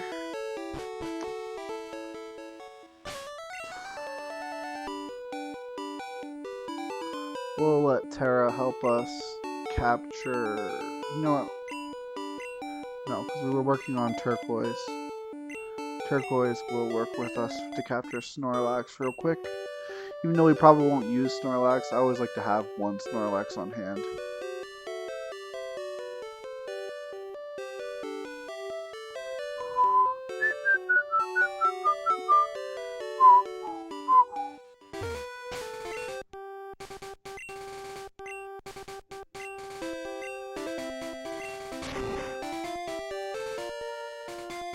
Look at him, he looks so tiny.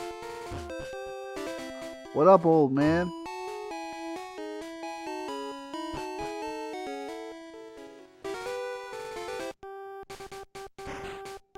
Hey, yo.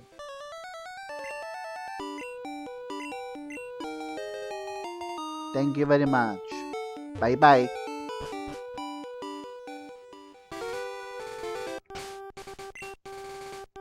I don't think Butterfree can learn Fly.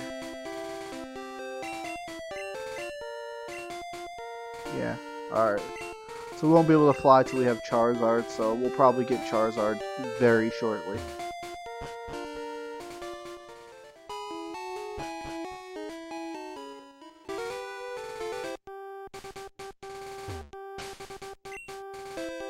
I think the fact that we're very close to wild Pokemon in levels suggests that we probably aren't over leveled. I kind of want to be. I don't want to grind.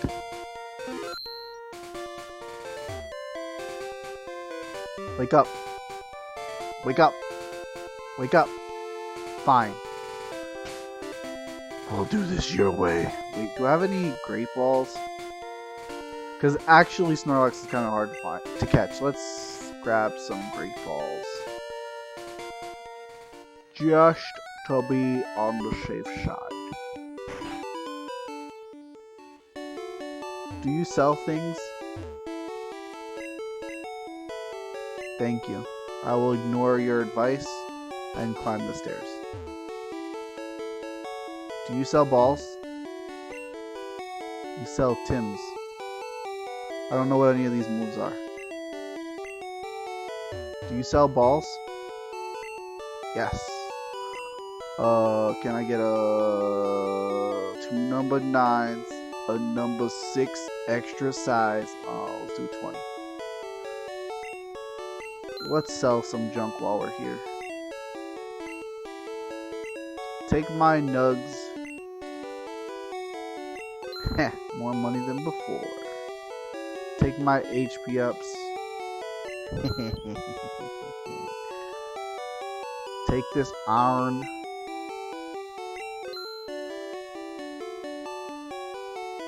Take this X accuracy.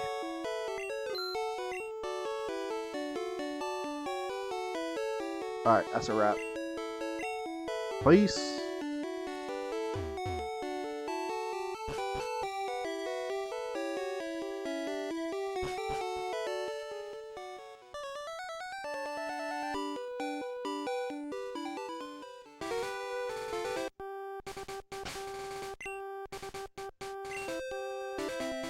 Oh yeah, it's all coming together.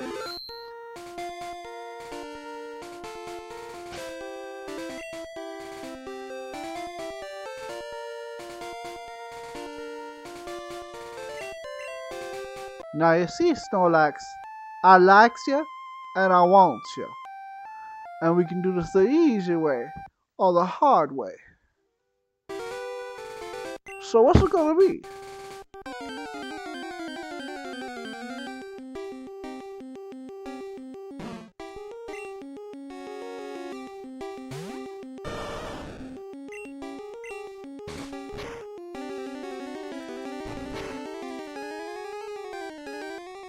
I see you want to be doing this the hard way.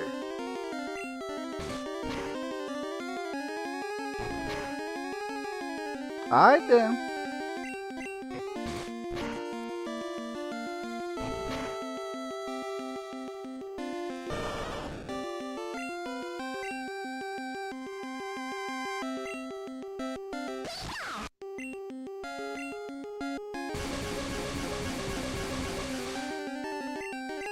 Perfect.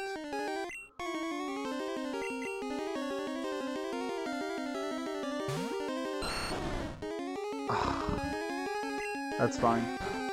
That's fine. We can work with this. We can work with this.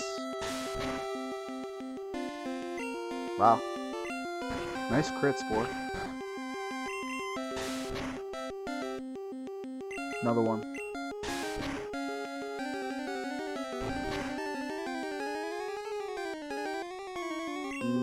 Nope, that'll do. Let's move this up. This is gonna be annoying having to dig for it. Perfect. King the Flask!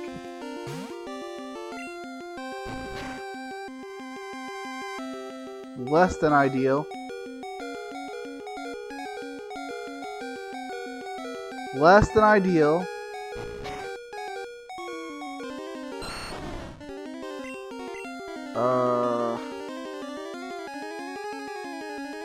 Noctis. He wants to sleep so bad, sleep him.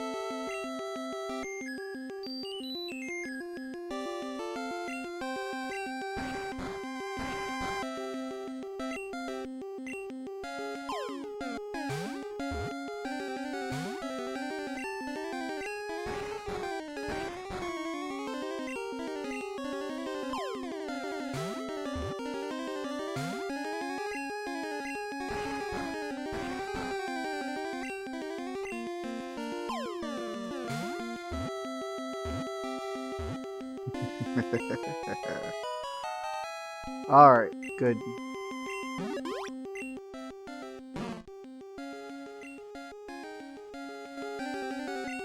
Yep.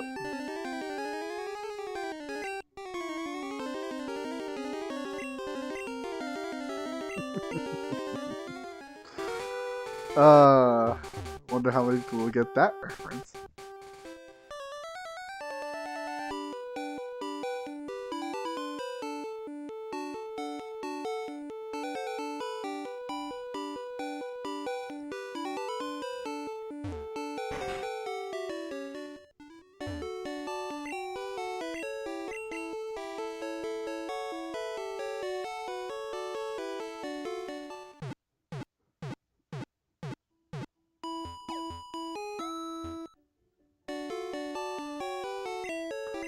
Alright. Nice. So now we get to ride our bike, which I hate because you don't see Pikachu anywhere. My least favorite thing. Riding the bike without my buddy. But it's fine. I always just pretend he's in a basket somewhere on the bike. You just can't see him. Even though that's dumb.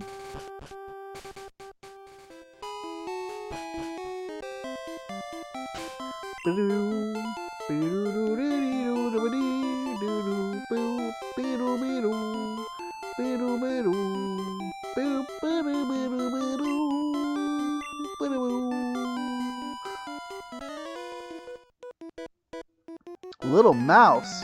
Man. You're about to get stomped. What is that? Why is it like you're wearing a codpiece? I don't understand. These guys are dressed so weird. Double edge. Oh no, karate chop. That's actually pretty bad. Oh, okay, never mind. It's fine. It's actually okay. Get bit. Oh no. Not the Fury Swipes. Anything but that. Goodbye.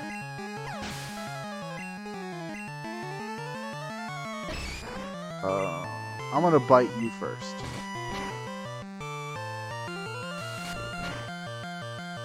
Wow, I did considerably more damage.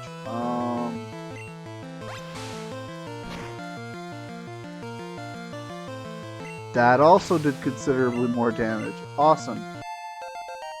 Excellent. Very good. What are you wearing? Alright, let's see. Terra, get Terra a little bit more EX. Actually, should I be training? I'm definitely going to not use Terra. I guess I shouldn't. I hate that. Okay, so we're just gonna train Pikachu and leave Terra at 31. What's up, guy? Hungry and mean? Go eat something then. Don't take it out on some kid. It's weird. Why do you look like that?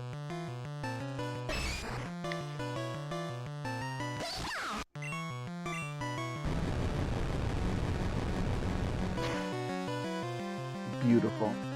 That shouldn't do much, right? Oh, I did a lot. Unfortunate.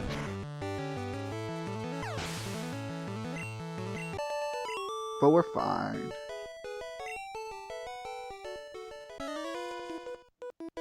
I did not. I went right. Dude, what is the matter with you? Get out of here. You look pretty cool at least. Wheezing. Should be fine as long as this thing doesn't explode. Please do not explode. Whatever you do. Wow, I actually did a lot. Said 32 HP.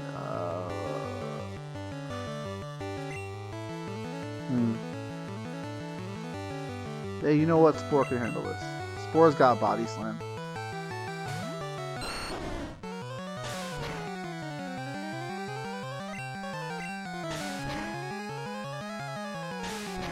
Almost nothing. A crit. Incredible.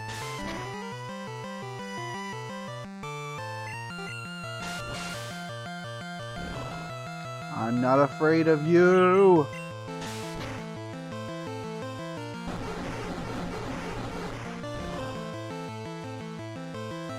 Honestly, this is kind of an issue.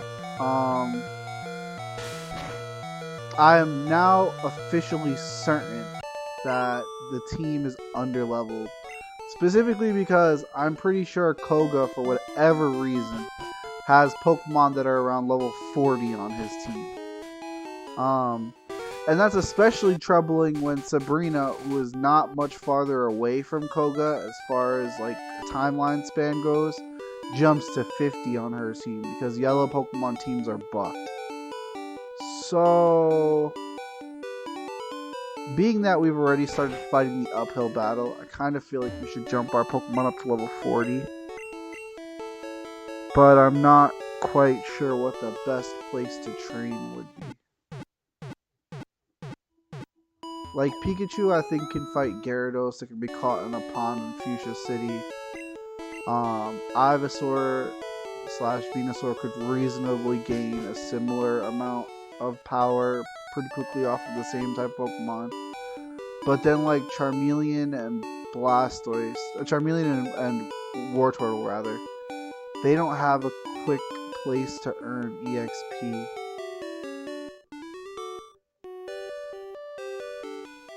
I mean, we were getting pretty good EXP in the Pokemon Tower. Let's see how strong the Pokemon are in this area. There is some grass on the cycling road. I gotta go down. Oh, that guy's pretty far out. I didn't expect that. Can you be a cool guy and not a cue ball? Yeah. What's up, cool dude? You're a cool guy. I like you. Cue balls are gross. That's kind of more in our wheelhouse.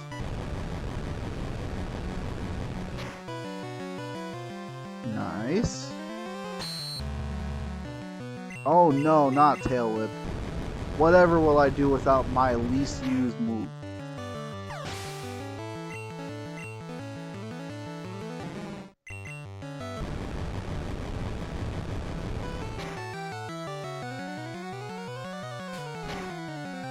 I wonder if Quick Attack would finish this. Probably not, but worth seeing. Yeah, okay. Quick Attack is not really useful right now. It's too bad Silver can't learn Dig. I would have definitely taught Pikachu Dig.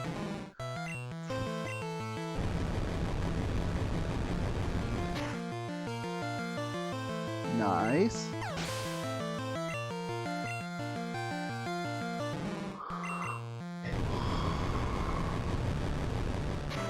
goodness. Why does it keep disabling Tail Whip of all things?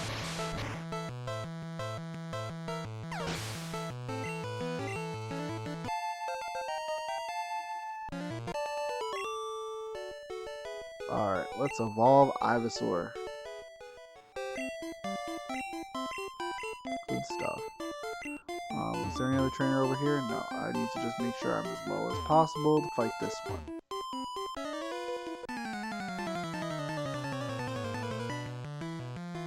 Ew!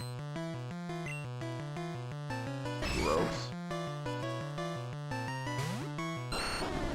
Get Razor Leafed.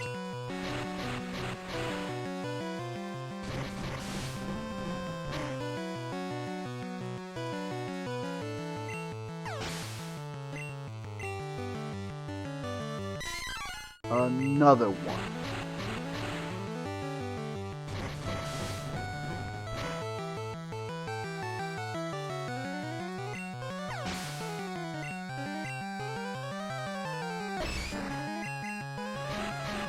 And that should do it.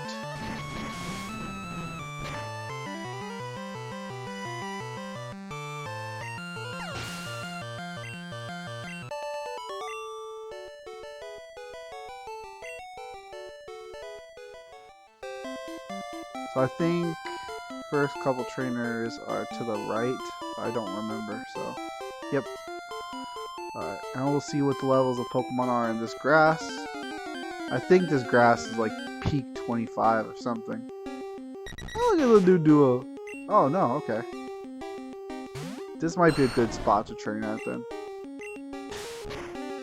Kind of annoying to train here, but what do I want? I want to fight you, you jerk. Never mind. I take it back. Leave me alone. I don't like you. Machop, you're cool though. Machop!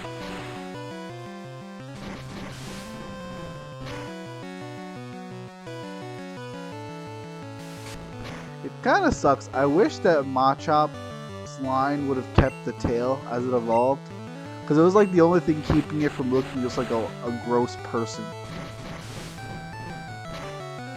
Just like a muscle lizard. That would have been cool. Hey, Venusaur time. Yes, look at that. That's just the guy. That's just the guy. Not a Pokemon. That is a dude. One entire person.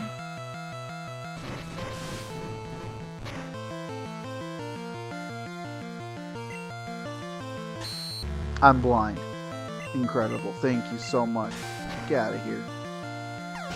Terrible animation.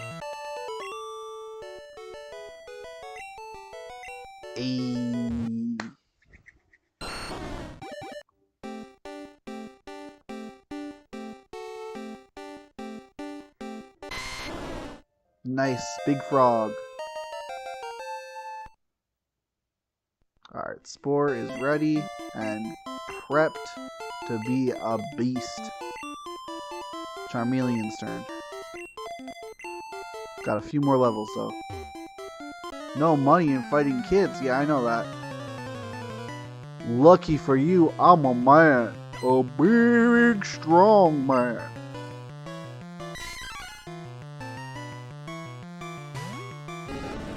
Get burned.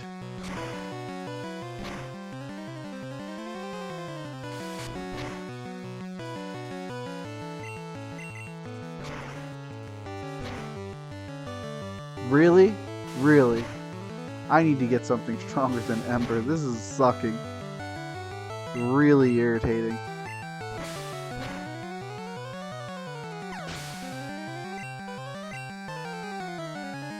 This is gonna like freaking take 4 hits. You know what? I'm gonna use Dig. I'm just gonna Dig. Bye.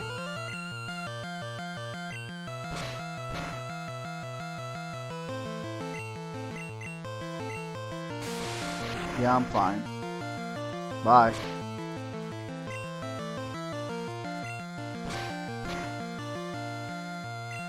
Beautiful.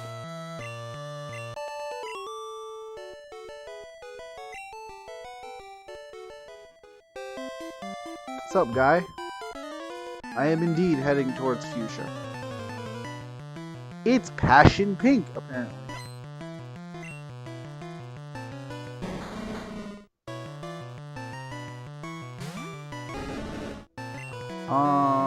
Yeah, this should work. This is Gen 1. There's no levitate yet.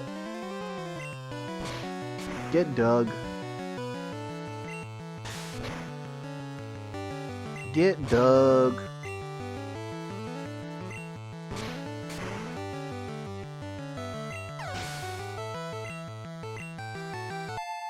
Very quick level. Awesome.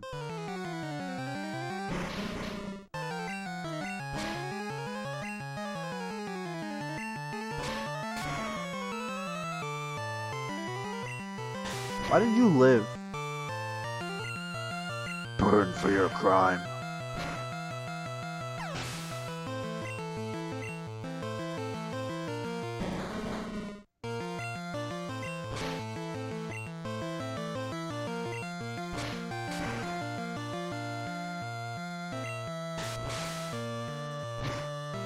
I always thought that animation was kind of silly. Have a cloud.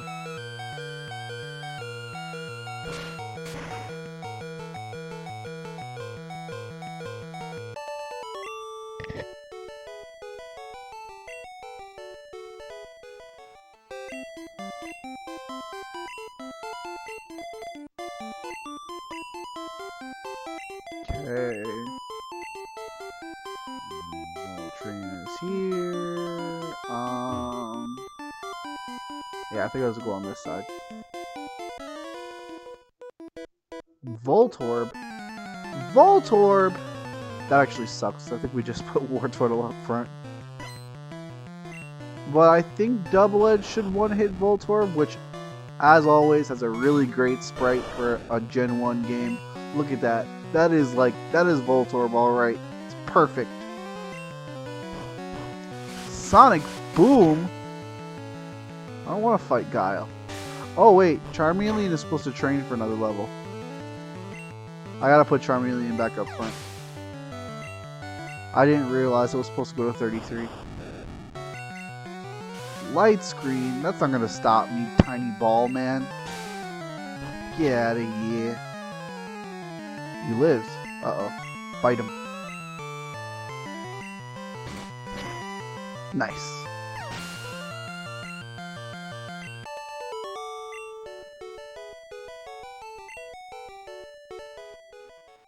Put Charmeleon back.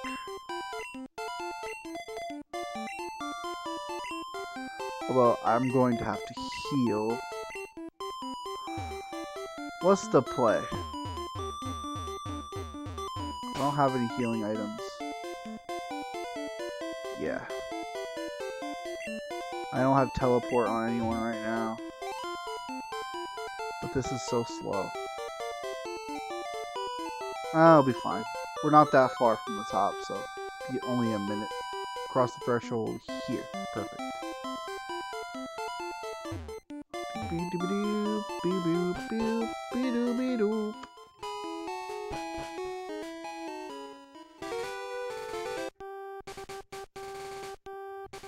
How you doing, Silver? Yeah, I feel that.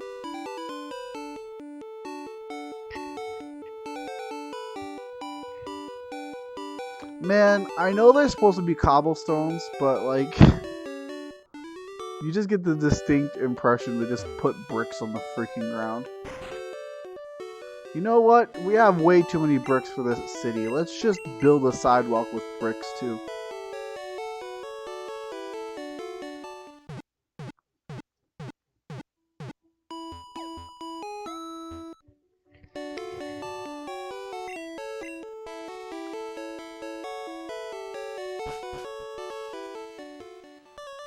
Alright, I'm gonna take a quick bathroom break. I will be right back. We'll save in the meantime.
Pikachu's taking in the sights. I'm taking in a drink. Everything is everything.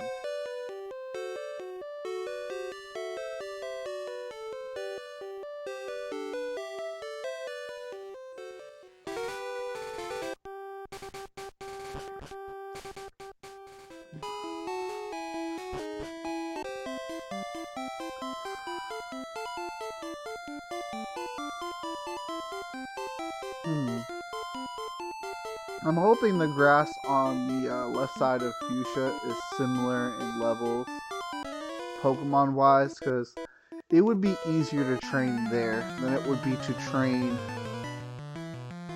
on this freaking road. His Pokemon won't evolve. I wonder why. Poor guy, he doesn't know that his Pokemon won't evolve. Really, with the crits though? Like, stop it. Get burned. That's gonna suck. You know what? Get digged. Get dug. Get digged. Get dug. That sucks. I think we're losing Millennia. Oh, it sucks. I'm not going all the way back to heal again. Really annoying.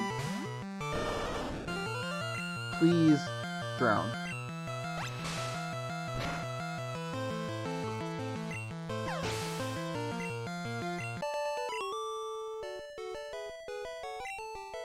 Really, really annoying.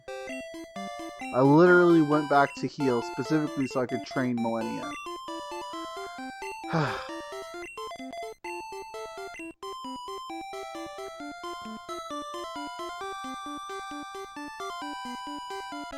What's up, Doc? Be a rebel? Don't worry, I am. I'm playing video games at 3:30 in the morning. I'm an incredible rebel.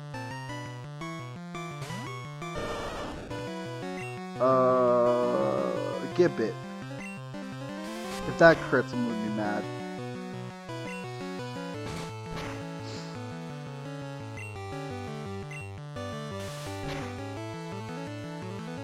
Oh man! Yeah, I need to train. This is bad.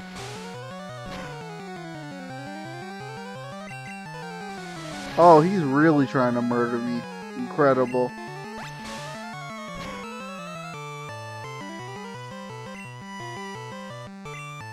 Oh, thank goodness. He got dumb.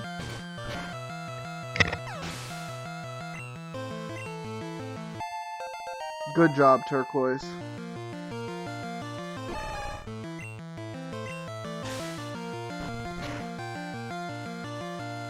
Nice crit.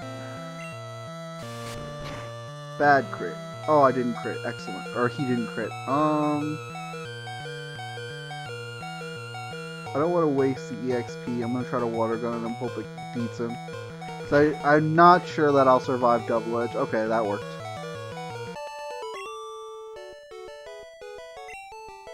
Because we both faint, no one gets the EXP. But if Turquoise fainted, the next Pokemon would, so.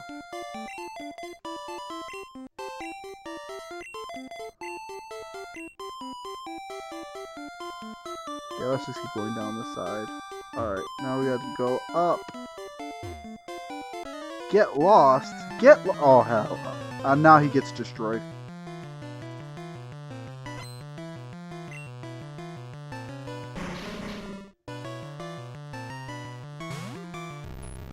You got 5 Pokemon, I've got 10 Psychics. Guess which one of us wins?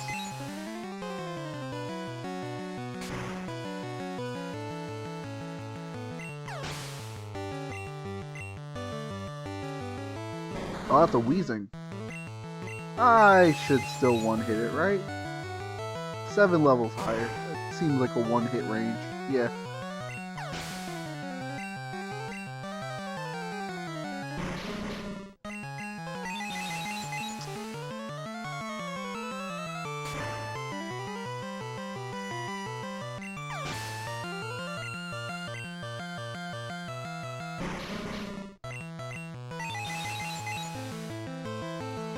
Noctis is very good.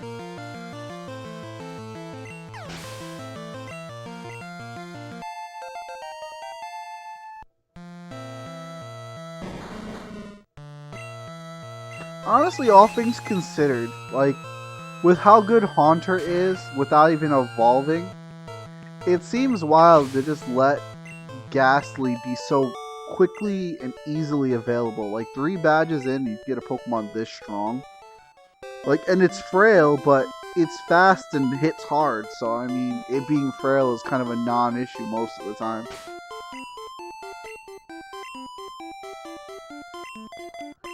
Kinda wild, honestly. But we're getting to the point where Charmeleon and Wartortle are suffering from being Charmeleon and Wartortle. So I'm glad that they evolve soon. This is starting to get rough.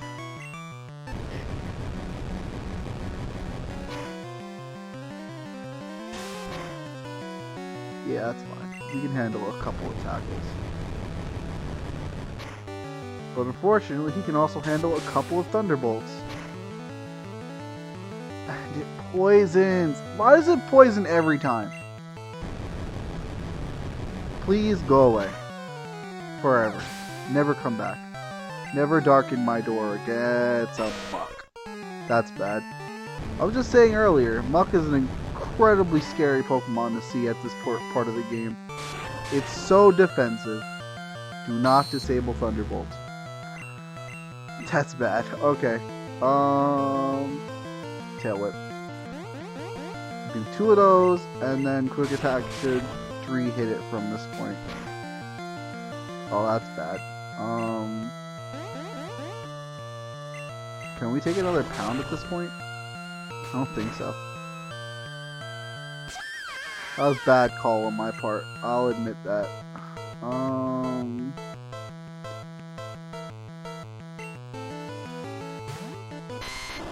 Body Slam.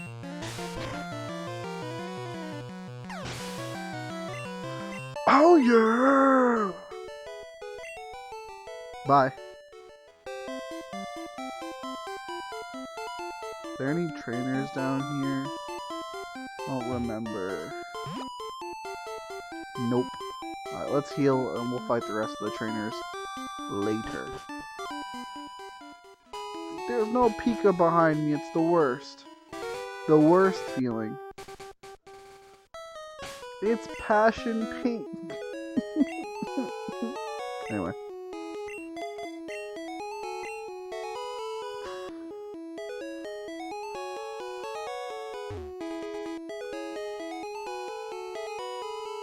Wait, why am I going to the gym? Yeah, that's where I should be right now. Just go into a gym with like a half-dead team. Completely underleveled. Yeah, we want to fight the gym. Come on. So we're about at the 5-hour mark. I wanted to go ahead and do more, but I think what I'm going to do is I'm going to do a little bit more training, try to prep more for the next. Goodbye, Tara. I'll miss you.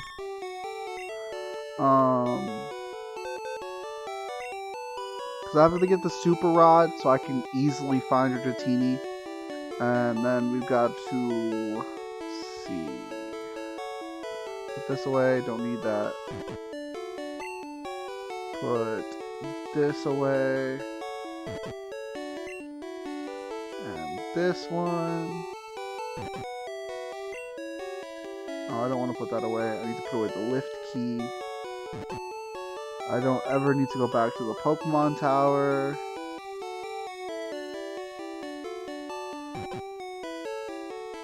I'll hold on to the Ethers and Awakening. I haven't taught Fly yet. And I still need the Poke Flute, so I'll hold on to that as well. Yeah, start preparing for the next Pokemon stream. Where are we at on time? Still got 35 minutes. Should be able to get some grinding done. If we could ideally get Charmeleon and War Turtle to evolve. That would be very good.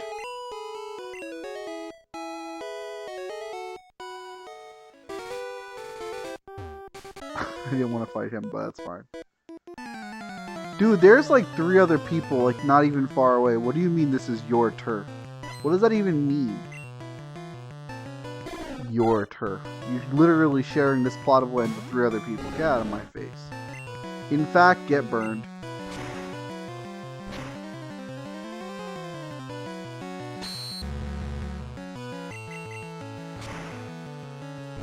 Cooked bird.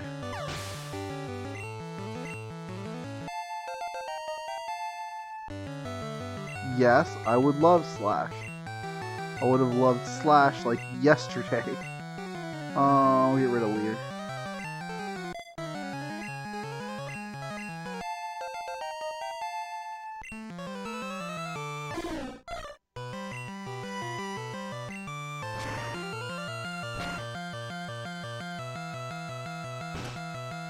Oh, this bird is furious.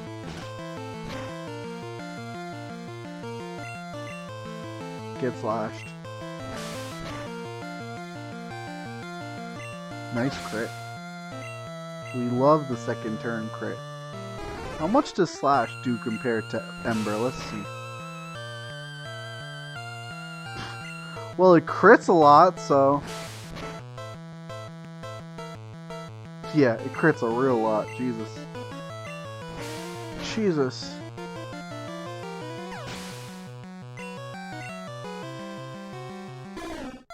So Slash will probably one-hit a Spearow, right? Yeah, if it crits every time.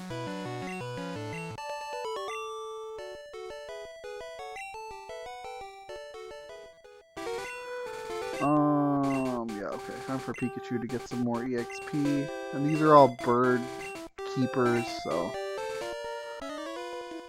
Get your birds kept.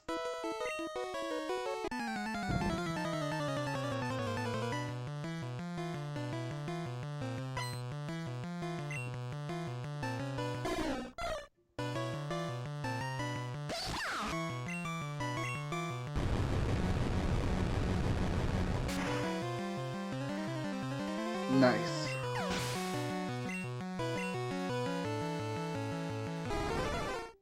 Another one.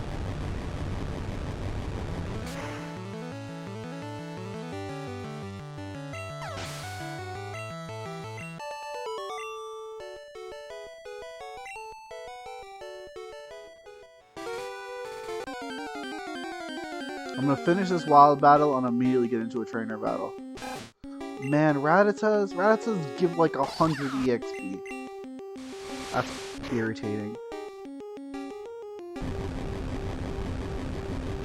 Excuse me.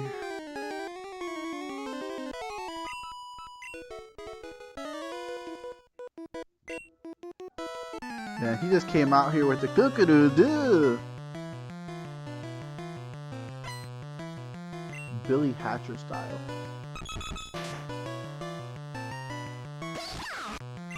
This thing could faint me. But it used Growl instead. Okay. It'd be incredible if this one hit. But it didn't. Will Quick Attack be enough to finish? Please? And now I get one hit. Ah, I survived. Okay, cool. And it just... Okay. Survived.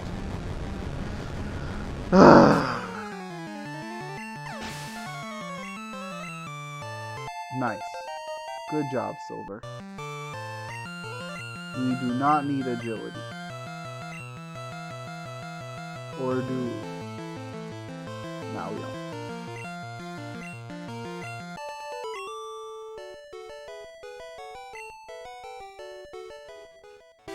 Okay, Silver, switch out. Spore can handle everything now.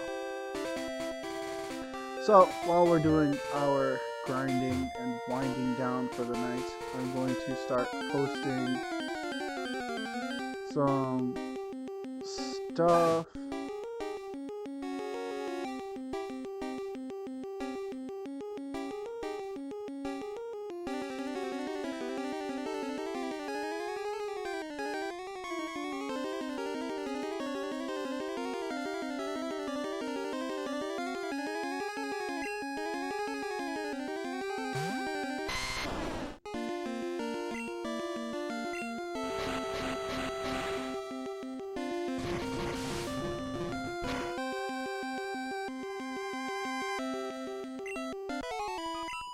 That's awful EXP. Like, that's literally the worst EXP we could be getting. Let's try the grass over here. I don't want to be grinding on Raditas of all things. It's just going to take too much time.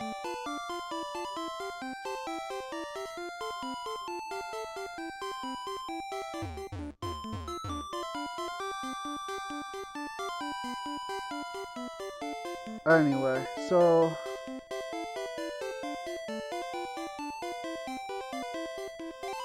there is a Discord group that is currently pretty empty.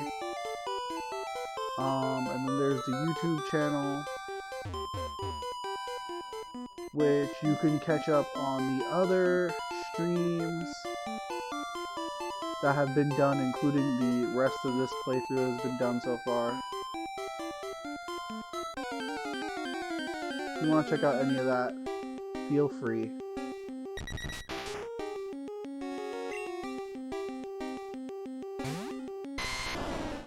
Body slam should do some decent damage, and this should give way more EXP. Yeah, twice as much in fact. Incredible. But yeah, so Discord and YouTube links. I also have a Twitter account where I do minor updates of stream information, but I don't really use Twitter that much, so that's just in the channel description. Ideally, we'll get membership up on the Discord group eventually. And the YouTube is like a resource for all the videos on demand. Just easier to keep it there.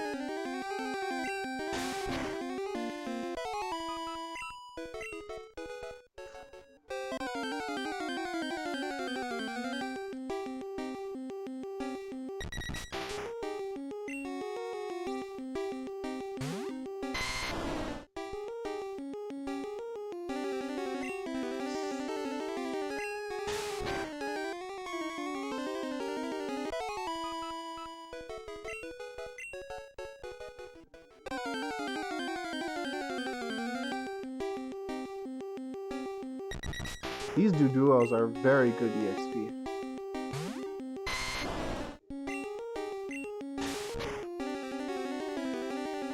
Or not very good, but decent. Like, they're about a little bit more than what the Ghastlies were.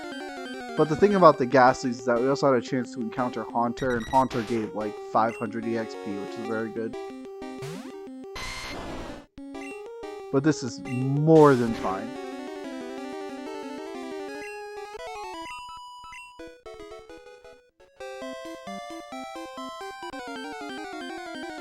And they appear quickly, that helps. Oh, that's a Firo. Well, let's see how much this gives. Hopefully it's decent. Leer, that's not a problem. Yeah, that's pretty good. Alright, so this is basically better than training on Ghastly and Haunter. Good. Excellent. Now, can I kill you with a Razor Leaf? If I can knock you out with a Razor Leaf, that would make this opportune, but probably not. Grass resist. Yeah, that was a crit. Okay. Yeah, just keep body slamming.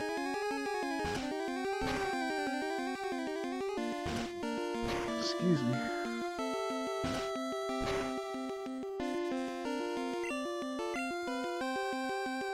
I should have just used another Razor Leaf there, though.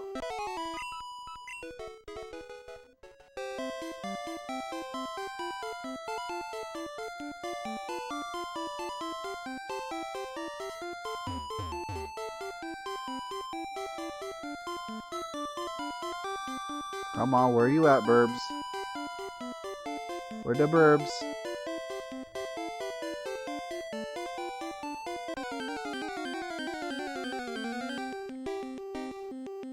A whole different kind of bird math.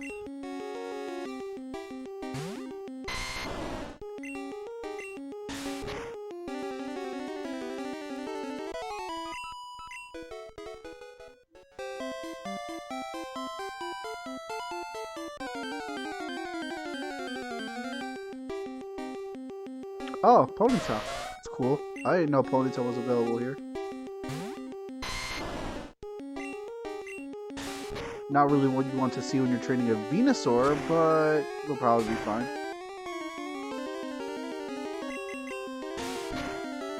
Yeah, it's fine. That's a lot of EXP, wow. Okay, so 2 rare encounters here that give a lot of EXP, that's good.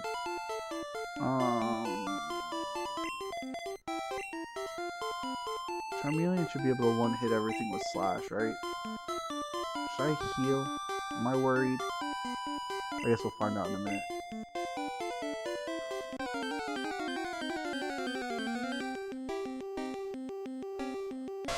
Okay, can definitely one-hit this with Dig.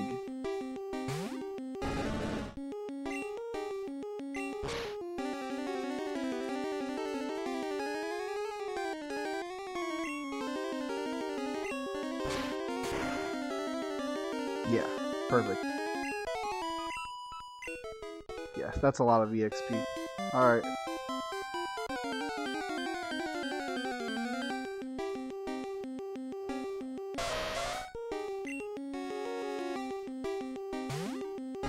It's weird that there were so many duos and now it's just all Ponytas.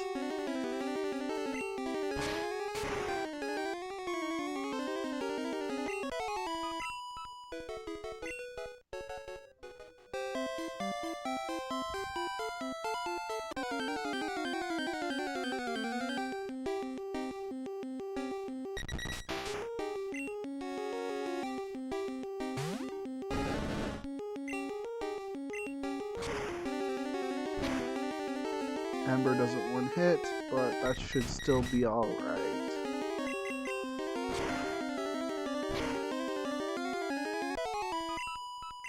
Very alright. Cool.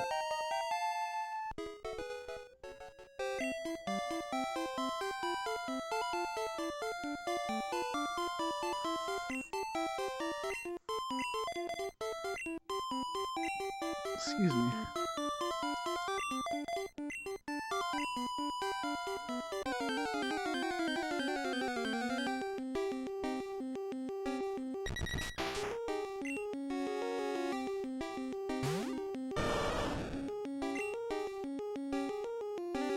Bite should 2 hit?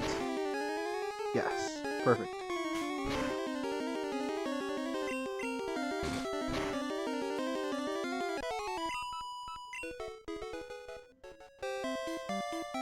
I'm tempted to just go get the freaking fishing rod before grinding, because one can also get surf, which would make grinding Wartortle easier, but this should still be alright. I think no matter what I use, I 3 KO Hero, unless I use Double Edge, but Double Edge is risky. Let me see if I'm right.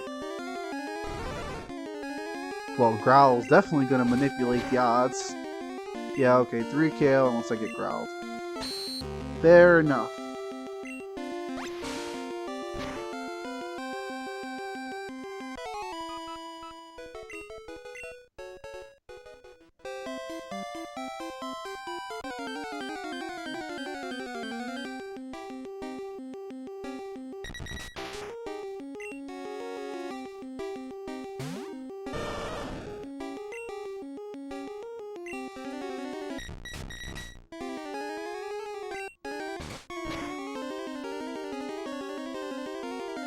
Nice crit.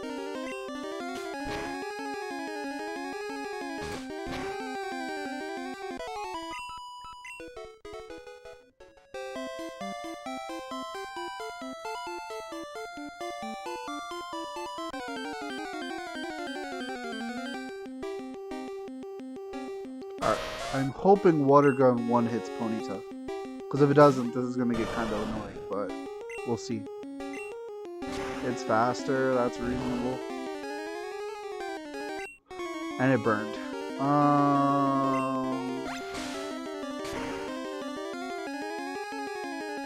I'm probably going to have to go back and heal.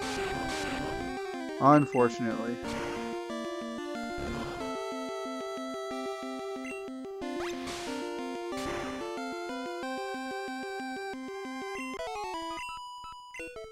Never mind, I should be fine. At least for a little bit longer.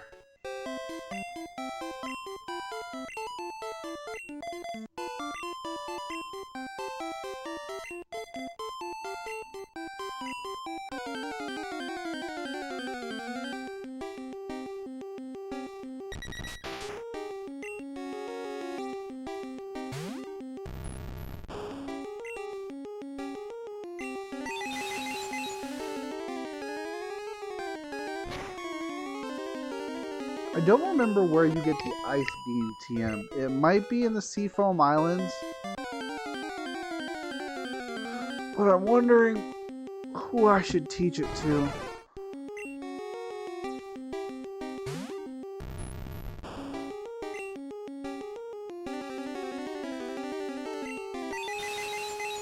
I think Firo can one-hit Noctis. Not 100% sure. Not with that move, though.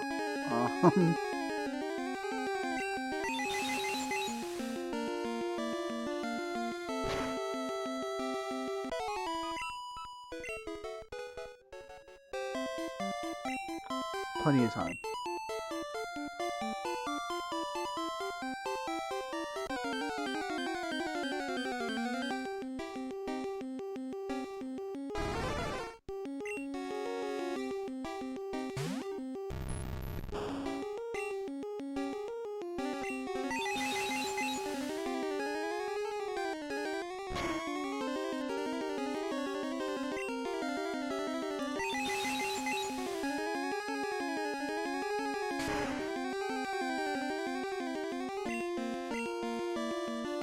I just gotta use Psychic again.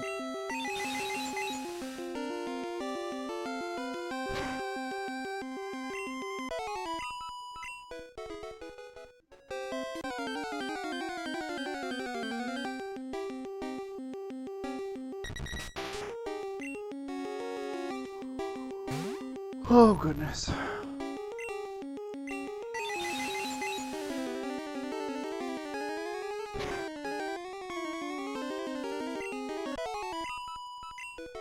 Very nice. Okay. Is that switch to silver now? Yes, but silver is low of health, so we're gonna go heal now. Whole team needs it.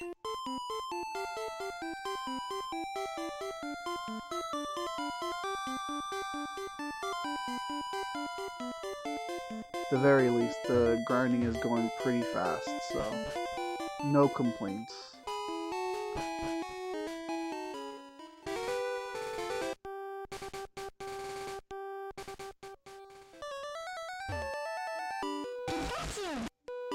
Always nice when your little buddy's happy.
I will say the bike music gets a little old after a while.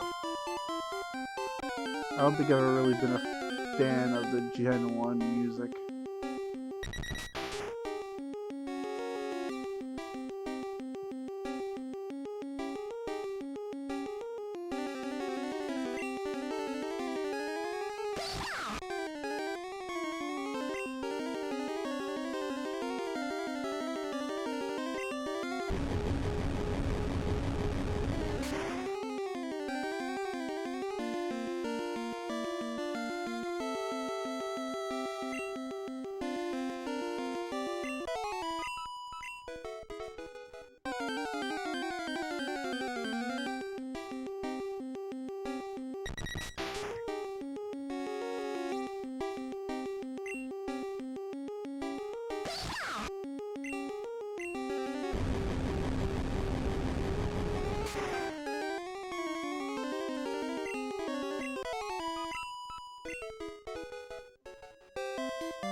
It's really nice to be able to just take your hand off the controller and let the game just encounter itself, though. That is, like, I think my favorite thing about grinding right now on this hill is I just let go for a minute and it counters again.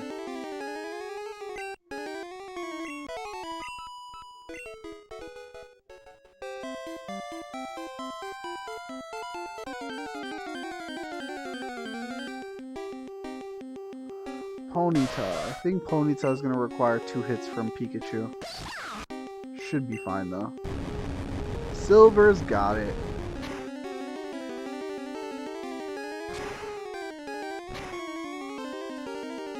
Yeah, not bad at all.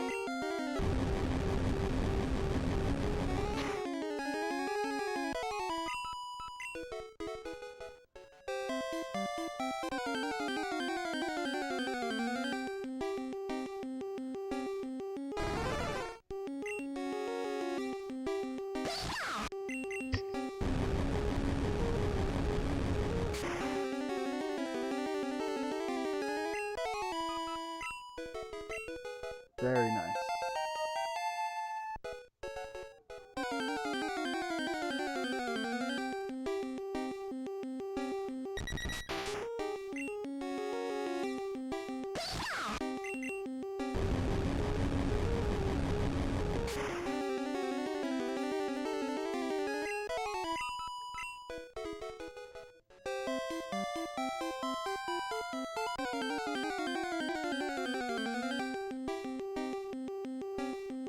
Another Ponyta. Man, I want to get a shiny Ponyta one day. I should make that a personal goal at some point.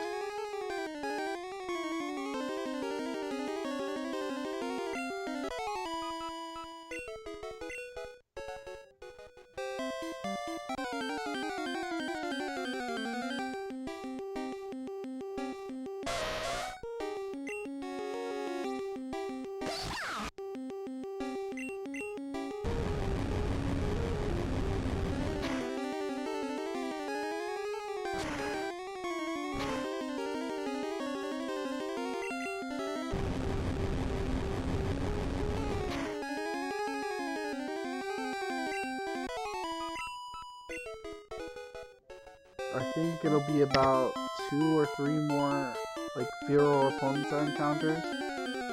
Something like that. Which would mean about 6 if it was just 2 duos.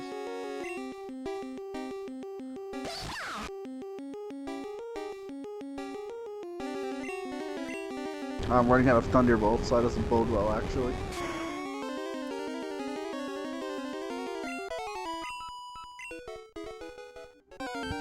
Come on, give me a Fearow. Yes. Sick.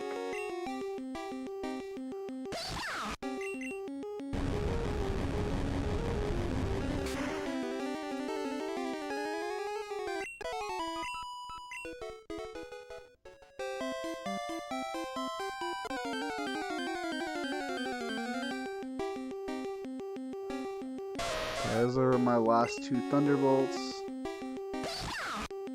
Yeah. Maybe I should try hitting Ponyta with Quick Attack. Oh no, it critted. Got 1 more Thunderbolt in the... And I didn't need it. Nice. Perfect. Yep, Spore is up.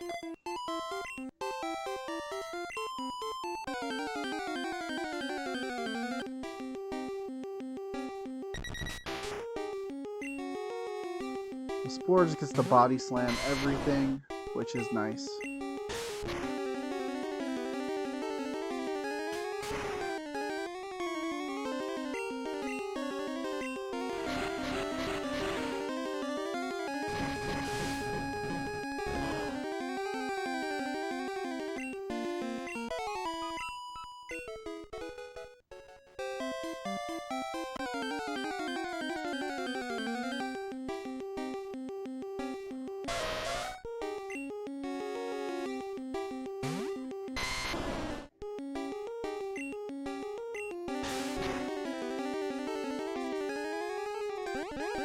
You know, I gotta say, Ponyta is surprisingly tough. I would expect a giant frog jumping on a tiny horse to actually do a considerable amount of damage. And like 2KO is pretty considerable, but at the same time, like, wow. It's a giant frog.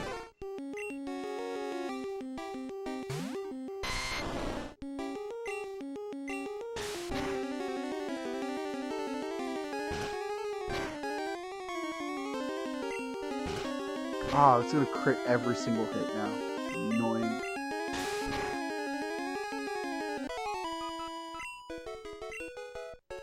Let's save. 8 minutes left. Okay. I can work with 8 minutes.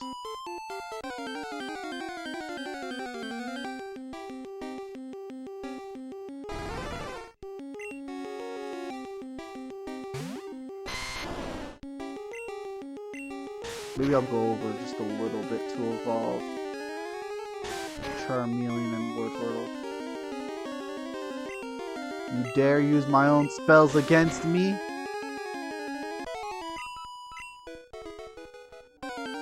Not the best reference.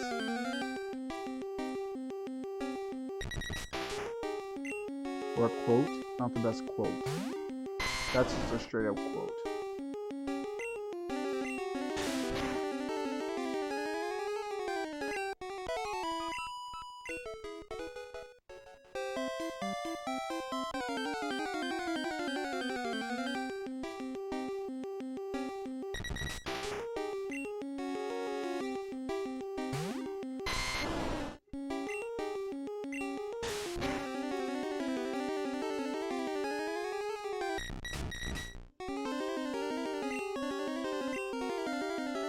Really? It survived with that much health left?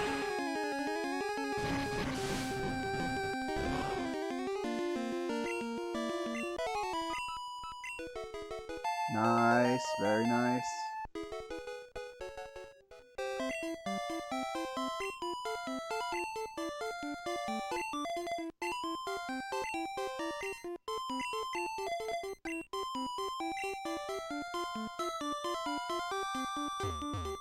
Whoops, wasn't paying attention.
Come on, stop throwing the small fry at me.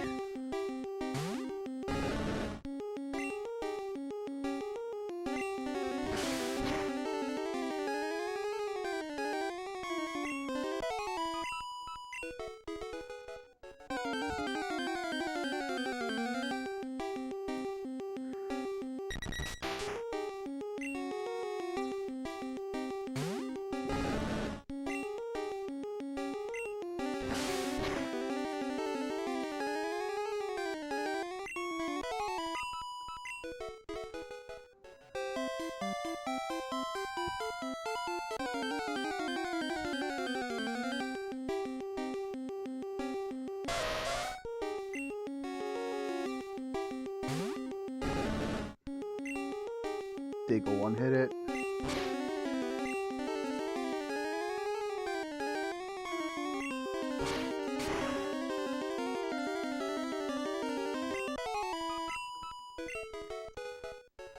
More horses.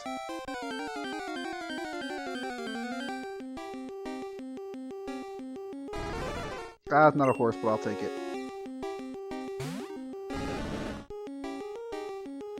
It's funny, I really don't remember Gen 1 wild Pokemon getting this high leveled until much later on. So this is actually nice, get some decent levels.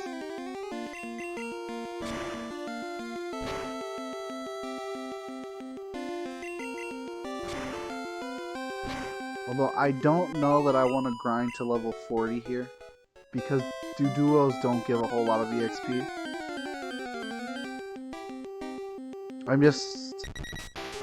I feel like if I don't take Koga seriously, it's going to come back and bite me.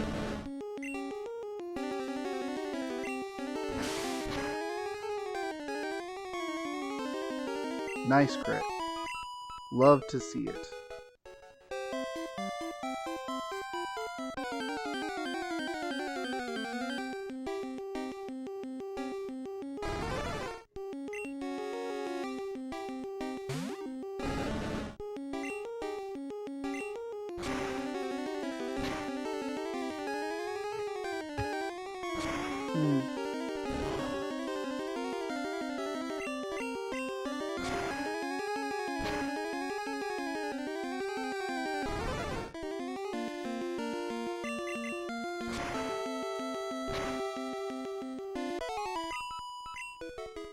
$35, nice. Now War Turtle.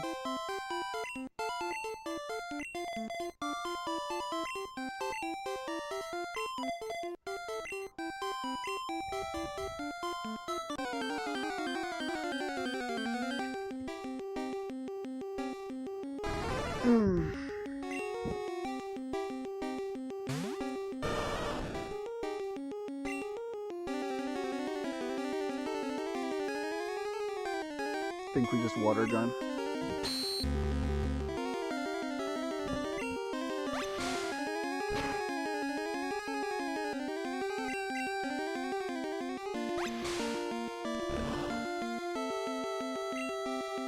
Do you think that bird knows it's not helping you to use the mirror move?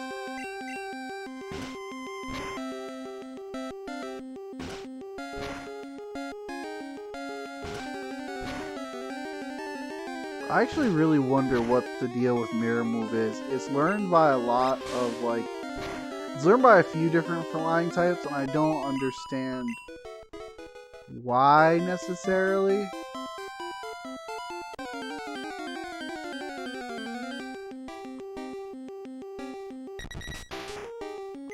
Like, I remember when I was reading the manga, there was, like, this fight between Professor Oak and this other trainer. And Professor Oak's like, you know how birds repeat words back to you? Well, my birds don't do that. And he just like reflected a hydro pump or whatever. It was one of those things I remember clearly because it's like, what a weird thing to say, Professor Oak. You're an odd person.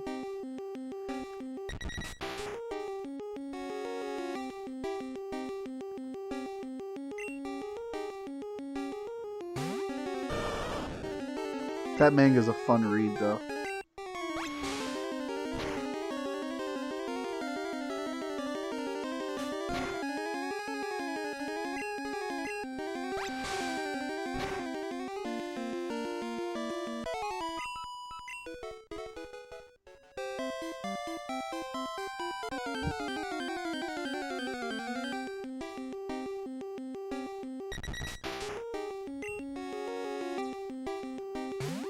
This would be the ideal time for some Ponytas. Just throwing it out there, game. Ideal time. Ponytas. Go ahead.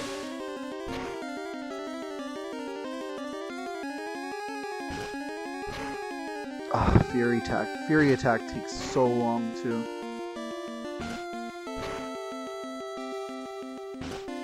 Was that 5 hits? No, but that was.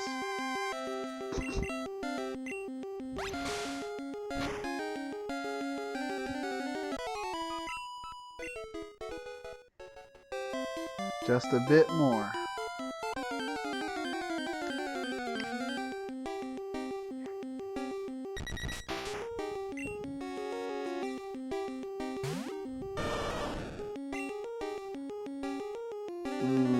No, I can't do double. I can't do double edge.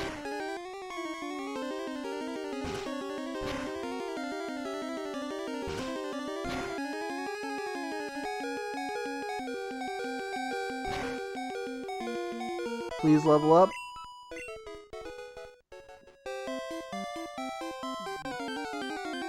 Please Ponyta. Thank you. That works at least.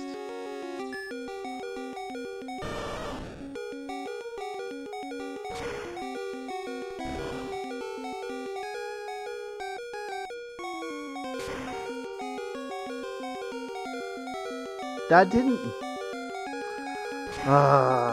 like I said, suffering from being War Turtle. At least I'll get Surf soon. I'm gonna have to go heal. Who is it? Firo? I think I'll switch in Pikachu. Probably dangerous. Easily could faint, but... Okay, yeah. Good bet. Last Thunderbolt. Gotta split the EXP, but... better than fainting. And didn't level up either. Ugh. How close is he? If Turquoise is close, I'll split it with Noctis next.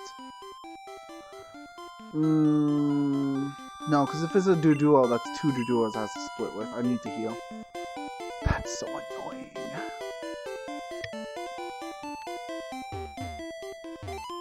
Alright. This should be it, though. I think I might take out Abba just to have teleport.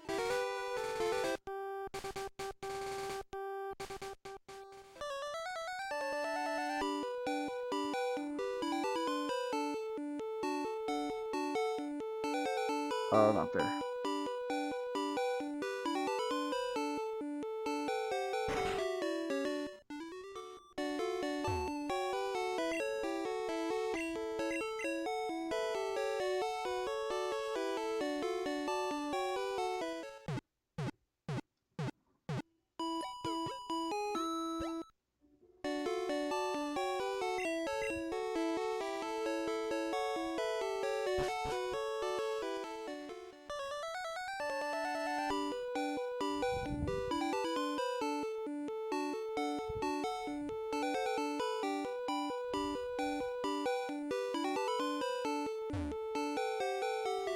Take a look at something real quick.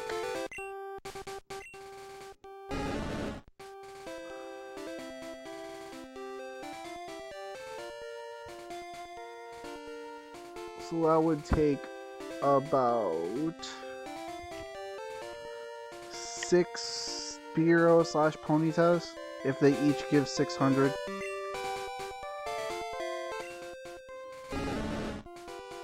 That goes 12, 24, 36, yeah. Yeah, that could be pretty quick.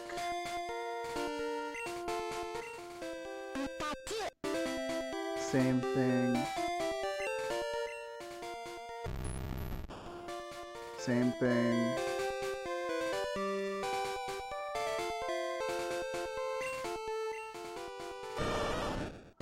I already knew that.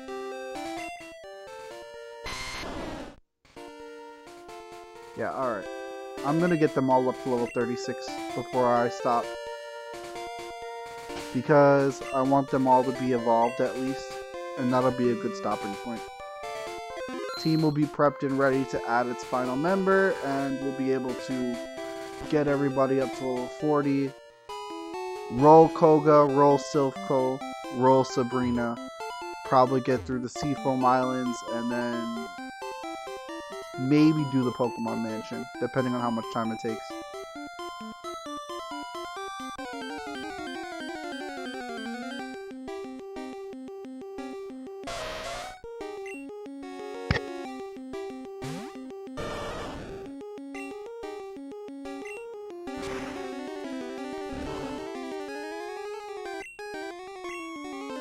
I knew it was gonna burn me. I don't know how I knew, but I knew.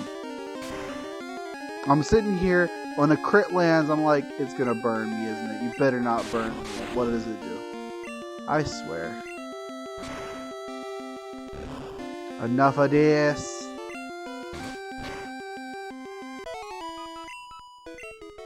Alright, that's 35. Now Noctis should be pretty quick.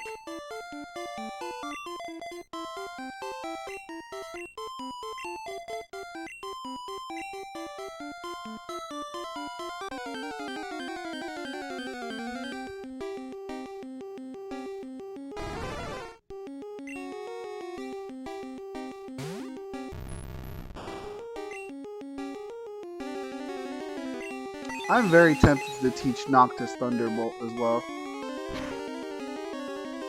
Like, that's good utility-wise for later, but like, I don't know.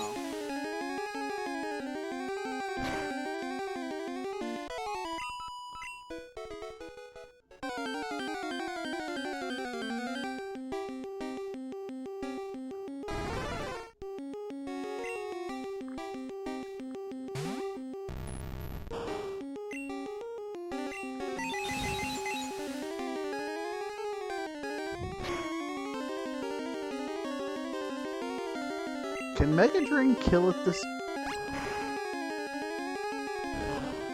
Yes, okay. Save some of my psychics. Ooh. You all good, Best? What happened, man?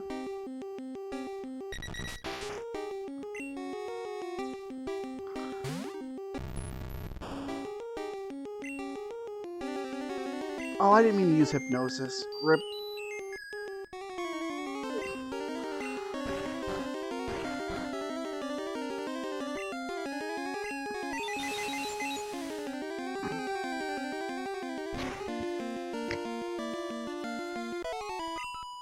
Hopefully, at the very least, watching me grind should help you relax a little bit.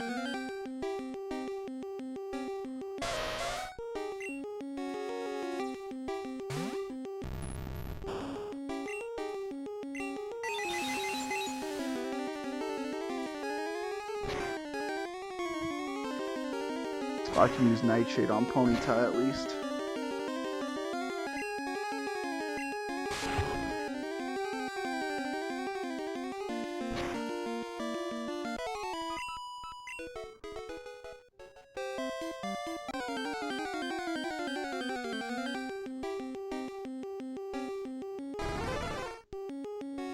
Oh boy. Do you live in like an apartment building or something?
Oh god.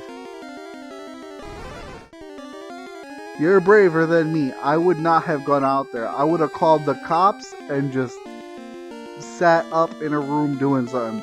But I would not have gone outside. Like, that's the last thing I would have done. What in the world?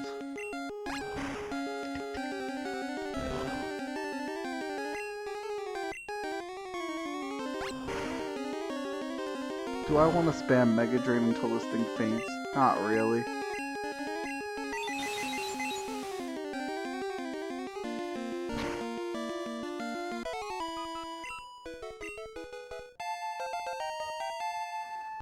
I probably want to just use one of my elixirs for Psychic.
Oh man, I didn't really need to do that.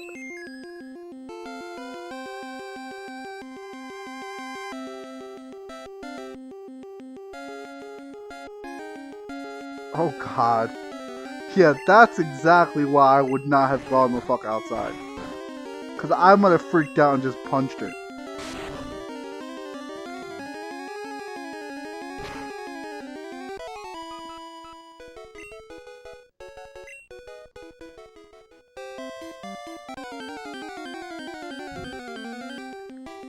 You're basically out here giving me some freaking heebie-jeebies right now. Like, it's 4 in the morning for me. I don't need to be this nervous.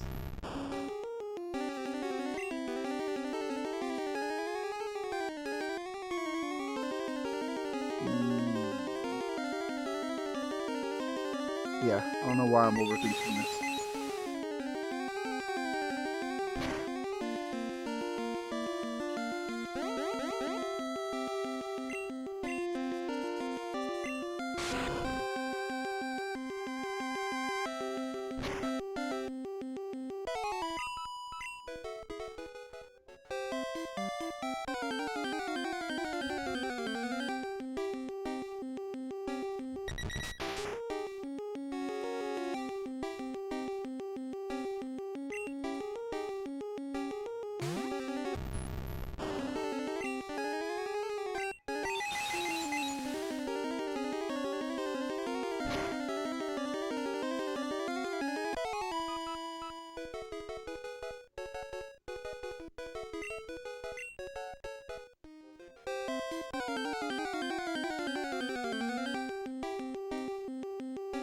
Yeah, I don't like any of that, Best. I'm glad that you're okay, and I'm glad that I'm here to talk to you about it, because that all just sounds absolutely terrible.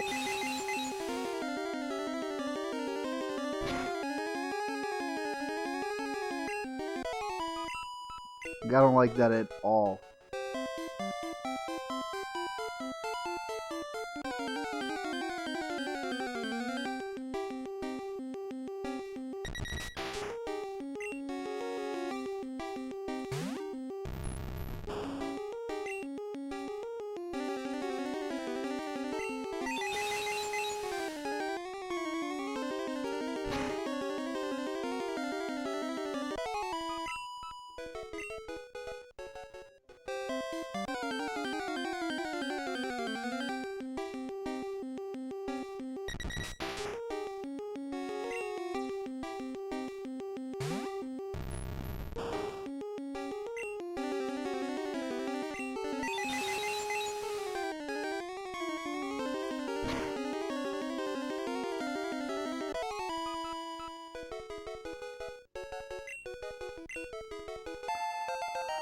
Okay, level 36.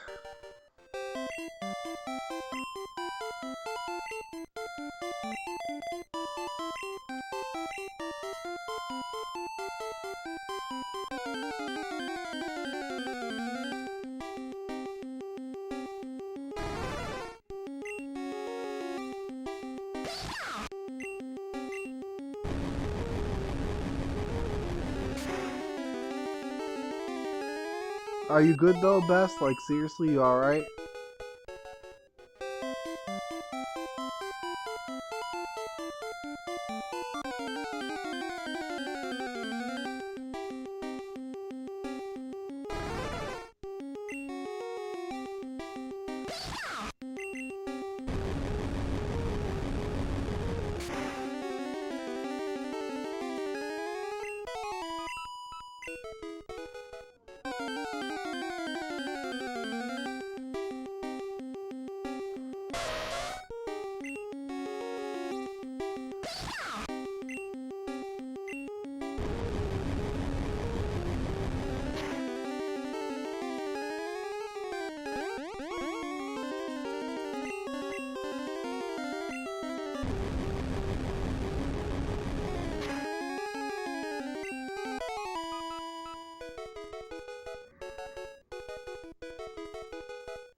Oh god.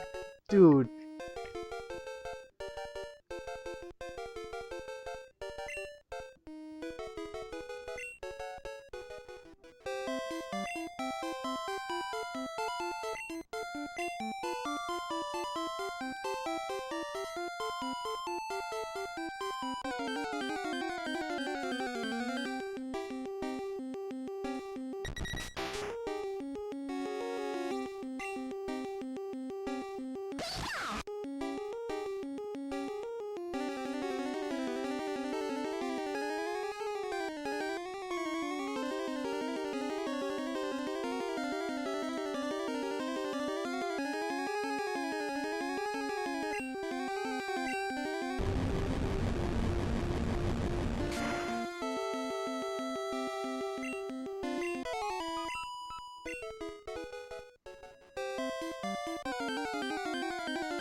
Alright, Silver's ready.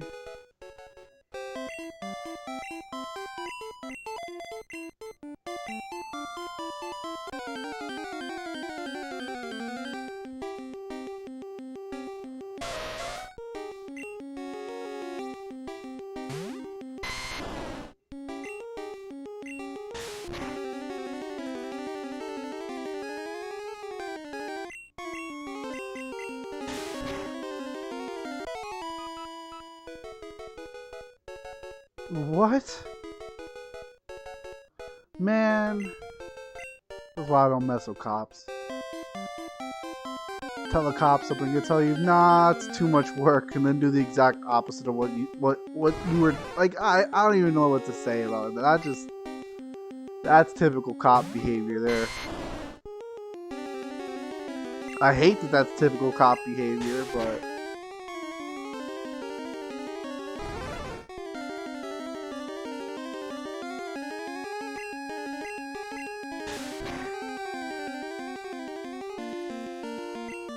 hit him with a razor leaf.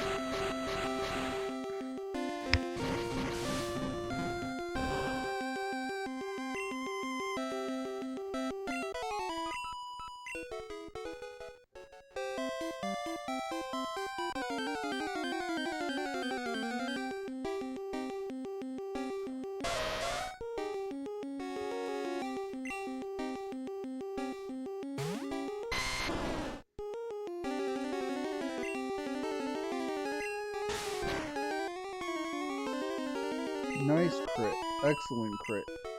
We love to see it.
Very based of them.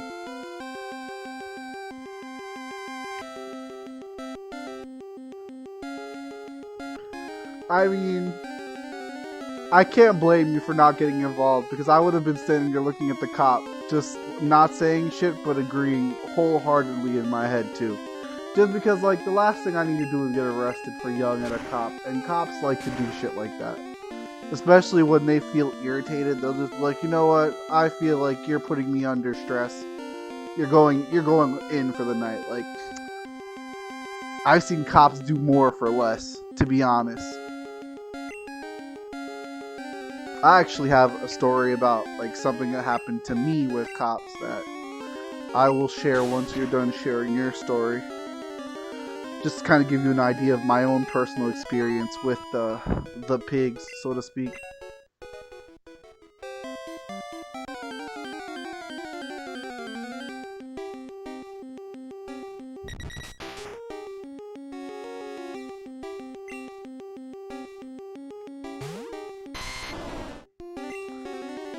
Getting burned is gonna have the power of body slam, but I don't think Razor Leaf is gonna do enough either.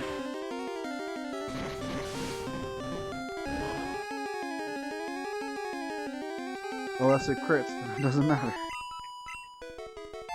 And that's 36. Excellent. Oh my goodness.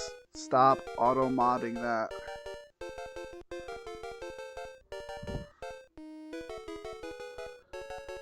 Best.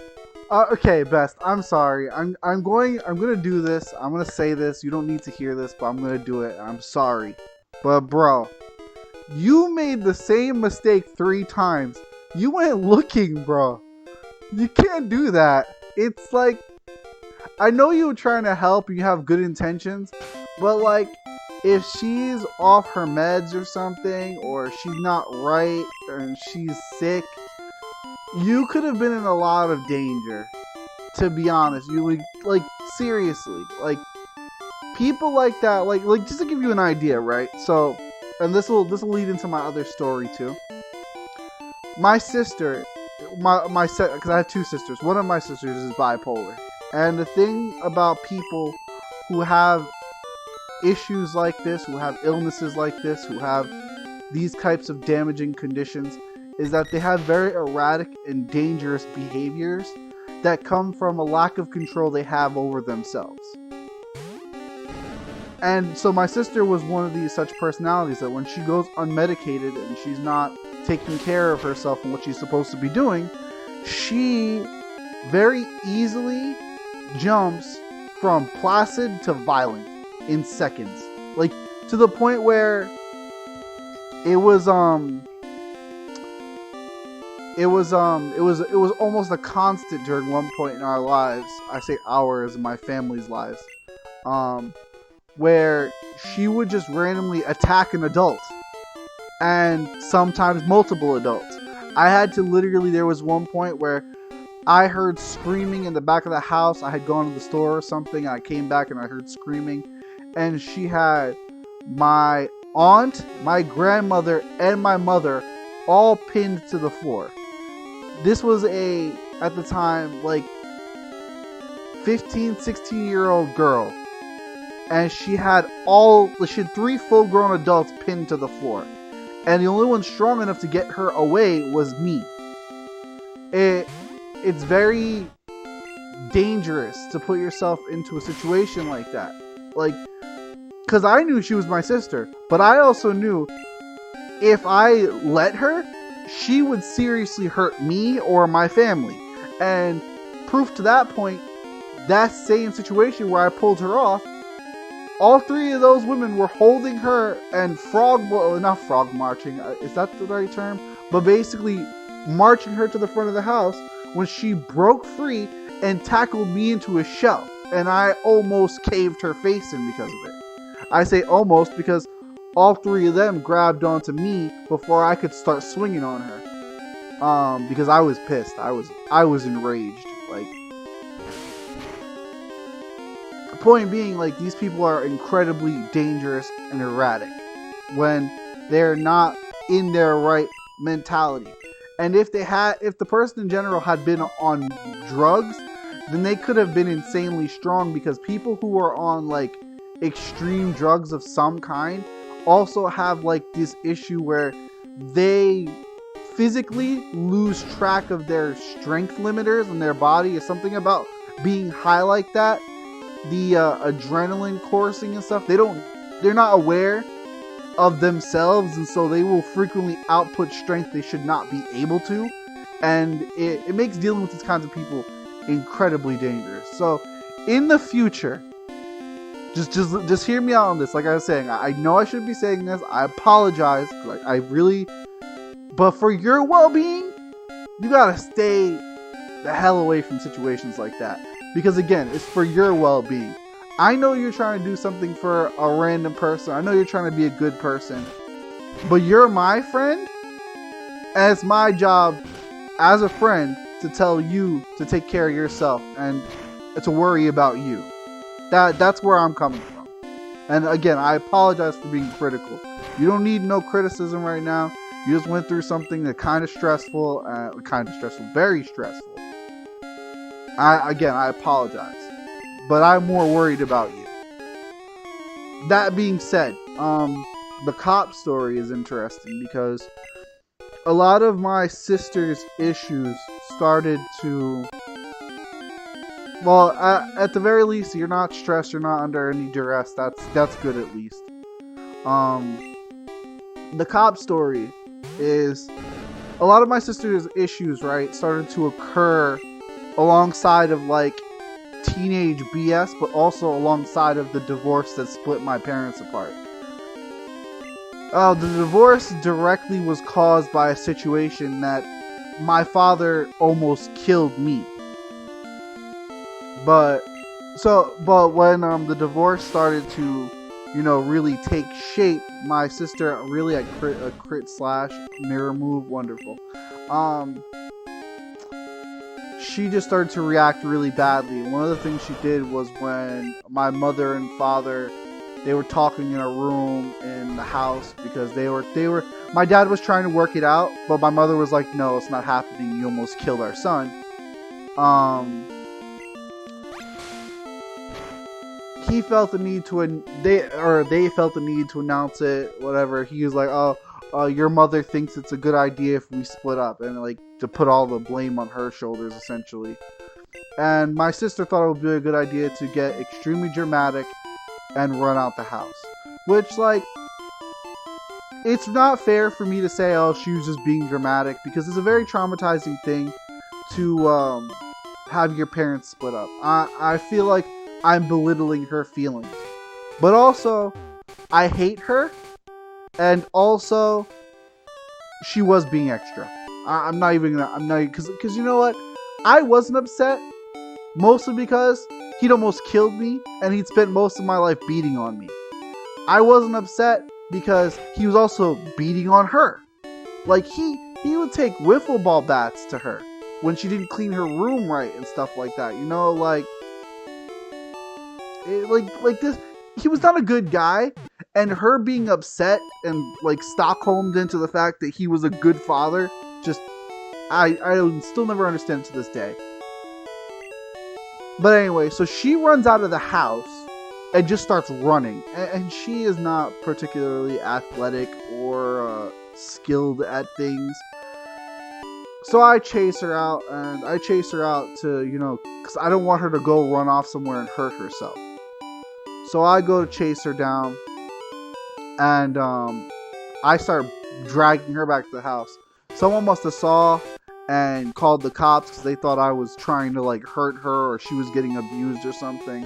The cops come into the house and they start looking for me, and they literally like pat me down in my own bedroom. They're like, "Do you have any weapons on you? Are you doing anything wrong? Like why'd you drag your sister inside the house?" I'm like, so she wouldn't get hurt, so she wouldn't run away, so she wouldn't do anything drastic.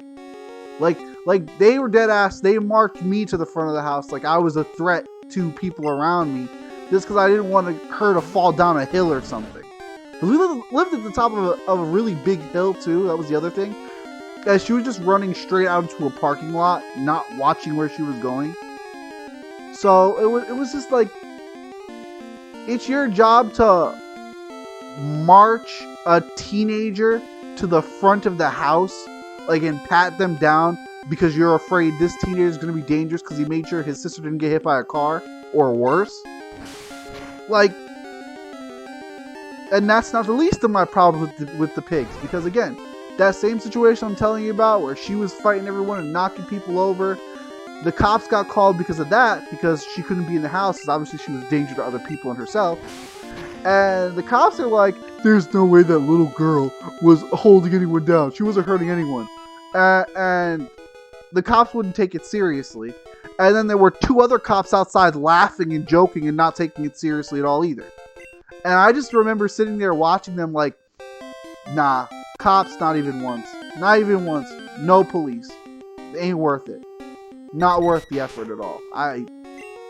I'm telling you, when you live in the place that I used to live, and you see the types of things you see, and you see how these freaking, you see all these freaking cops, and they make assumptions, and then they act like their word is law, even though, you know, they're human, but then they want to be forgiven like they're human, even though they're acting holier than thou. I ain't got no respect for cops like this. No.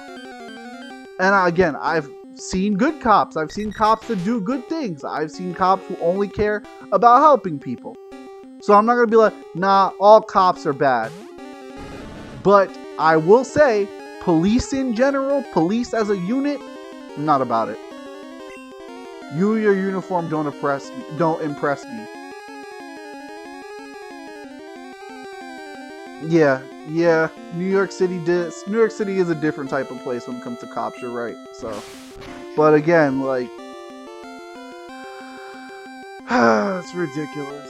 Just, don't be playing with cops. Not a fan. Not in the slightest. Feel the need for two dudes to handle one 15, 16-year-old guy. But, you can't believe this girl could hurt anyone. Get out of here. Get out of here. What do you know? What do you know?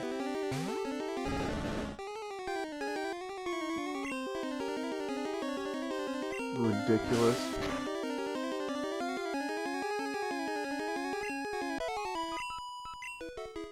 Alright, that's Charizard. Excellent.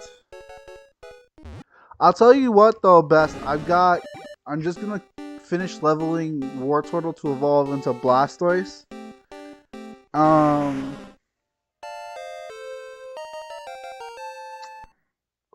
Words. Think. If you are gonna be up a bit longer, we can chill on Discord or something if you'd prefer to do that. Cause I'm getting ready to wrap this up. Nah, listen, I don't blame you. Oh my god, it's Orange Ridley!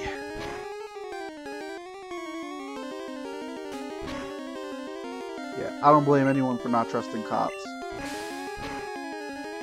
Alright.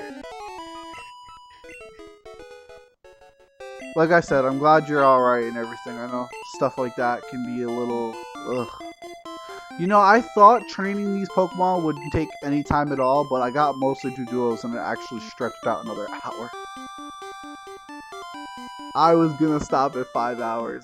just I wanted to grind these Pokemon up real quick, and I'm not even done grinding, but I gotta do it. I'm underleveled now.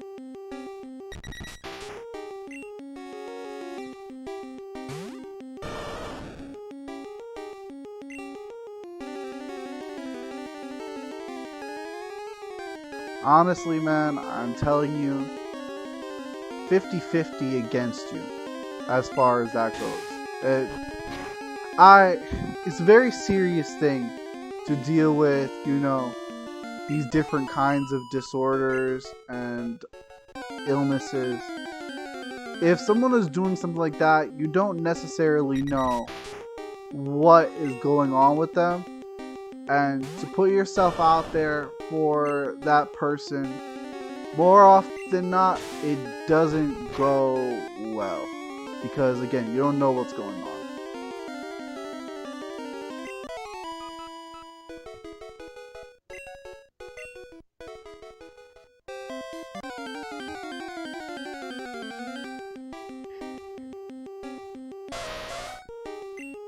I mean, like, again, I feel like I'm making light of this sort of thing, but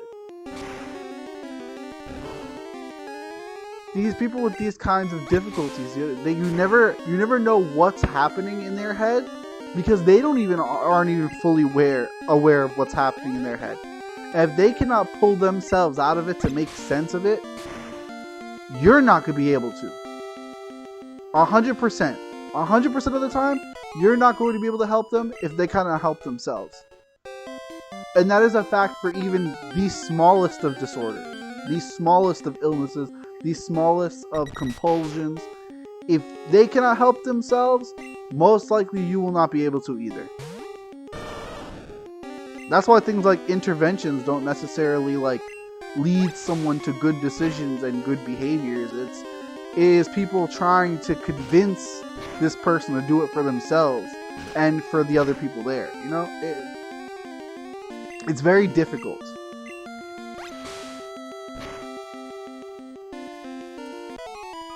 I think it says a lot about you, though, that you're thinking about, like, what could I have done to help them, rather than, oh, I hope I never see them again, though. You know?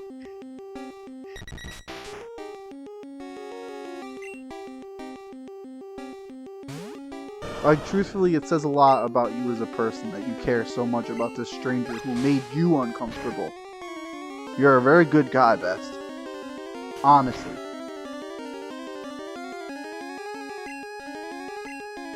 I don't think I could be as forgiving.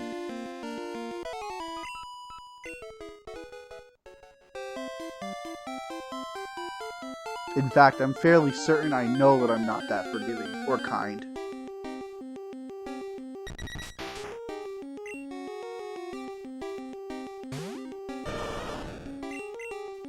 Why'd I use tackle? Because I was mashing the A button, that's why.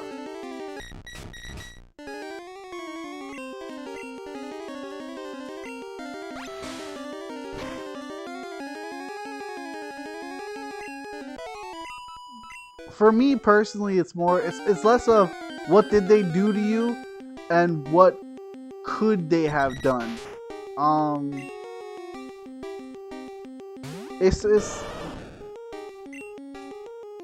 I have this like selfishness to me, right? Like, it's not whether or not I was in danger in that moment. It's that they very well could have put me in danger by their behavior, and that makes me frustrated and angry. And I'm gonna be straight up with it. I feel very much like it's a selfishness. I don't think it's a good thing. This is a really cool Blastoise sprite. Ayy.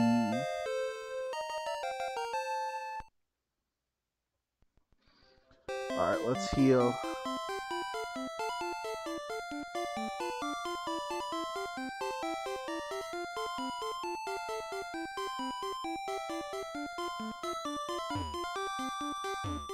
I also just don't have very much remorse for behavior like that, specifically because behavior like that inherently puts other people at risk, and that behavior feels also selfish. Like,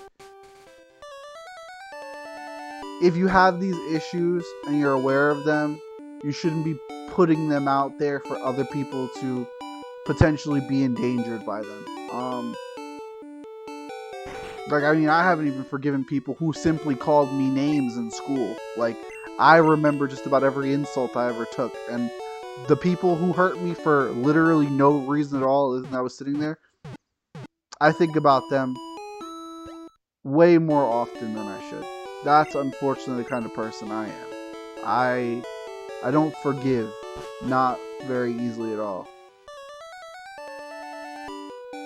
What I do try to do, though, and I pride myself on this, I try every day not to forgive them, not to forget about it, but to try to let go that rage and move on. Because being mad at the behavior isn't going to do anyone any good. Not going to help anyone by always being angry. And the one thing that I do well, that I'm very proud of myself for, is that I do not misdirect that anger either. I don't get angry at other people who've never hurt me before. I don't strike out or lash out at people that try to do things to me. I don't do any of that, and I can at the very least, I can always say I don't have that vice where I just hurt people because I've been hurt.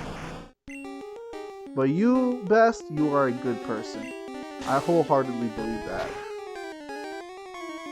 But we've got our Blastoise, got our Charizard, teams coming together very well.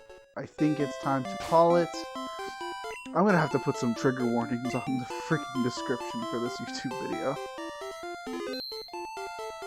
I mean, should I? Who's gonna watch it? Who's gonna watch it, really? Should I be worried about that? Pokemon Yellow Part 2 has 1 view. Pokemon Yellow Part 1, does that have any views? No views. You know what? I'm not going to worry about it. If someone is uncomfortable by it, I will fix it then. And if you are watching this in the future, I'm very sorry for making you uncomfortable. It was not my intention. I was just talking. And if you feel the need to let me know in whatever comments of the video, and I will fix the video and update it to make you more comfortable. On that note, that's a wrap. We've done a lot today. I have to kill this Duduo again. I'll post the invite link to Discord again. Best, please. You have no bad intentions. There's the YouTube channel. Here is the Discord link. There's also Twitter by the same name. If you are the type to use Twitter, @BeAWrap. Thanks for watching, Best. Thanks for hanging.